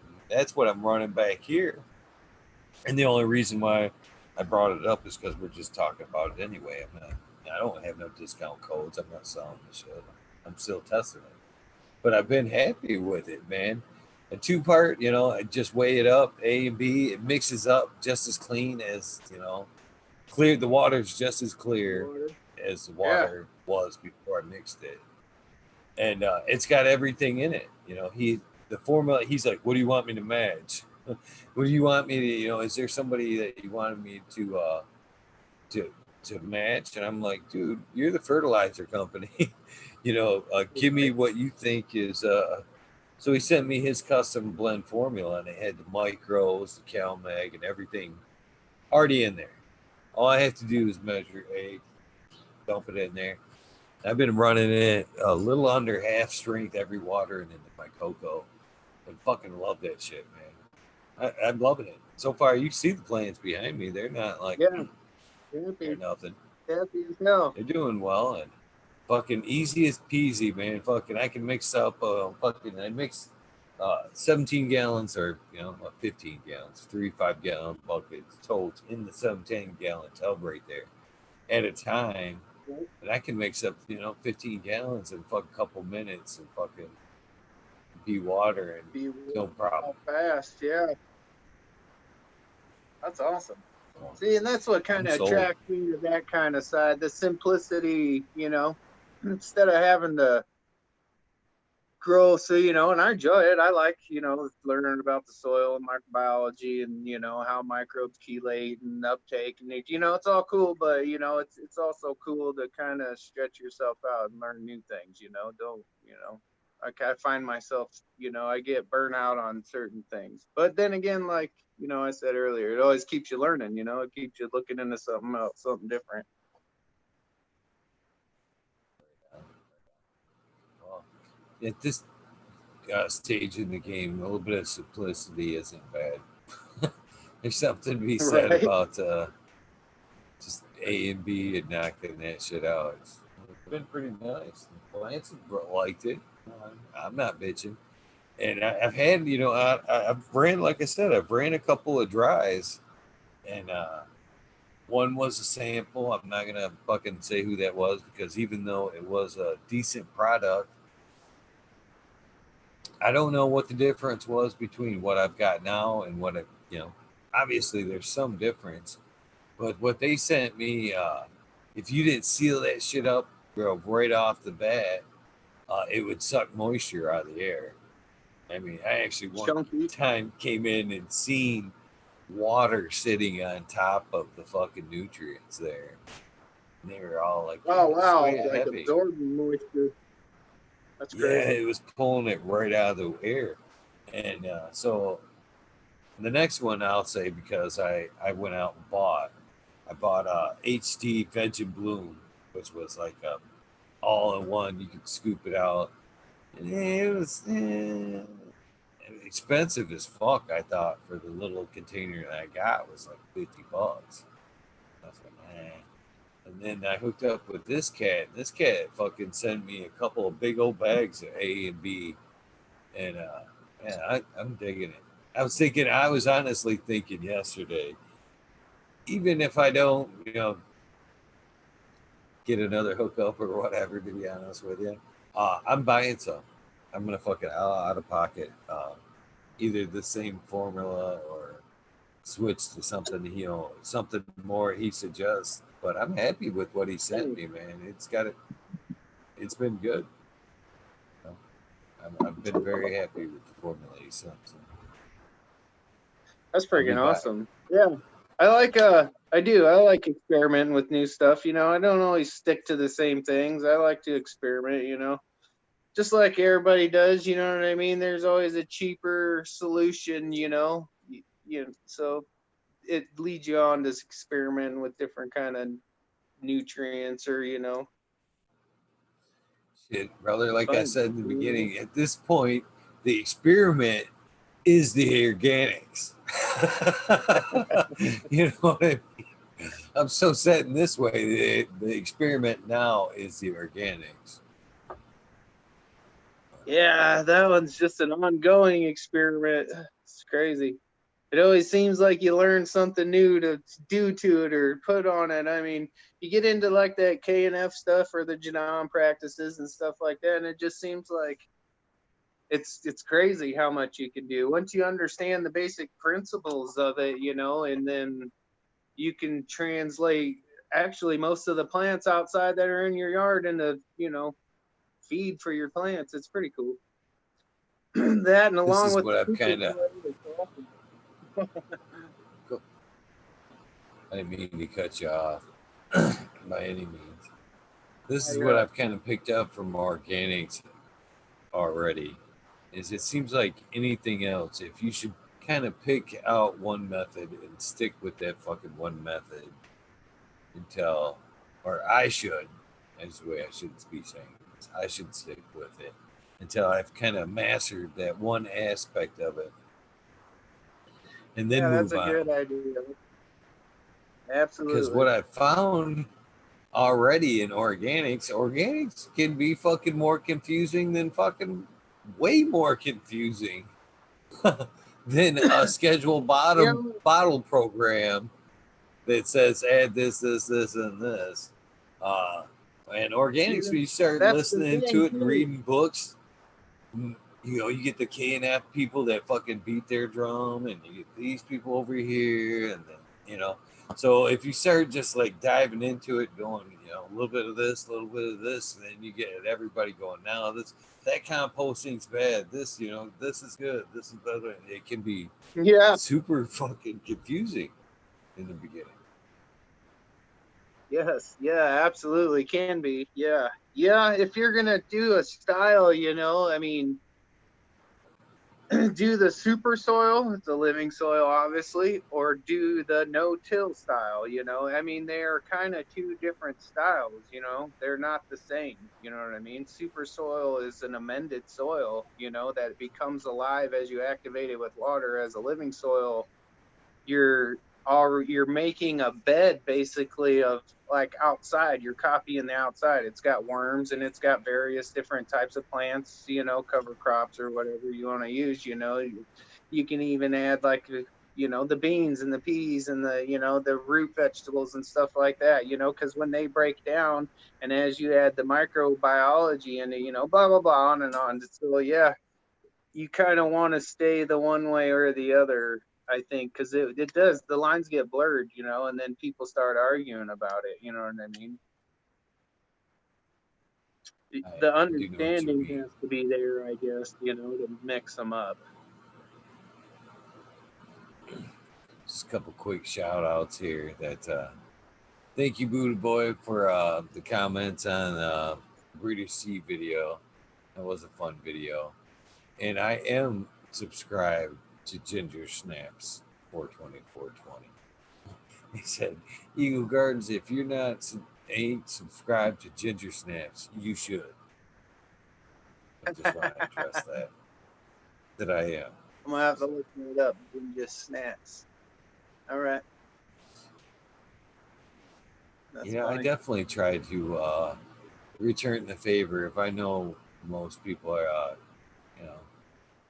subscribe, and I look back and see that they've got some content, some cannabis content. I immediately subscribe. I'm always open to new ideas and techniques. So yeah, of course I'd subscribe. Jeez, guys. Right? I mean, absolutely. Absolutely. I like to subscribe to most people out there. I mean, I don't know. Instagram's kind of weird. You never know if they're just some business trying to sell you carts or whatever, or fucking, or they're really people growing. I tend to follow the people back that really have. You could tell they got their own, grow on. Yeah, that's another thing. I guess I can ask you about. As much as I like the background, what do you think about the background? Is somebody on the other side? Which would which do you prefer? Which is less? I don't know. Which is more friendly, more opening, more more inviting, like the plants behind me, or this? Because even I love this thing I grew. I grew some, drew right Picture, here. yeah, I like the picture too. I like this. I do like this, but I think at some point that I like it, but I think it's more like kind of showy. You know what I mean? I love it, and I want to use it as much as possible, but I don't think it's appropriate for everybody. You know what I mean? Sometimes I think it is for like maybe a business type person, but is you being on the other side? I'm asking you, is it on a fresh start of the interview, would it be more inviting to see this or, you know, I think see it's cool to this change it up. Yeah, why not just change it up? Why not? as you come in? Is this more inviting as you come into a conversation, or is it, the background that seems more, the background to me just seems too more like interviewee. You know what I mean? Well, I think Is that's the point, though, right? Eagle, like we're trying to get to know you're trying to get to know the growers, like you say to every person that kind of jumps on, the you could tell the more intelligent growers that jump on, the old schoolers, that been around for a while, they jump on, they're prepped for question talk, and it seems like you always got to stop them and slow them down, and you're like, dude, it's cool, we all, but we want to get to know you, and you get to know the grower and so personally about how, what's going on inside, on the other side of it, you get to see more than just pictures and posts, you know what I mean? You actually get to hear, the side of it. I like it. I think it's cool. I think I don't know personally. I just think the plants make more of a casual Yeah, environment for the absolutely. conversation. I like the picture though Versus, too. Don't get it wrong. It's badass. oh, Can that's you why make I'm like a torn. little picture in picture and then put the picture up in like a picture in picture on your screen? Oh yeah, yeah, like how they have like the like Skillbo and them guys have the fucking Yeah, banner like up your in little there or logo whatever. picture. Yeah. I think you got to do that, and I have it the Streamlabs format. You know, basically the Streamlabs is like a template, and you kind of stack this shit in there, and you could put things Yeah. over top of the Organize it video. for you. That's cool. Yeah, yeah. Just I don't know. It seems like work. Yeah. Seems like work for a box. Yeah, most I'll definitely. hand I'm out not in that. slaps or something. Fuck it. Yeah, no shit. Good call. Plus So the other things I've seen too about that, you know, fuck it, again, it's my show. It's actually your show today, but I'm just a guest, I'm still man. gonna I'm just say, riding on your plane, homie. and sometimes I've seen that shit to the point, on some shows that I, in fact, I call it out. I'm not gonna say who it is, but I call it out, and it's more or less Excuse me. a grouped or a random phrase, I guess, but it has a meaning. You know what I mean? Doesn't necessarily have to be any singular person. You know what I'm saying? It's more or less an Right. act, but it's like what we're talking about right here. I've seen it quite a bit where you see their box, and it's all them overlays that you're talking about. Boom, boom, boom, boom, boom, boom, boom. And I always see that, and I'm like, that Talladega Nights, uh, All fucking that commercialized and last race, they're like, God damn, Ricky Bobby sold the fucking windshield, and that's what I see when I see all that shit up there. I don't know. I see fucking advertisement. Ah, yeah, yeah, I guess you're right. It almost seems commercialized, you know. That's why I kind of, it was disappointing when the whole like grow tube kind of shut down after that, and not to dog on any of them dudes because they're a help community, they help start everything. I learned a lot on them shows, but there's certain people out there that when they're still there and doing their things, but now it's like they're branded so much, it's like they're a commercial. You know what I mean? Like they just lit themselves up as a commercial. It's kind of crazy. Brother, I started that shit when I fucking started the show. And, and I did it before, and I do take on sponsors still, but I don't, they ain't sponsoring this. They ain't fucking sponsoring this. You know what I mean? When I take some posts or whatever and I'm using their light and shit, yeah, there's parts of the grow that is sponsored, we'll call, but there's no fucking sponsor of this show. And in the beginning of this, I was like calling out people, you know, thanking people active grow for all this whatever. And I got thinking to myself, God damn it, basically, you fucking Ricky Bobby motherfucker, you're starting to sound like a commercial show. And that's just it. And I ain't fucking doing this to sell people shit. And I didn't want to be that like that. So I it was like episode 10. I immediately cut that shit out. I immediately cut that shit out because I didn't want it to be have that type of atmosphere like I was trying to sell something. And then I've had people tell me too, well, you should, sweatshirts or whatever. I don't ever intend on fucking selling shit. I really don't. I don't want to ever see Real. fucking, if as long as I can help it, I mean, I can because this is still in my power. You will never fucking see fucking Streamlabs go through there and fucking, oh, this is my Patreon, blah, blah, blah. Because this is, to me, as much as I love doing this is a fucking hobby. And if it, once I start taking any kind of cash or anything like that, then I'd feel guilty if I can something happened and I couldn't do the show or I had to walk away from it. I'd be guilty because other people had invested in it. You know what I'm saying? And at this Sure. point, it's all me, my money, my fucking time, my whatever. If I want to walk away from it right at this second, I could just pack it up and have Turn on and nothing but go. everybody, but a great thank you to everybody for all the time they spent here. But Right. they Cheers, wouldn't everybody. they wouldn't be stuck with a bunch of fucking t-shirts and whatever. I ain't even doing that shit no more.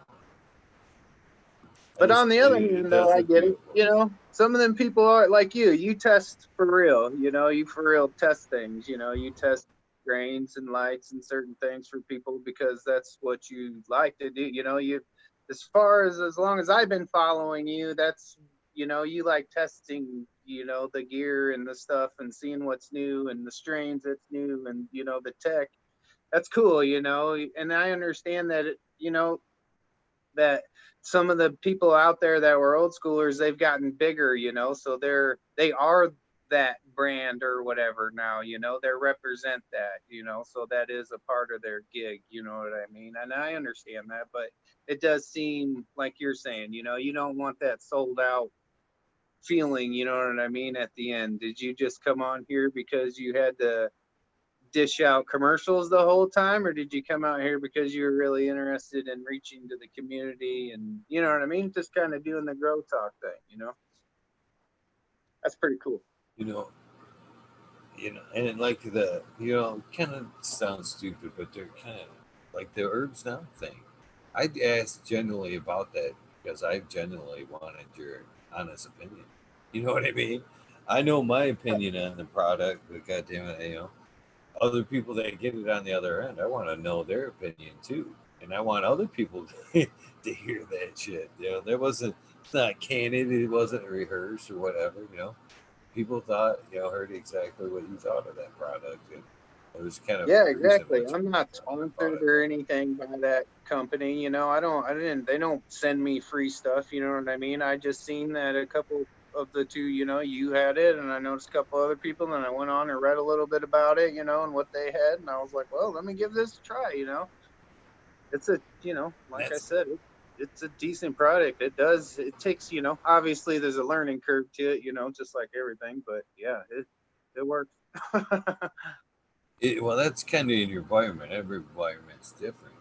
But that's just the thing right there, right back to the if you're sitting here trying to plug shit day after day after day, especially on a product like this that we're talking. I don't even want to mention the name anymore. Fucking just like a product like this, you know what I mean? If it were shitty, the last thing I would want would be you to, a bunch of, and I, again, I don't even know who in the fuck buys whatever. You know what I'm saying? Right. There's a good Yeah, chance last that thing. you could come on this show and be like, yeah, that thing, piece of fucking shit. You know what I mean? Fuck you, Eagle. Yeah, Fuck you. You know what I mean? right. I don't Tell want me this how shit. come it's garbage. Yeah, God, that's the last thing I want. A bunch of fucking people mad at me because I sat here and fucking and drum some shit for some petty cash. Fuck all that shit. Jesus God. uh, I don't know.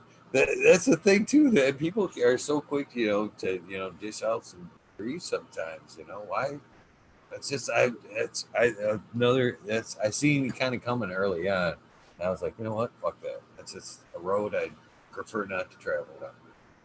You know. Yeah, yeah, yeah. I don't. That's the thing, you know. People are opinionated. I guess they're just gonna have their views. They're gonna say what they want to say, and that's that. Well, Loki tried to talk me into it. He made some valuable points about, oh, this internet, costs you something. I'm sure you made some upgrades and blah, blah, blah. And I was like, yeah, of course I have. But this is the way I look at it. You know what I mean? If I weren't doing this or something else, then I would be investing my time into something else or another hobby that would probably be costing me the Yeah, equivalent or whatever. absolutely, So absolutely. if I'm going to be putting that much into it, whatever, then why do I need to go above and beyond for something that I just like to do anyway? I don't, I think it's stupid to expect somebody else to compensate for this. If anything, I think I should be. I'd compensate. I try to turn that away. I fucking feel like I should be giving you guys a shit. You know what I mean? Free seeds and shit for fucking the valuable time you're hanging out here watching my dumb ass night after night. Fucking the payment should be the other way. That's honest to God, man. That's the way I feel about that shit. Should be doing something for everybody out there that's sits through this bullshit, not this, not this bullshit. By the way, soil roots, not this show. By the way, but No, I know there's some exactly what you nights mean. where I I get. fumbled and stumbled and God And damn, there's shit, been many nights where I've you been guys out give here a ton of just by free seeds myself. away on this show, man. It's awesome. I think that's awesome. I like coming, I like seeing all the people giving the seeds away, and showing the community love. I think the raffles are cool, man. I think it's cool to be able to give the seeds away. Yeah, okay, maybe the dude got to pay for shipping and handling, but whatever. You didn't just pay fucking $120 for that pack of seeds, so that's awesome. It's cool. That's cool community love right there. Everybody showing kind of everybody what you showcase everybody's stuff, and it's pretty neat. It's cool.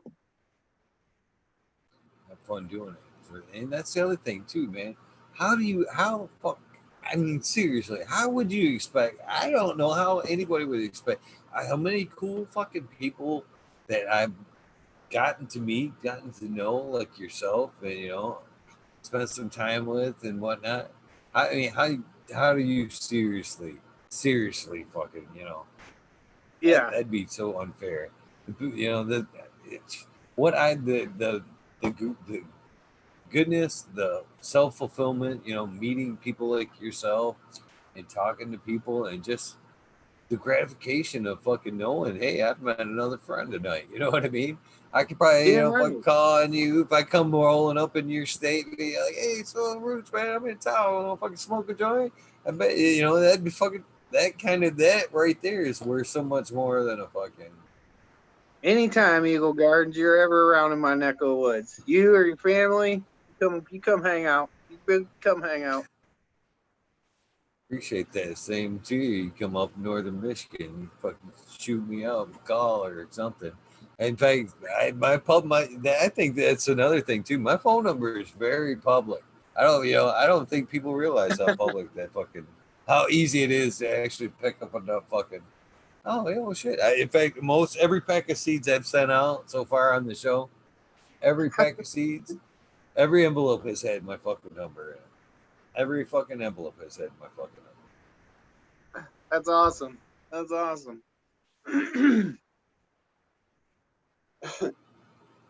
That's cool. Just shows the love.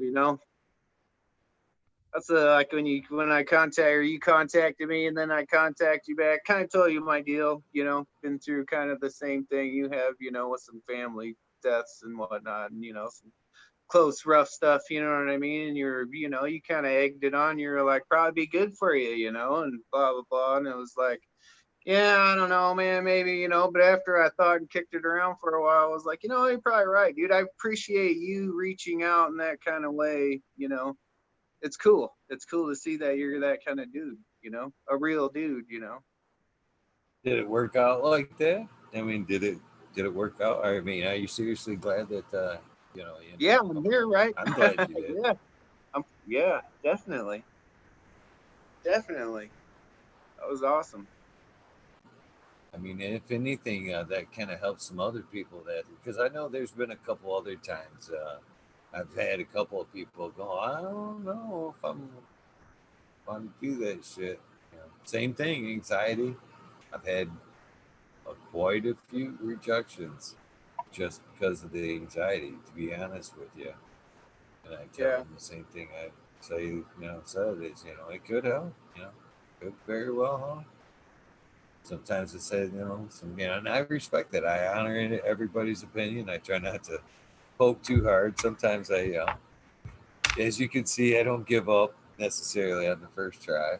I do try to poke a little bit, but once I see I've definitely got a decent firm no, I usually respect that and try to back off a little bit. Ah, that's cool.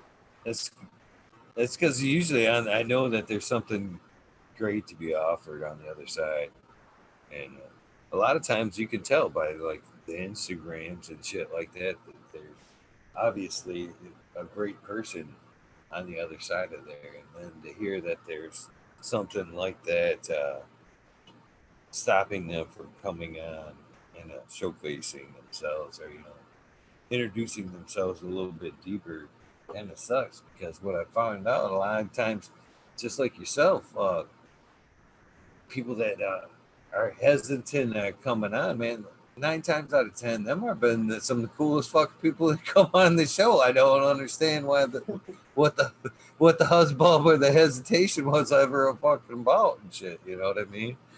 Right? I don't know. It's funny. It's funny how things work out, I guess. Yeah. Rolling up round fucking 333 right there. That's a good sign, brother. Oh yeah. You ever see consecutive numbers? I don't think I've ever paid attention to that really. I see them all the time. You should always Yeah. make a wish or something. When you see, they all mean different things. 333 is like usually some kind of awakening, realization, rebirth. Kind of weird that it came about right then and there. But usually you should think about something you want when you see the numbers. And I had never seen them before. Oh, I got the goosebumps again. I'd never seen them before up It's kind of until. like sorry to But interrupt. Oh, I was gonna say it's kind of like the thought of power of positivity or attraction of positive attraction. You always think positive attraction, and positive things tend to surround you after a while. That's pretty it's like cool. 2 years ago, I just started fucking seeing them all the fucking times to the point where I know it sounds like some kooky bullshit too, but they became to the point where they were so prevalent that I couldn't ignore it anymore. Just couldn't fucking ignore it anymore. And now I see them like all the fucking time, all the time, all the time, all different situations. It's weird. It usually kind of guides me on decisions. That's I know, cool. again, it sounds fucking weird as shit, but it's No, no. it was I mean, it's one of them things I never even asked for. It just fucking like it was like one of them things. When you buy a car, you all of a sudden like see that shit everywhere. Well, I didn't buy the car. I didn't buy the fucking car. But there they fucking were, and every time I fucking turned my head, man, there they are. Like I said, it got to be so prevalent. I had to start looking into it. I was like, man, there's fucking reason. I still can't figure out the reason why I'm seeing them. I still, I'm not going to sit here and tell you I see them for a reason. I don't know why, and I don't understand why I see them so prevalently. It kind of sets me back sometimes when I do that's see them cool. so prevalent. It is kind of cool. I just wish I could fucking figure it out. I've read, I've read a lot of books on numerology and shit. I understand a lot how they mean. I just can't figure out uh, what they're fucking trying to tell me. You know what I mean? I understand what they mean, but I don't understand what the fuck they're trying to tell me. There's a reason why. But Well, like you I said, don't know. they're guiding you. Maybe there's like a spiritual a power or a I don't know. I don't know. I don't like to get into the whole God or energy or what you believe in type thing because I might believe in a totally different thing than everybody else believes in. You know what I mean? So, Right on. but yeah, obviously there's something there, and it's you're awake to it. Obviously that's cool. I don't know if it's just like one of them things too. If it's just because I believe that or I'm starting to believe that I see it prevalently. It's weird. Definitely weird. Freaks me out some days. Maybe I'm just high off these fucking cannon joints and I just randomly see it. This is the weed, man.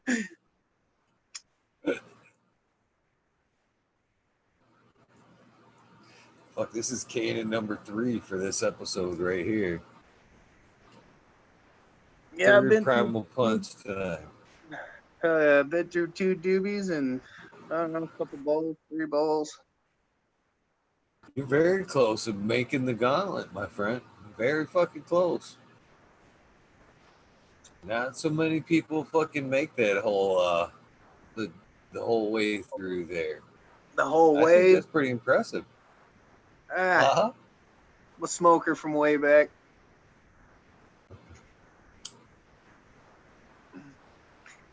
I don't know. Maybe I I grew up mean, with a rough bunch of kids. If you didn't want to be that kid passed out, first off, you didn't want to be that first dude passed out in the middle of the room, because you usually had some probably not nice stuff, happen. If you got markered or, you know, you woke up knowing you were the first dude that passed out in the room.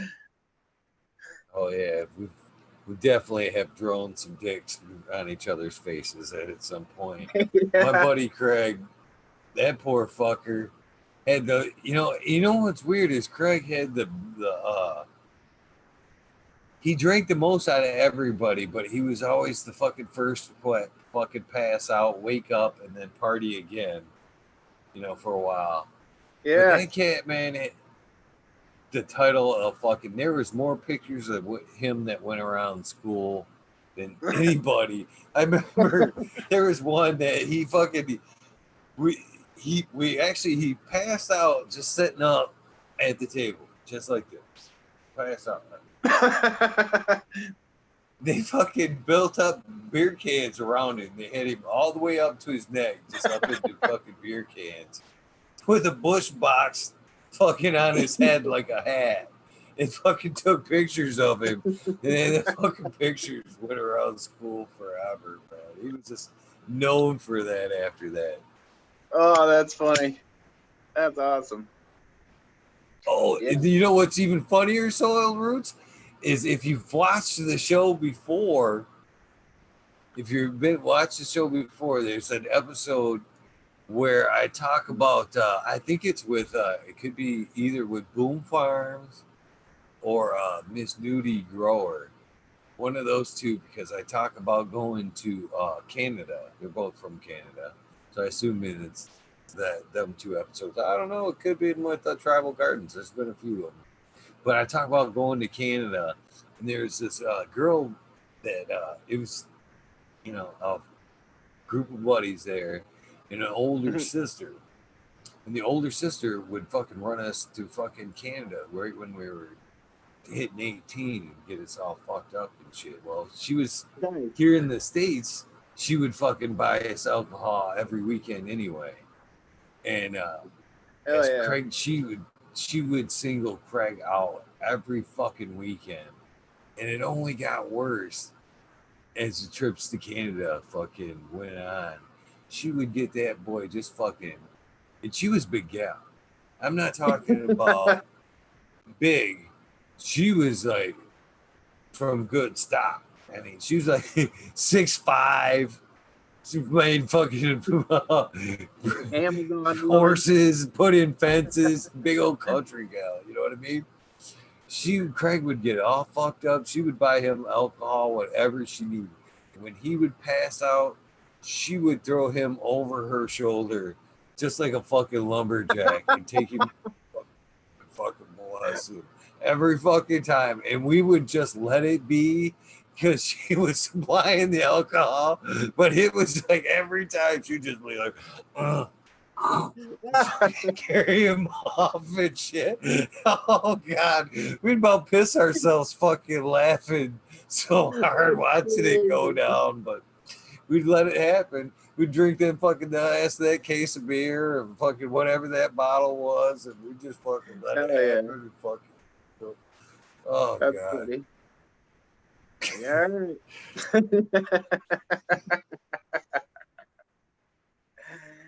All Oh right. man, to be young again.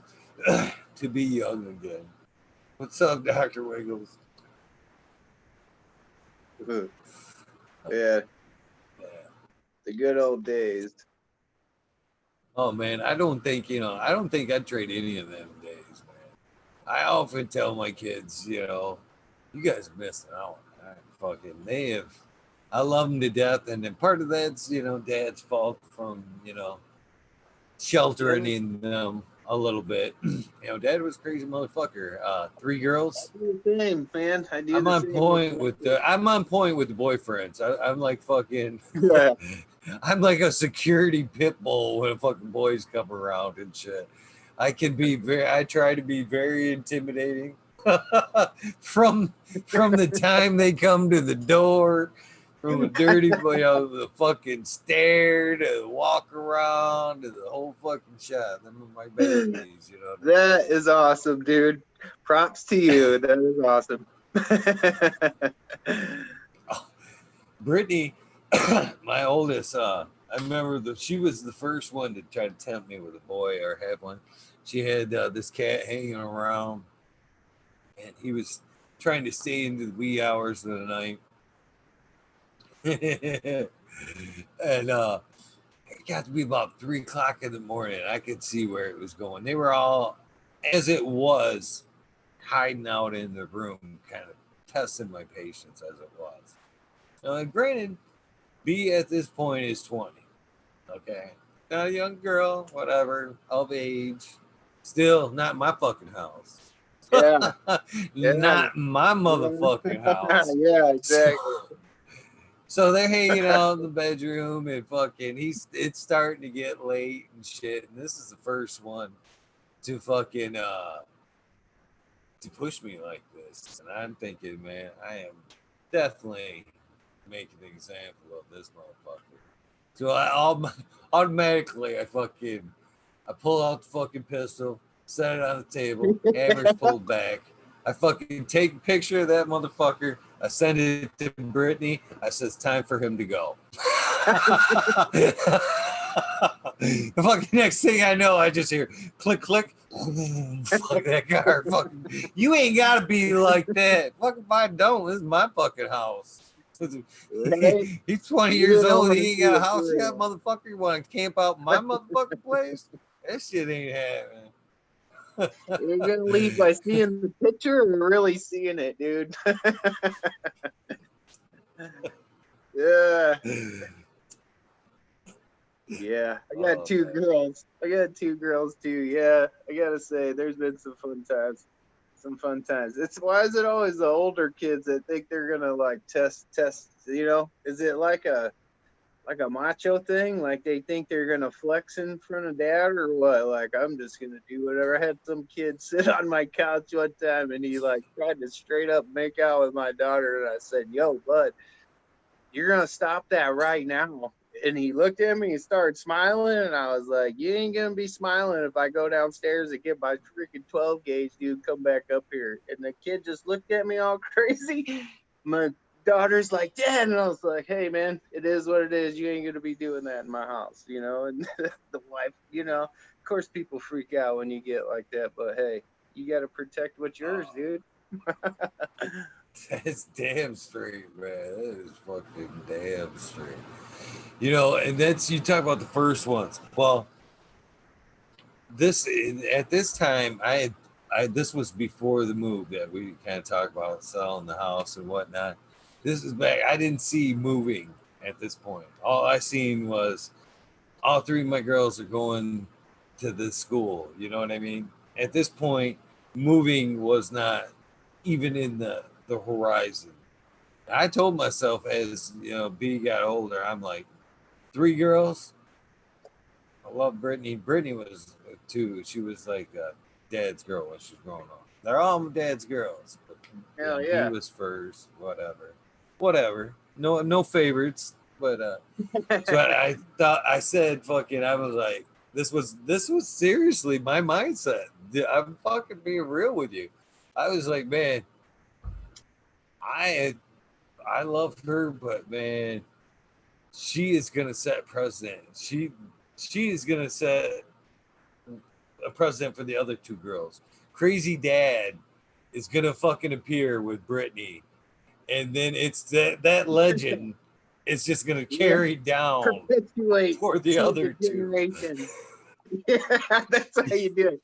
You got to put the one good scare in, and then that way the legend lives on through them all. You know, they tell each other's boyfriends, "Yo," you know, or that their sister, don't be taking them over to dad's house. You know.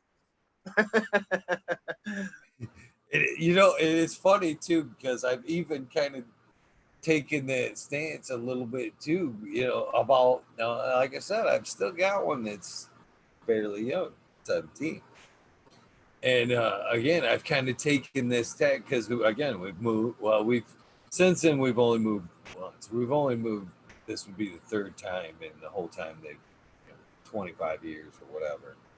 Right. So we moved up here, and I had to take that two girls still in school when we moved up here. So I kind of had to take that. Am I going to do that here kind of tag? You know what I mean? So I had at this time I'm like more times went on. I'm fucking more heavily tattooed and shit.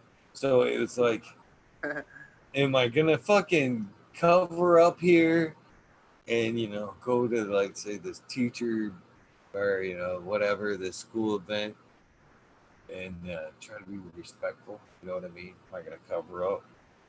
Yeah, Too right. kind. Presentable, I guess, to people that ain't Or used I'm to gonna it. am I gonna go in there with fucking shorts, perhaps tank top, or fucking just whatever, skull rings and the fucking my normal everyday attire, Yeah. and intimidate these little fuckers right off the bat.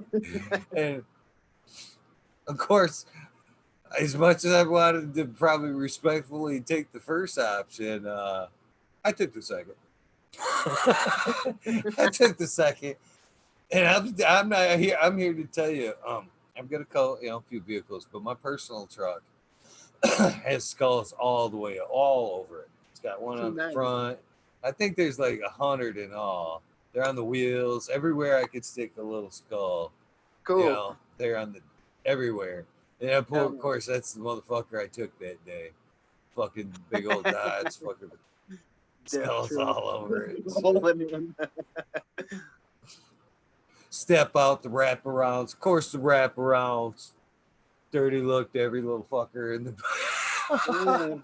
the vicinity. I'm not Oh, even gonna kid. We're talking about three girls here, man. They're girls, man. You gotta fucking be that way as yeah, a you don't dad, want to man. play Fuck. games with girls. The boys are one thing. You can, you keep them in check, dude. You can't keep the other boy, you got to keep the other side in check with a girl. Yeah, I was hoping for at least one boy out of the bunch, but for as the protector, maybe some way, but didn't work out that way. I taught them to fight and everything. I'm proud of them. I know they can handle their own out there, but Not a it girl. doesn't stop. It doesn't stop, brother. I'm here to tell you, it only gets to the point where the boyfriend gets legal. It only goes from I, I've that same motherfucker that I'm telling you about right there, the fucking the pistol. Yeah. I've outright had that motherfucker. I've told him I'm about ready to get into this fucking car and come down there and set you fucking straight. And you are not gonna want to fucking deal with me after I've had 2 hours of fucking travel time to get to you, motherfucker. Right? Just to make a simple trick for your ass? No shit. Yeah, I got a girl's one's 18 and the other's 21. So yeah, I feel your pain. You know exactly what I'm talking about. Yeah. And Yeah. that's when it gets harder to draw, to hold it back because now you can punch the little fuckers in the Yeah, you face. can. And what's funny is they're not from the old school to where, they're about running mouth before they do anything. And it's like, dude, I wasn't raised like that. The friends I had weren't like that, dude. You didn't run your mouth. You just went and punched somebody if you didn't like. There was an understanding we're gonna get it on, there ain't no talking about it, it just is what it is. That's how things, they were settled like that. I mean, people figured out their place here and there. You know what I mean? I rather had it like that though. This days and age where some little wiener gonna pull out a freaking hot pistol on you is kind of crazy. Yeah, yeah. It's one of them things too. And I guess I hate to say it, but man, we kind of did that shit uh, with the video games, I think. I really hate to see that shit. And sitting them kids in front of them video games for hours on end in front of them shooting games Yeah, you're probably probably right. fucking didn't help. Probably right. I'm trying to read chat here. I think there's a question in here for me. I missed it. Yep. Eagle garden, soil roots, ginger snaps had a question. So now I gotta go back and find it. Ginger's a question. Not to interrupt the conversation here.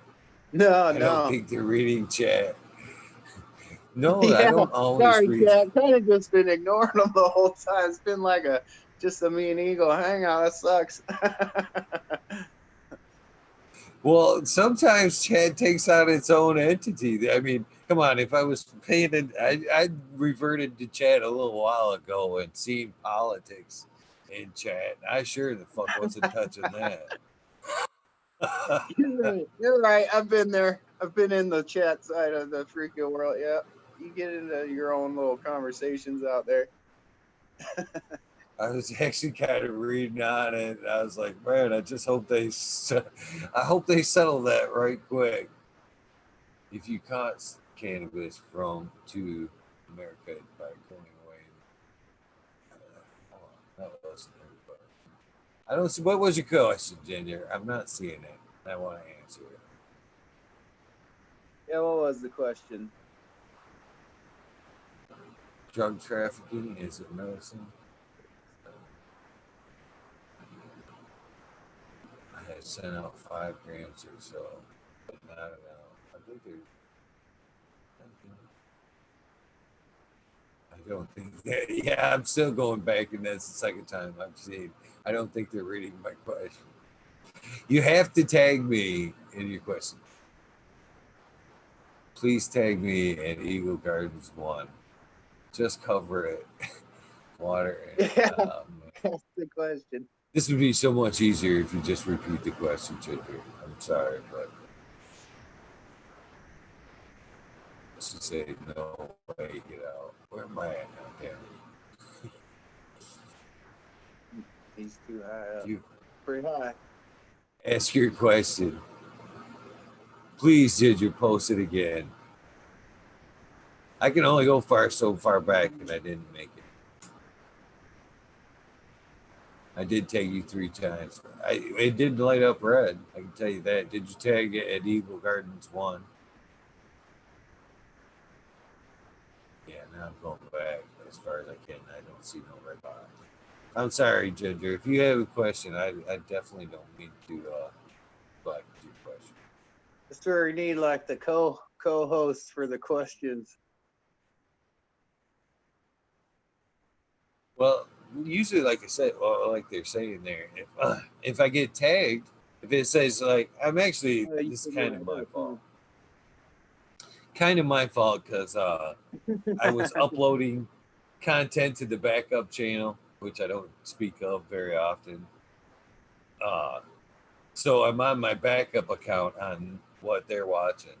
So everything that I type will say Eagle Gardens 1 instead of Eagle Gardens. So unless she tags me at Eagle Gardens 1, it don't light up in that red box that says look at me. There it is.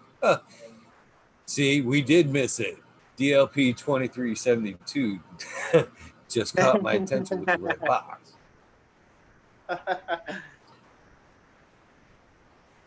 So if you do have a question, please, Ginger Snaps, tag me just like DLP 2372, and I won't miss it. 357. That's a pretty cool number there too. Yeah, that's a good lottery number right there. On numbers. Do you have any attachments to the numbers at all? Should she keep the worms or put them out of the soil? What's that?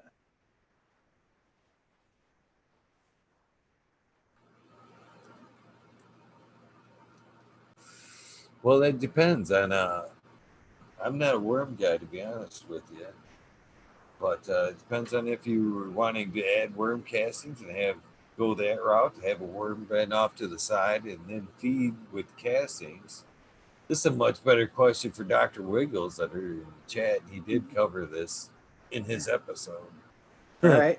But yeah, it just depends on what you want to have, a living system where you're having worms and you're feeding the worms in the soil and they're shitting in the soil and feeding things that way, or if you want to have them off to the side and you just want to feed with, castings through compost tea or top feeding. That's my answer to that. And my answer to Chiba Man is no, I have not. They're all right here. Oh, sorry, I hope you're not all looking at my junk. Hope that wasn't just a camera shot of my junk. No, Chiba Man, they're all right here with your individual names on them. You can see as I lifted them up right there. It's probably Be Too Crazy for You. Sir How. Everybody's winnings are right here, all packaged up. Hans Warrior, Miss D's Nugs, Cameron, Light It Up Again, Tim, Chiba Man. Too many worms in the JD's. soil? Is that what you're saying? I don't think there can be too many worms in the soil. I don't think worms can overpopulate soil, right? Shit, I think outside in a good soil, in the book Teaming with Microbes, Jeff Lowenfeld says that in a healthy soil system, per 1 foot cube, there's 50 to 100 earthworms. Is what he was saying. But so yeah, I don't think he could really. I mean, Yeah, there's the Wiggler himself. I don't even know right? why we're addressing this with the worm man in fucking chat. No shit. Who do I have to bring the worm guy on? That's the man right there. And see, yes, this is what you get in your packages so far. These, why Dr. Wiggler is the fucking resident worm man in chat. He can answer these questions for Ginger correctly. Damn, I'm gonna fucking tell you. These packages, Chiba Man, are waiting for the slaps. The slap should be here hopefully at latest by Saturday. And each one of these envelopes will be, I'll throw a slap in here and mail them out. So right now what you get is this is Chiba Man's. These are his seeds. Just to show you there is shit in these packs. They're just not names. There's the seeds. There's a herbs now thing. A little plug with my name on it. I guess I do plug a little bit of shit. Fucking rolling tray from Subcool. No, pulled up rolling trays. And my phone number, just like I said. If you don't believe me, that's my phone number. You could probably actually call that shit right now. Fucking call my bluff on there. Dude, them little rolling trays are awesome, man. I love taking them things with me when I go outside. Them little rolling trays are dope. So yeah, that's what's in these envelopes. These are just waiting for the slabs to come in, because I wanted you guys to be the first one to have the fucking slabs. You guys had already won the contest, and they were sitting here, and I was getting ready to mail them out, and I was like, "Fuck, man, this would be the first. This would be, I guess, in my opinion, I was like, man, this would be cool to throw in on some slabs. Would be cool to throw in with these." So I kind of held off on mailing these off until I got the slabs, which should be no later. I'll have these out no later than Monday. So they are ready. We're just sitting here waiting for slabs, and they're ready to go out. So no, they haven't Chiba Man been mailed out. They just wait for slabs. So hope that answers your question. Seeds, slabs, and slubs rolling trays. Damn. I hope that you guys enjoy that shit. I know that in Chiba Man's package there, he had 2 packs of seeds in there. I believe it was the 4th Jefferson and the Morita. Both were from North Star there. Gonna be fire. I'd be happy to throw them down in my garden, that's for sure. In fact, I kept some. I ain't gonna lie, I kept some to throw down in my garden. That's no word of a lie. I'm looking for. I ordered 1,000 slabs right off the bat. I ain't fucking selling them or nothing. I'm just planning on just fucking handing them out. And that's another thing too. I seen the other day somebody doing that. Well, we're gonna have to, and I understand it. They cost money, but whatever. But it's one of them things. You want to fucking have slabs? I'm gonna give them out. I couldn't think about fucking charging somebody for their fucking slab. That's for damn sure. Especially as many as I see. You see them hoods behind me? Everybody gives away these days. Holy moly! Fuck, man, I love slabs, man. That's the first thing I go to when I go to fucking booths and shit. I can't imagine somebody being like, "Yeah, that's 50 cents. It's $1, dude." And I get it. They do cost money, but I'd be in debt, man. You can only see 3 hoods right there, and them fuckers are pretty well covered with slabs. No shit. Shit, that room that we were talking about there, mine was a little bit different. You said you had a loft, but and my interest at that house, I had a 30 by 30 fucking garage with a 12-12 roof on it, and up in that 12-12 roof, I had fucking tunneled out and drywalled that 12-12 inside the trusses there, and that's where my grow was. Yeah. At that place, it was nice. It ended up to be like a 10 by 30-foot tunnel that divided up into a 20 by fucking 10 canopy flower, and the other half was veg. It started out to be a veg, ultimately became a second flower area. You always do that shit. But so that was going on when I was trying to sell the house and downsize there. And then underneath of that was my wood shop. I had, and that's what I would tell people. I got way too much shit in there for you guys to fuck out of. But yeah, I actually at one point, before I was like, even really medical was just starting. Yeah, I did have a card at that point because that's why I felt good about having her over to the house. I knew I had some kind of just. I was doing. I did a lot of work for high dollar work for. Police are a funny bunch. Police and like military and stuff like that are a funny bunch. Once they know that they can trust you, they tend to pass you around, if you will. So Yeah. I did a lot of work for a lot of police and a lot of law enforcement at one point in my career. And I was being passed around on a federal kind of level, if you will.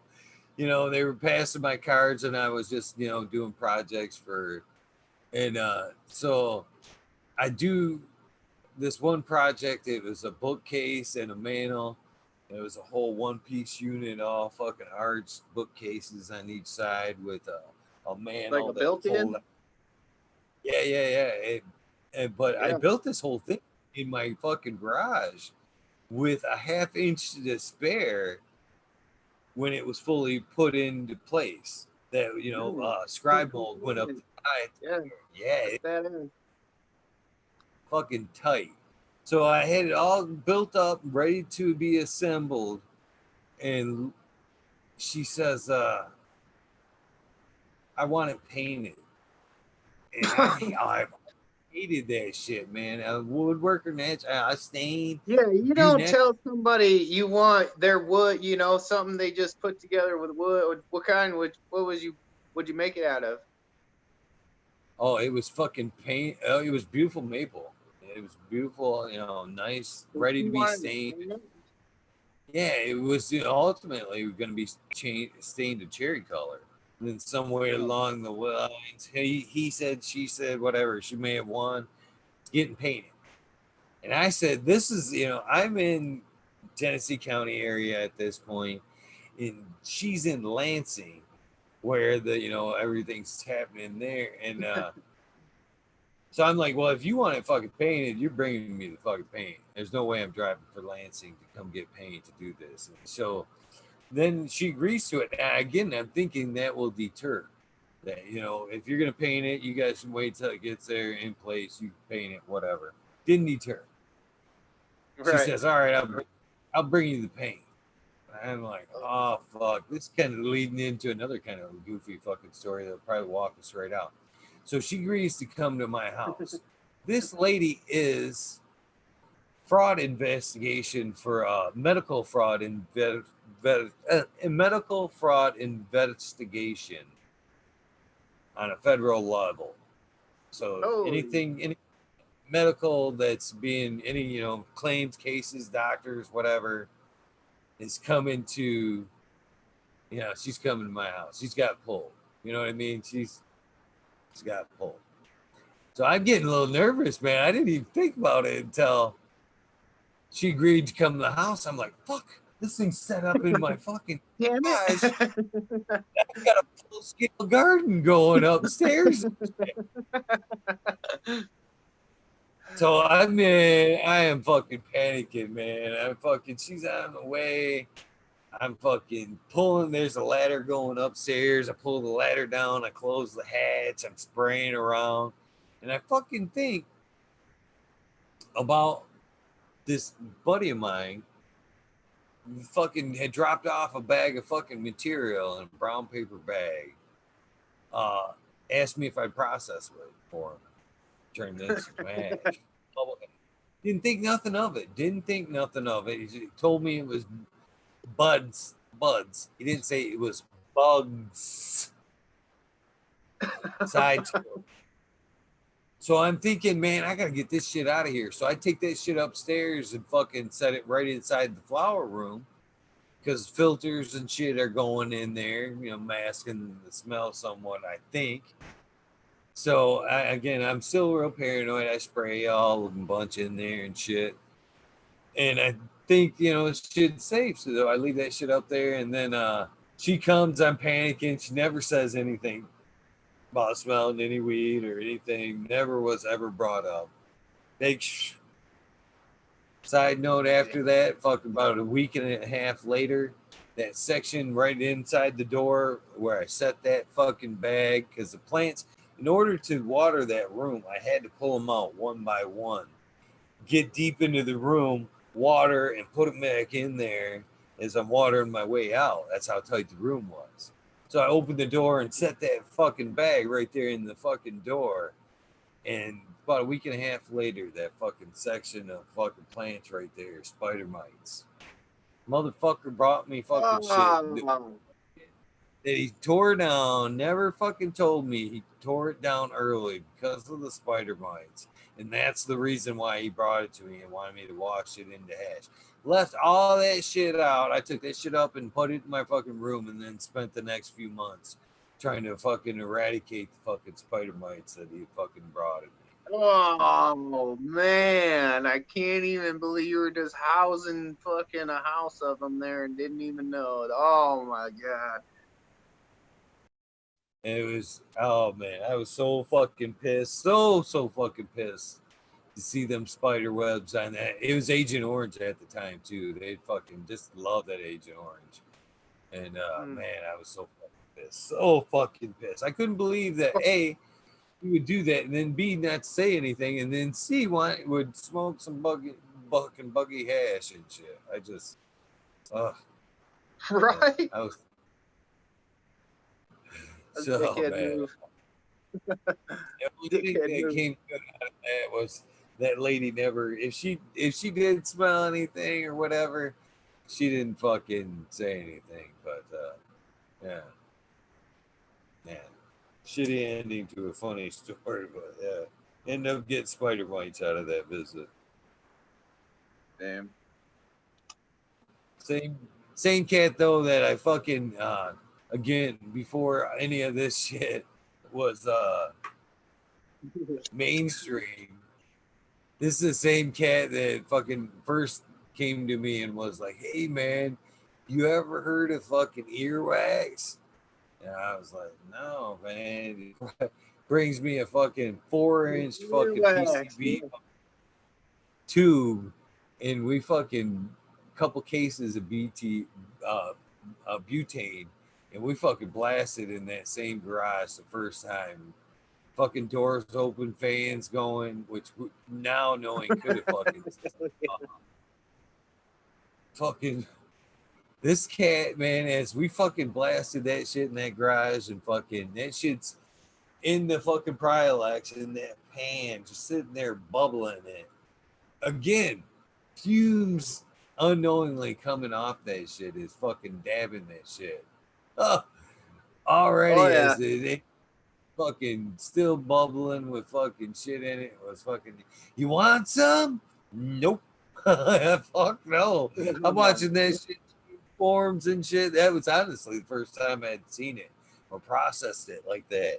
And I was like, fuck no, man. I don't want nothing to do with that shit, man. You just dumped lighter fluid all over your fucking weed. And yeah, no, Right. no, said none of that shit.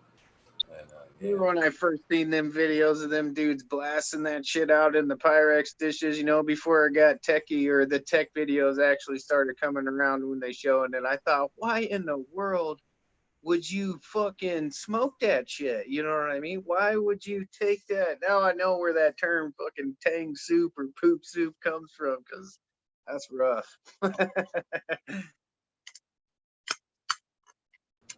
Oh man, that cat smoked that shit for weeks. Weeks. I'm glad I didn't tell Indra that story, by the way. Fucking he would have been, he was already down and out while hearing the fucking guys blast and hurting themselves, much less the idiots that were smoking that shit. Just like that. God damn. Yeah, shout out to him for all the tech. That's awesome. That dude's pioneer for sure.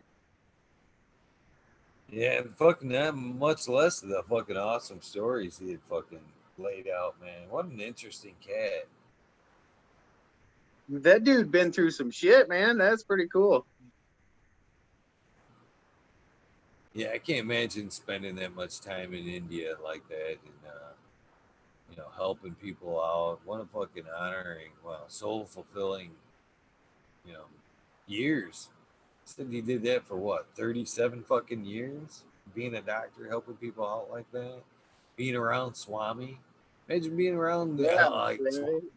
Passing blessings out. That was kind of story. That was pretty cool, man. Man, that's one of them guys, man. That's why, like, when I was interviewing him, I'd get that second, man. I would be so taken back about what he had just said that there was times where I actually fucking just forgot my question, man. I'd be sitting there like just kind of enlightened some shit, and then fucking trying to recoup, and then it would have been like, where in the fuck do I even want to go? There's so many angles with Right? Android. Where do you go from next from a great story like that? Do you just, oh yeah, you were with Swami. Were you taking some hits of TA? It's it's that kind of hard Yeah. where to get them conversations there. Try to guide it. You know what the answer No. is with this? You don't guide that. You don't guide. Let it fucking play out. You just let him talk, man. Fucking ask as few questions as possible. Is the way I think Yeah, was he best. had some crazy story about the terpene splitting and stuff like that, you know, and I found that to be crazy interesting, you know. That was pretty cool. And what even is more amazing about that is, like he said the last time before he left, he's like, man, I am so interested in answering the technical questions for you guys. Make the list, give them on the fucking Eagle. We'll go out. I'll be happy to come back and do an episode of just technical shit. And I thought, man, that's pretty badass. That would be a good idea for fucking 2420. That would be a great show.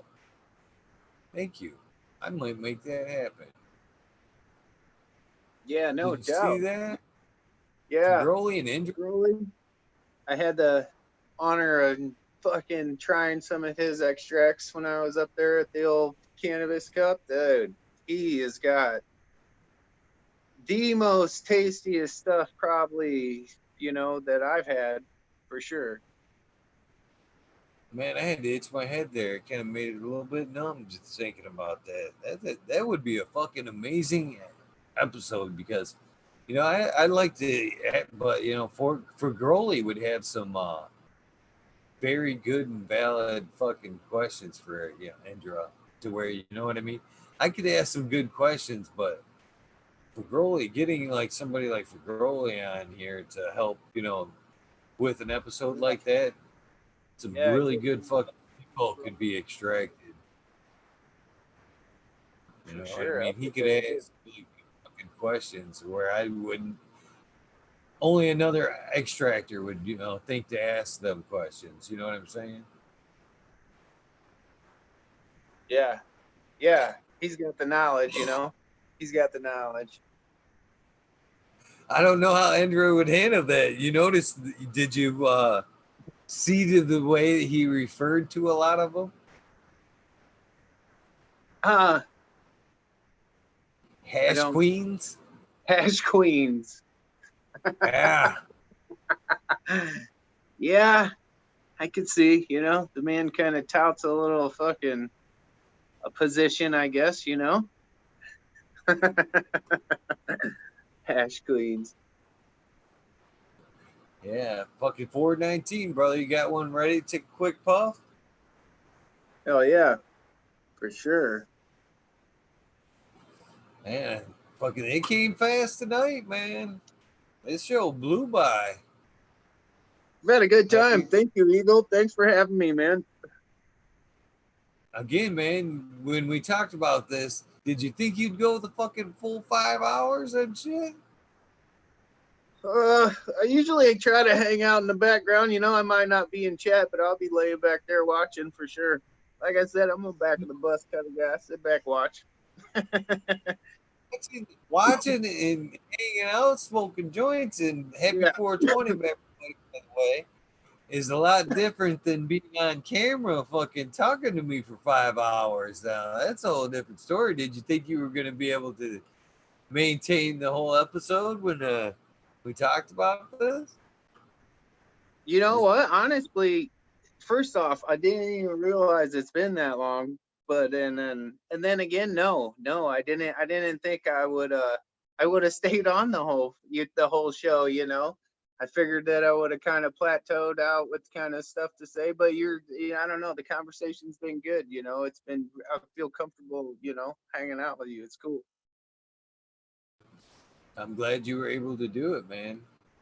Fucking, I can't believe it. Yeah, I'm glad. I'm glad that you were able to fucking come on and go the whole gauntlet, man. A lot of times, I don't know night to night where this is gonna go. You know what I mean? All I can do is line people up like yourself, and as well as I do. In this instance, we've conversed a little bit in DMs and on Instagram, but we've never had a conversation like this. So I don't know No, where right. this is gonna go. At 11:30, 11:25. There's a lot of nights that I don't know what's next. There's been times where I've had people on and they're just like, the whole time I'm fucking listening to them, and I'm thinking, oh fuck, this is gonna be a full 10 minutes. This is gonna be a fucking full 10 minutes.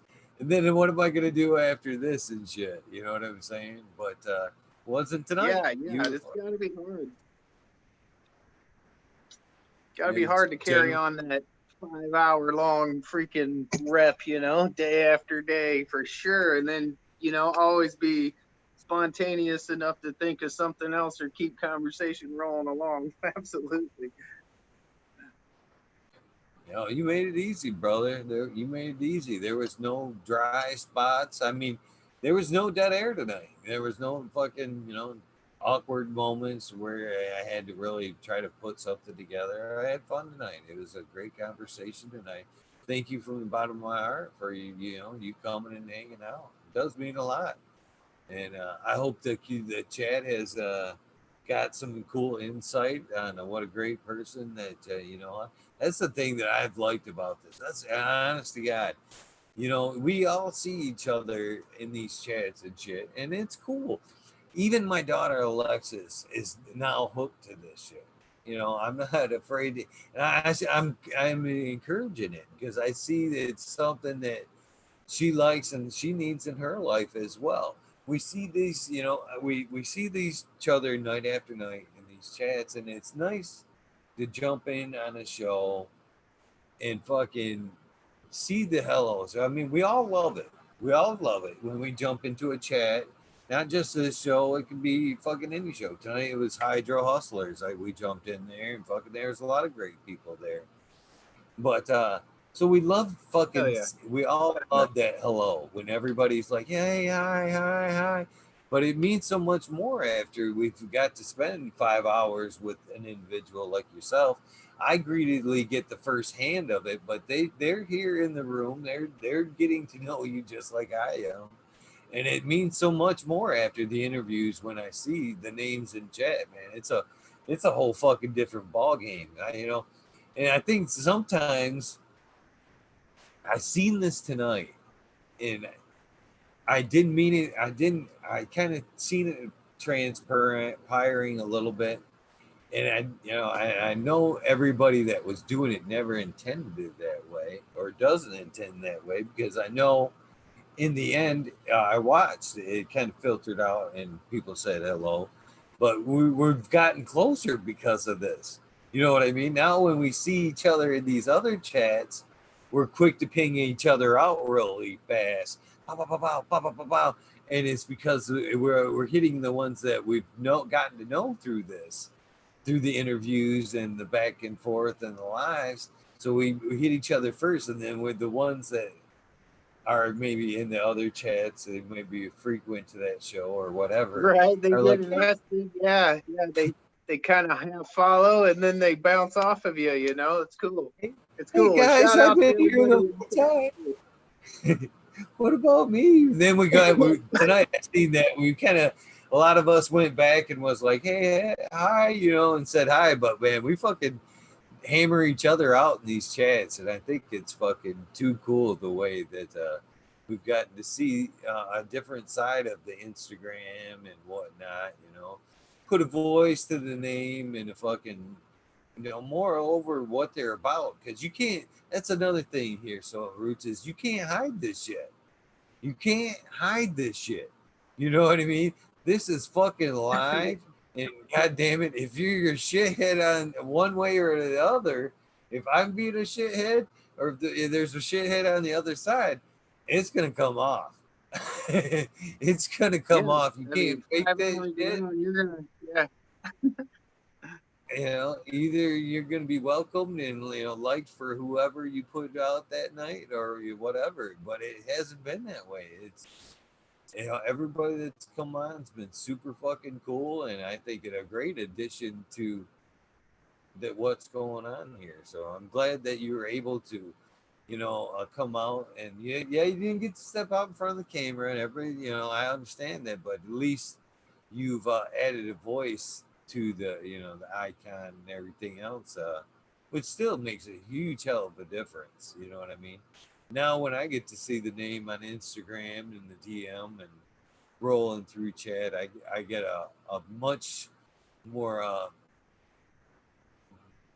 right, genuine closer. We're feeling. personal, you know, like friends now. You know, it feels more friendly than just chatting through IG. You know, you kind of get to know people on a more personal level. You know, it's different. You know, you chat with people on IG, and you don't. You know, I'm the type of person I like to hear people's voices. You know, it helps me depict kind of who that person is. You know, it helps me pick out things. You know, yeah, like you're saying, it brings you on that personal level. You know, you get more in touch with everybody. You know what I mean? It's cool. Yeah, it is. And again, man, I genuinely thank you because, like you said, you had your reservations on coming out when I first asked, and I'm super stoked that you did. I mean that shit.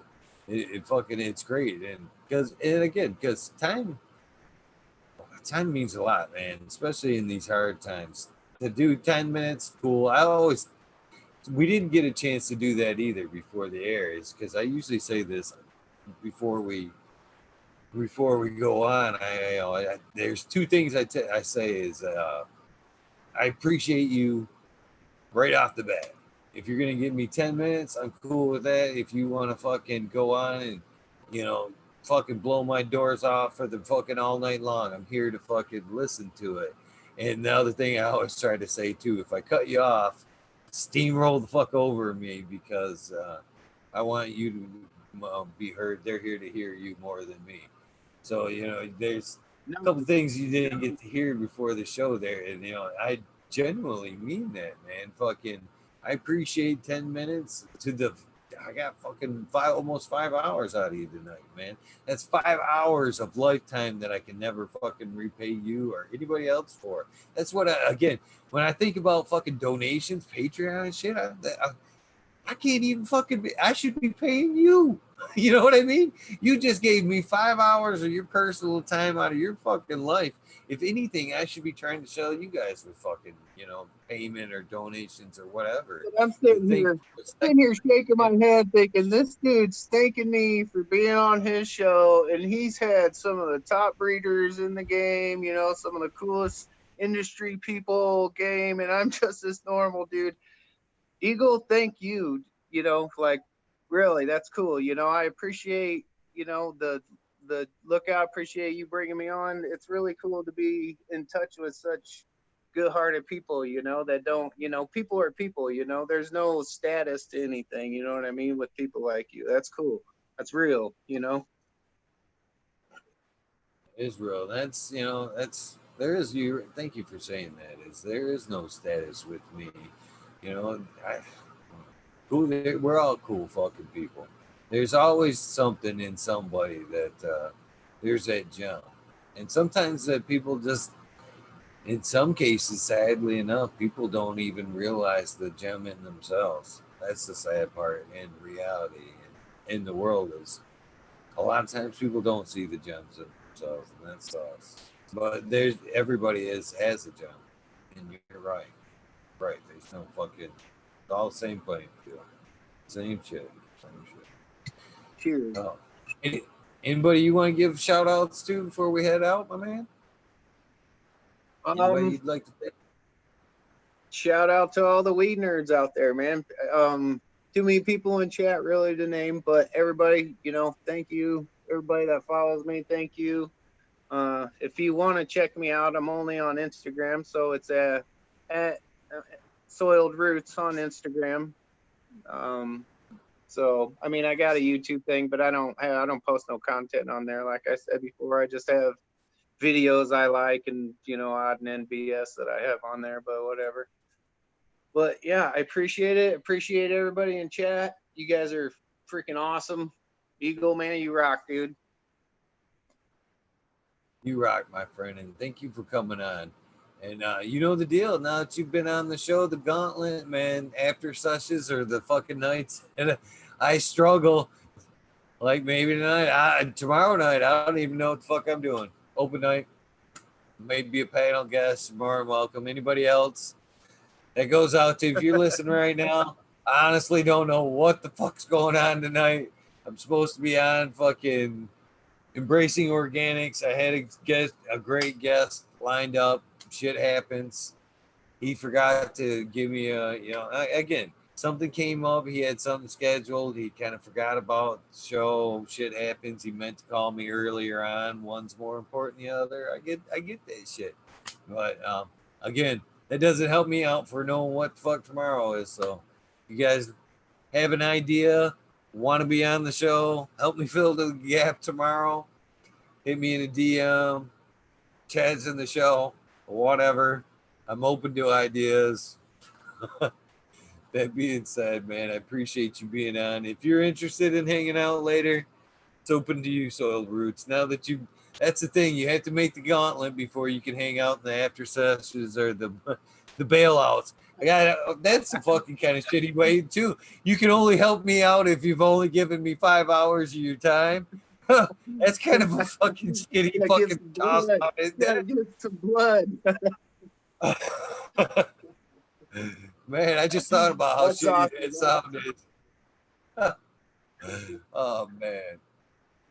All right, brother. I gotta go. Um, I gotta use the bathroom and fucking doing some watering. But I do sincerely appreciate you hanging out tonight. So yeah, I'm gonna turn in. Thank you, Eagle. Thanks, chat. Thanks, everybody. I'll tune in. I'll probably see you. I'll check out your show tomorrow when you're on the EO, man. That's cool. I appreciate it, man. You have a great night. Thanks. You too. Bye bye now. Peace. Later, Eagle. Later. Mr. Soil Roots, I hope you enjoyed tonight's episode. I had fun with you. I hope we can hang out again some other time. Ginger Snaps, Purple Thumb OG, Purple Snap, or Ginger Snaps. Please, please, my good lady, if you have a question for me at any point along the show, unfortunately tonight it was Eagle Gardens 1, but it is usually Eagle Gardens or Eagle Gardens 1. Or the Eagle Gardens 1 is the backup account. Uh, you tag me, I will be sure to answer your question. I'm sorry. 420 is what it is what it is, bro. Chat is pretty good and coming up with topics. You guys are awesome with coming up with topics, and I appreciate you guys for hanging out. That's for sure. And Misty's Nugs, Ginger Snaps, Chiba Man, John Boy. You guys have all got stuff. I don't know about John Boy, but I know Chiba Man, Misty's Nugs, B2 Crazy for You. There's a lot of you guys that have stuff that is just waiting for slaps. It'll get out as soon as slaps get here. You have my word on that. Purple Thumb OG.